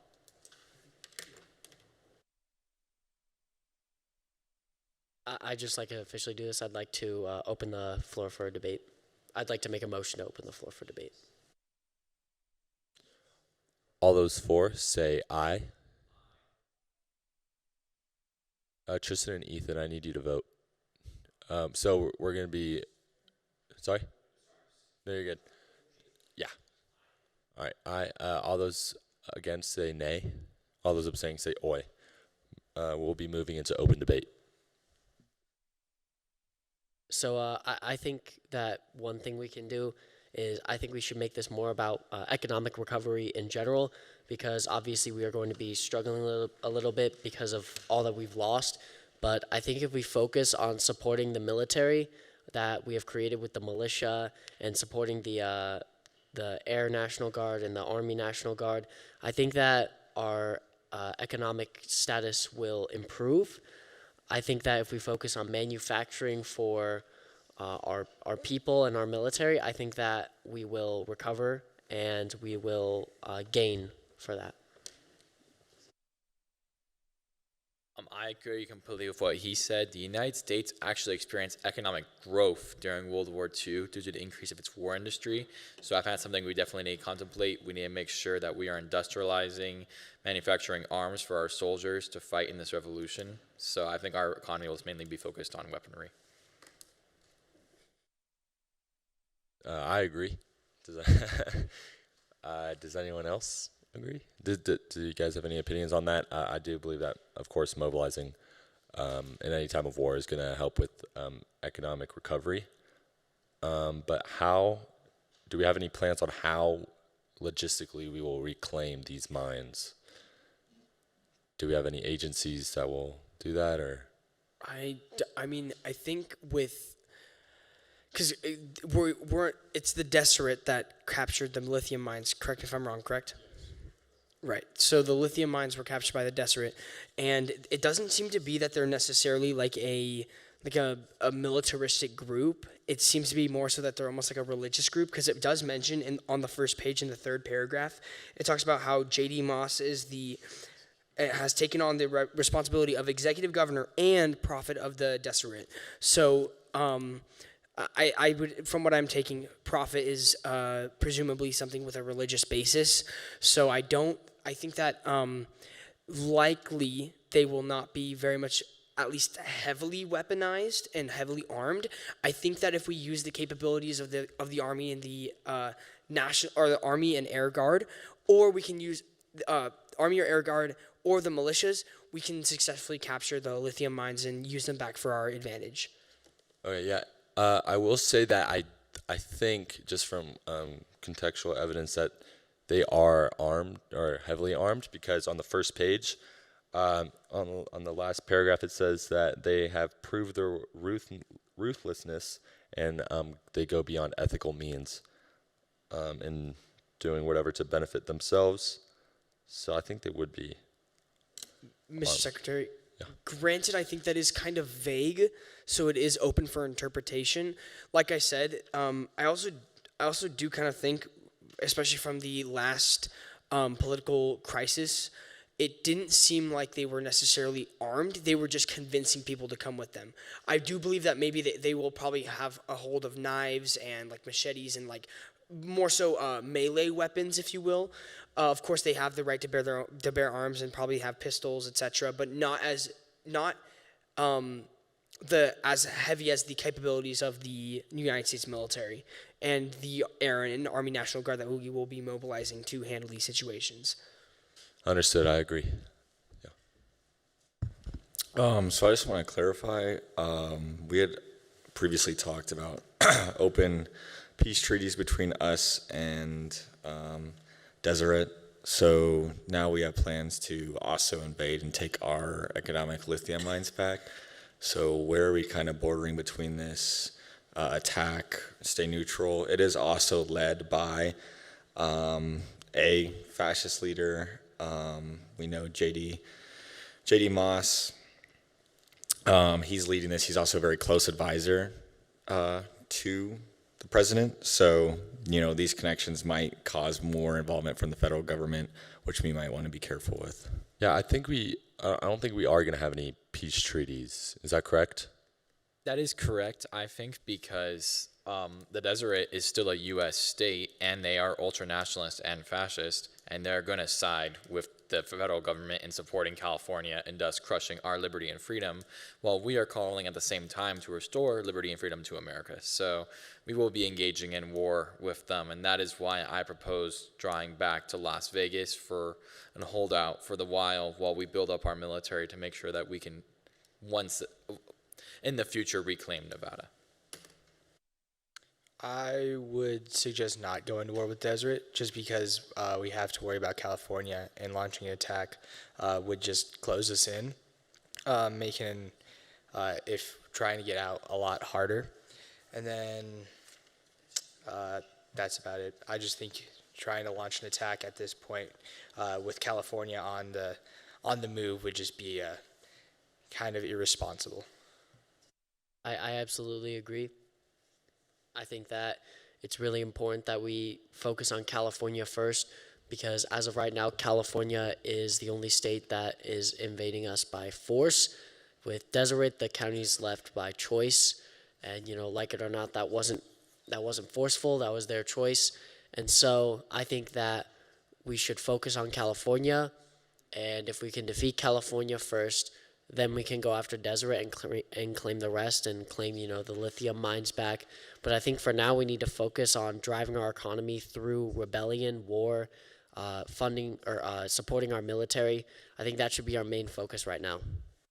I don't necessarily think it's that we want to fight the Deseret. It's that they are a U.S. state. They are going to attack us when we declare independence from the federal government and declare that we are actually the true America. I think that's actually what's going to happen, because our plan was to unify the American people in the plight that we have been oppressed by this fascist government, and now we will give you back democracy and liberty. So then I think in retaliation, the Deseret will join. That's not necessarily a given. They could stay neutral in the situation, but I think given that, they probably will. You said that we're seceding from the federal government? I think the plan was to form a new America, correct? One where everyone has democracy and freedom, because ours has been taken over and corrupted by a fascist government in this scenario. I think that was a joke we might have made. I don't think we're actually doing that. Yeah, so... Didn't we rename the American Intelligence Agency? And weren't we, isn't it on here that we were going to have a patriotic speech to rally the entire nation to arms? So I think you might have been... but we approved misunderstand. We're not seceding from the federal government. In terms of a revolution, we're just stopping any expansion, any unconstitutional actions that are against us, and any neo-fascist actions against us. We're not leaving the federal government. We're not making a new America. We're just rallying states to back us and to stop California in the desert. Does that make sense? Tristan? So just to clarify, we are not leaving the union, correct? Correct. Okay, cool. I'm under the impression that the plan is that we are going to have military force for these instances. We are going to be on the defensive and the offensive, but we do not want to secede from the Union, and we do not want to create a new country. We want to create the United States. We want to have the United States of America, though we do want to fight back for what's right. We want to, we want to stand up for our beliefs, and we want states to support us. That's why we're having the governor make a speech. That's why we're having the media get on our side, so that other states will rally behind us and help us out. So I guess then that's just like a missaying of words, I guess, on my part. So are we expecting other states to fight California with us or no? We want the other states to back us. So with military aid, with food, with energy, excuse me, just any support from other states. So yeah. Do you think we should take it to the level where we do start a revolution against the fascist government? Well, the fascist government, so like the current administration, I mean, that's our long-term solution, that we impeach them. And also we're currently, if I'm not mistaken, we're overthrowing the government, right? So we're going against their authority because we're determining them to be authoritarian, fascist. Sorry. Yeah. I don't think you can classify that as overthrowing, no? It's more like Can you repeat that? I don't think you can classify that as overthrowing. It's more like resisting the national government. And then once the crisis is over, then we impeach them. Do you guys agree that we're overthrowing, or? Because from what I'm thinking is that, yes, we are resisting, but we're also playing to yeah, I don't know how to word this. Ethan, do you want to try? First of all, let's see, what was I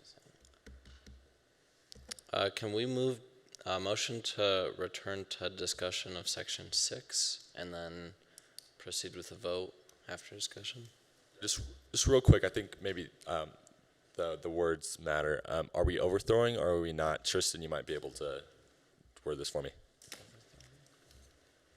I think it's hard to explain just because that we aren't. I think in terms of overthrowing, we're not going to necessarily change like the views of America. We're still going to uphold the Constitution, whereas the current administration is not doing so. Obviously, once this crisis is over, assuming it ends, right? Because ultimately we can resist, but even if we prevail and they stop coming at us, they can very much still enact another attack onto us anyways. They have the power of the entirety of the U.S. military, so it's not a guarantee. I do think we're not succeeding or nothing like that. We're gonna overthrow. That is my personal opinion on this, from my interpretation. But of course, let the other delegates have their say. So I completely agree with what he's saying. I thought we were trying to bring it like to the entire nation, like calling the people of America to stand up to this authoritarian regime and calling them to arms as well, because I would assume that this oppression is happening nationwide. It does say that he was elected very suspiciously and that he is very authoritarian. So I thought we were planning like an uprising across the nation. That, I would say, arguably is the case. Yeah, so overthrowing the government, that would be, we're removing the current governing body of power. So we're removing the president and his cabinet and the vice president and so on. That's what we're doing. Peter, do you have anything? Yeah, that's exactly what I was going to say. We're not necessarily overthrowing the entire government, right? Because it's not the entire government that's corrupt. I'd say at the most it's going to be the executive branch, and we might even just limit that down to the president and the vice president. But right now we're focusing on, I think, 3 people, and that's Trumpists, that's J.D. Moss, and that's Goosom. And so I think that's what we need to focus on. We need to focus on overthrowing them, not necessarily the entire government. Exactly, yeah. We're just upholding the Constitution and the liberties that we currently have. Evan, you're good? Okay. Ethan? I just wanted to say overthrowing the government is very different from removing the president specifically.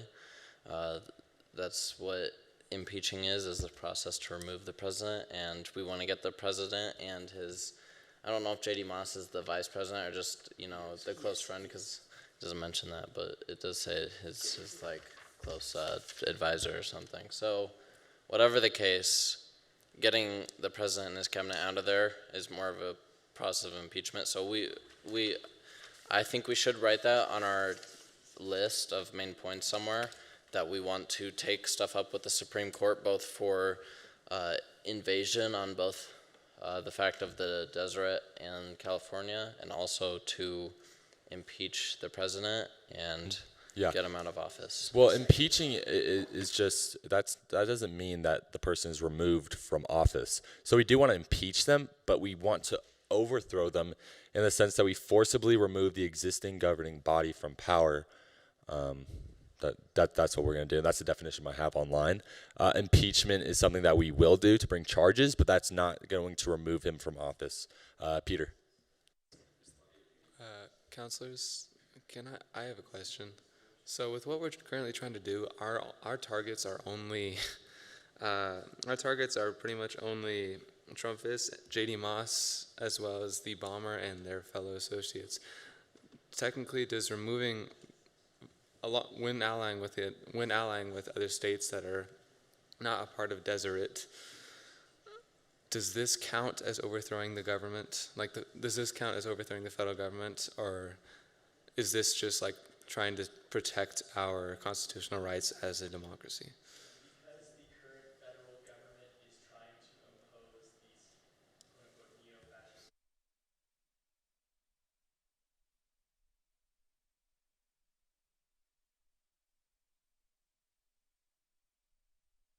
Let's not spend too much longer on this, but I'll take Peter.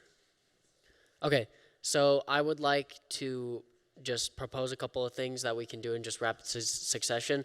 I would like to propose that we ratify Objective 6, and then I'd like to propose that we officially say that we are overthrowing the government, since they just said that's what we're going to do. And I think that should be number 8, perhaps, and we can figure out order later, too. And then I think that we should, and then, first of all, of course, we should close debate up. And then I think we might be able to do one more thing, but we're getting close to, the time we need to adjourn.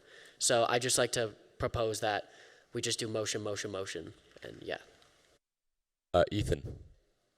Okay, first of all, I want to say that I'm in agreement with you, right? But you have to be careful with your definition, because when you say overthrow the governing body, that means everything. That doesn't just mean the president and the executive branch. Okay, so be careful with the definitions. But I would motion to, can we vote on Section 6 real quick? Can motion to vote on the passage of Section 6 while we're here? Tristan, do you have a comment? Yeah, I think just to kind of help us, this was a correction that Ethan made to me, and I did want him to make it present to everybody. When we're saying obviously overthrowing the government, I think what we all mean more so is overthrowing specifically the president, because of his tyrannical administration. So we are consistently saying throughout this entire time that we are reaffirming the Constitution and upholding it. So I don't think necessarily that overthrowing the government is the right term. It's just a minor correction, but yeah, we're all on the same page here. Right. Yeah. So let's specify, instead of overthrowing the current overthrowing the government, let's specify overthrowing the current administration. Peter? Huh? I would like to make a motion to ratify Objective 6. All those for say aye. All those against say nay. All those abstaining say oi. This motion passes. Peter? I would like to make a motion to add a section that says that we are that we are planning to remove the current authoritarian president from office. I totally Josiah. agree. I just feel like that'd be best added in E, the press section, in the patriotic speech given by the governor. So, as a patriotic speech by the governor to rally the American people to fight for freedom and democracy to overthrowing the current administration, presidential administration. Yeah, I think that can be added under a Okay, different awesome. operative. I second. Okay.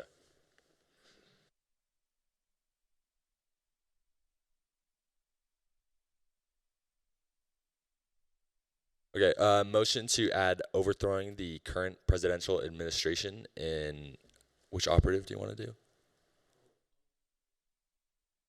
Well, we're going to put it under a certain operative, so we can put it,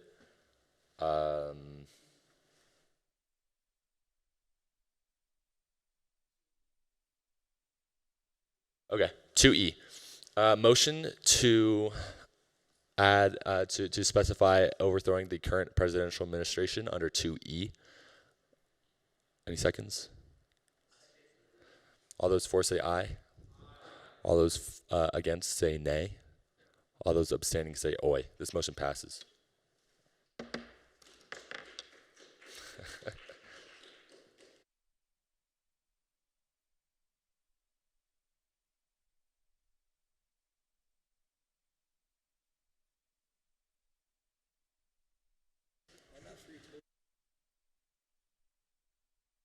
I would like to make a motion to name the operation Operation Freebird. Second.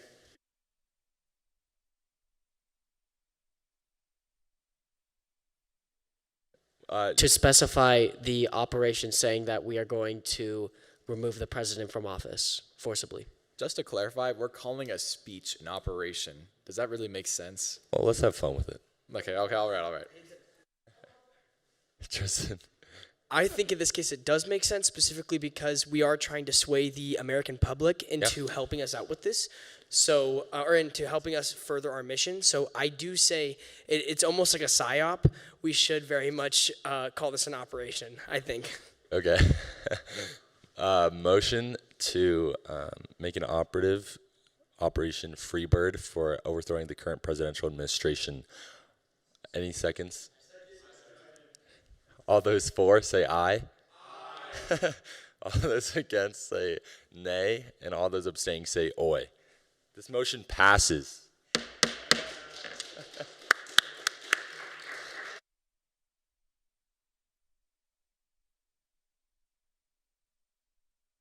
So I wrote it under section 8, if y'all want to look at that. So it's section 8, legal action. We have two sections, 8A, 8B. 8A is Operation Freebird, where we call for the overthrow of the president, possibly go through impeachment. And then 8A is to file with the Supreme Court against an invasion, or against the invasion on both sides from the Deseret and California. Sounds good, Peter? I move to ratify Objective 8. Second. All those for say aye. All those all those against say nay, and all those abstaining say oi. This motion passes. Harry, real quick. So it's also in section 3. It's in the press section. Should we just move that down to legal action? Where it says press. It's section 3. Sorry, someone added a meme for the Republic.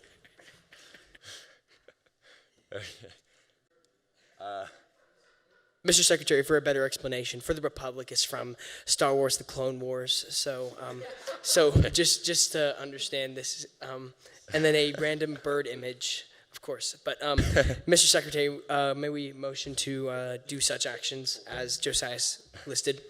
You may. Okay. Do you want to do the motion? What's the motion? Motion to E, press Operation Freebird, down to legal action, which we already have. It's just removing the duplicate. Yes. Awesome. All those for say aye. Aye. All those not agreeing say nay, and so on. This motion passes.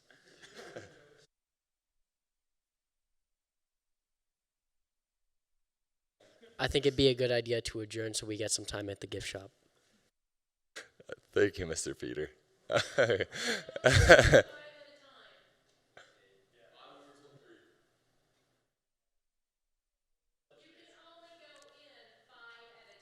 Yeah. Yeah, so that's why we should adjourn now. Tristan. Hold on. Mr. Secretary, motion to ratify Section 8, the entirety of Section 8. Yeah, but we have to load the buses at that time. Okay. No, I'm just. Motion to ratify Operative 8. All those for say aye. Aye. All those against say nay. All those abstaining say aye. This motion passes. Ethan.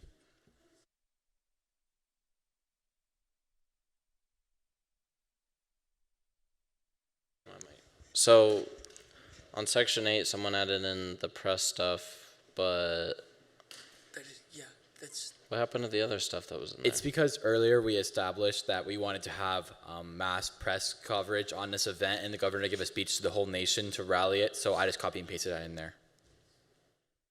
Sounds good to me. What about you guys? Okay. All right. Yes. Okay. Motion to adjourn meeting.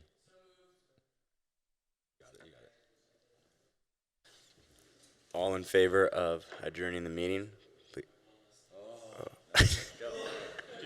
I have one last thing. Are we almost? Yeah, we're almost done. Okay. This was something I wanted to get to earlier. We glossed over it.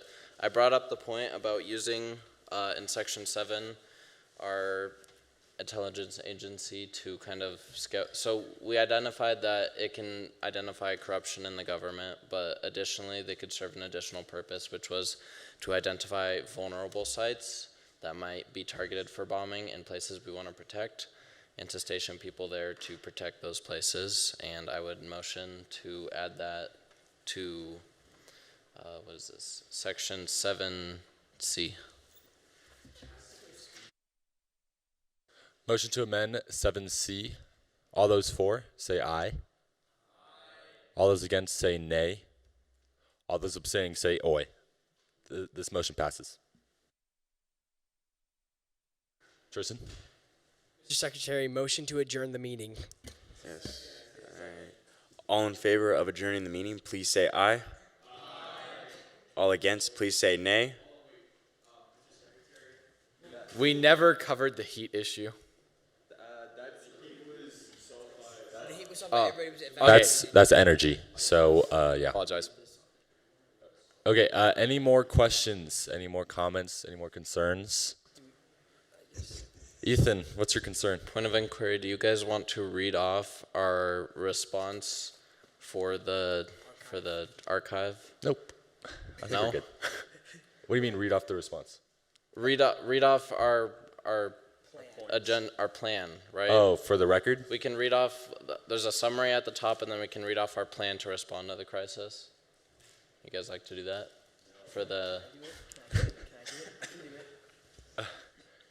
So do you want to read the summary of the crisis? So motion to have a read off of the summary of the crisis, and then subsequently read off our resolution or our plan to respond to the crisis for the archive. Segundo.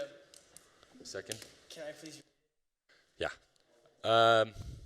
Motion to read the summary of the crisis and the summary of the solutions. All those for say aye.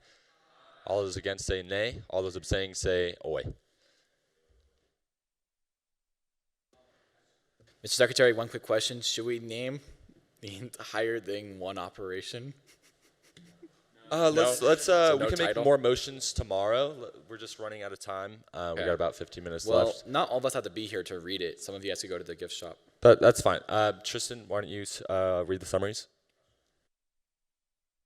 Summary of the crisis. An in-depth investigation is now being conducted by the governor. It seems that two different persons are responsible for the bombing of many major installations throughout the state. The state is entering into a famine as temperatures rise and food security is being weakened. Additionally, Eastern Nevada has seceded into a new state aptly named Deseret. Trump vs. Terry, the U.S. president, has encouraged the secession and allowed for his partner, J.D. Moss, to lead the Deseret as executive governor and prophet. We are worried the citizens joining the Deseret may never leave the neo-fascist state. Additionally, a suspicious executive order has been made to increase federal security of military bases in southern Nevada. Due to California attempting to annex Nevada and the secession of the East, the food supply is running lower than ever, and citizens are fleeing to J-Town and Bill Valley for safety. There is little to no space to house refugees, there's little to no space to house refugees. Governor Newsom of California has taken control of Lake Eohat, the largest body of water in Western America in Nevada. Skiknot, the political adversary in the state, has formally taken credit for a series of bombings along major highways connecting Howard and Anderson cities. Doing so has left the citizens of Howard unable to access resources. We are unsure of how to utilize air support in the tense airspace of the time. We must quickly and effectively come to a solution for all the major crises.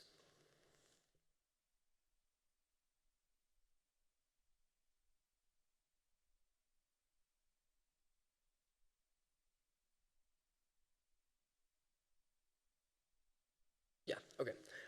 And then Josias and I are going to alternate between 1 and 2 for each summary. Okay. Do you want to do one? Go for it. Sure. Section 1 of the executive branch response to this crisis. 1. Evacuation of citizens and the draft. Transportation. Citizens will be evacuated through school buses and personal vehicles. VIPs, government officials, etc. will be evacuated through air, and extra resources will be carried with them. And then now for the draft. Reno and Carson City, northern Nevada, will have 55% of the militia and soldiers sent there. Vegas will have 45%. People ages 18 to 35 will be conscripted to join the militia. Section 2, contacting Governor Newsom in all states. First, we will we'll have goals to make contact with the other states and possible aid in defense of Las Vegas. Some possible allies that we will make connections with are Arizona, Oregon, Texas, Colorado, and Idaho, but it is not limited to those states. Goals with contact of Governor Newsom. So first, making our stance on land concession transparency. Second, opening negotiations on not cutting off California's water supply in exchange for California's surrender. And 3, standing our ground and threatening to go to war if Governor Newsom does not stand down. Now C, our method of contact is going to be by phone call, email, text, or the press, and it will be monitored by the governor's staff members. Now on the topic of food, it must be protected. All grocery stores in the state of Nevada will be protected by 1 to 2 militiamen. Rations will be implemented. This will be the same for areas that are even being evacuated. And it will be also extremely vital in places that are strongholds, such as Las Vegas or Anderson City.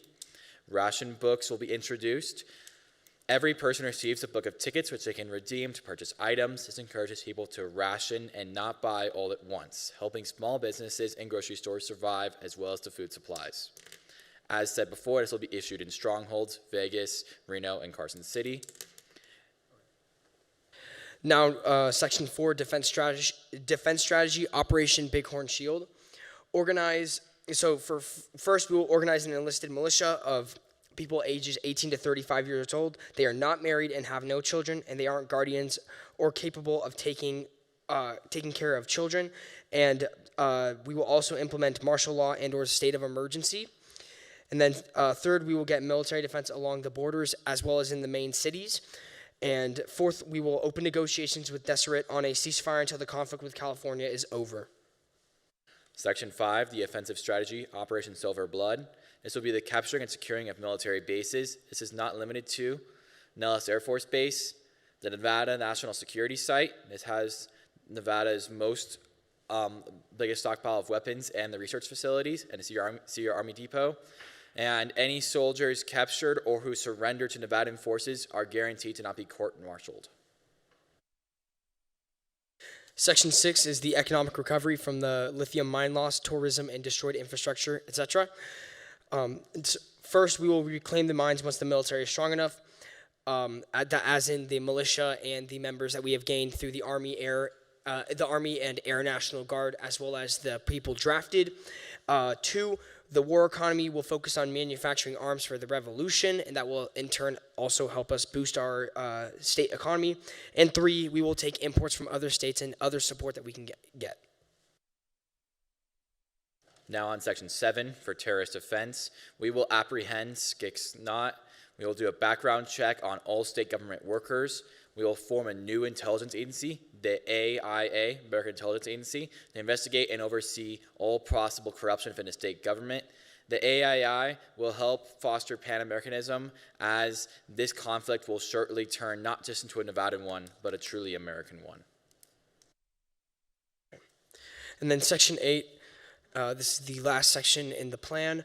Number 1, we will hold Operation Freebird, and the first step in Operation Freebird is by going to the press and having a press release. We will first start with extensive media coverage to gain support from other states, so press releases to the major newses, Fox News, NBC, etc. And then number 2, a patriotic speech given by the governor to rally the American people to overthrow the current presidential administration, not to be confused with overthrowing the government, and to fight for the Constitution, democracy, liberty, justice, and the Republic. And then secondly, we will be motioning and pursuing impeachment of the president. And now the second part of legal action will be file with the Supreme Court against the invasion, and that is including but not limited to the Desert Invasion and the California invasion. And that is the end of the state crisis plan. Thank you. Thank you. Thank you.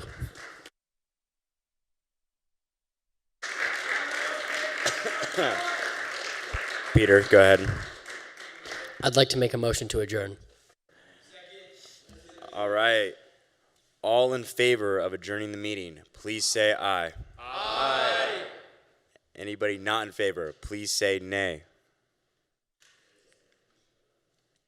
All right, this meeting is adjourned.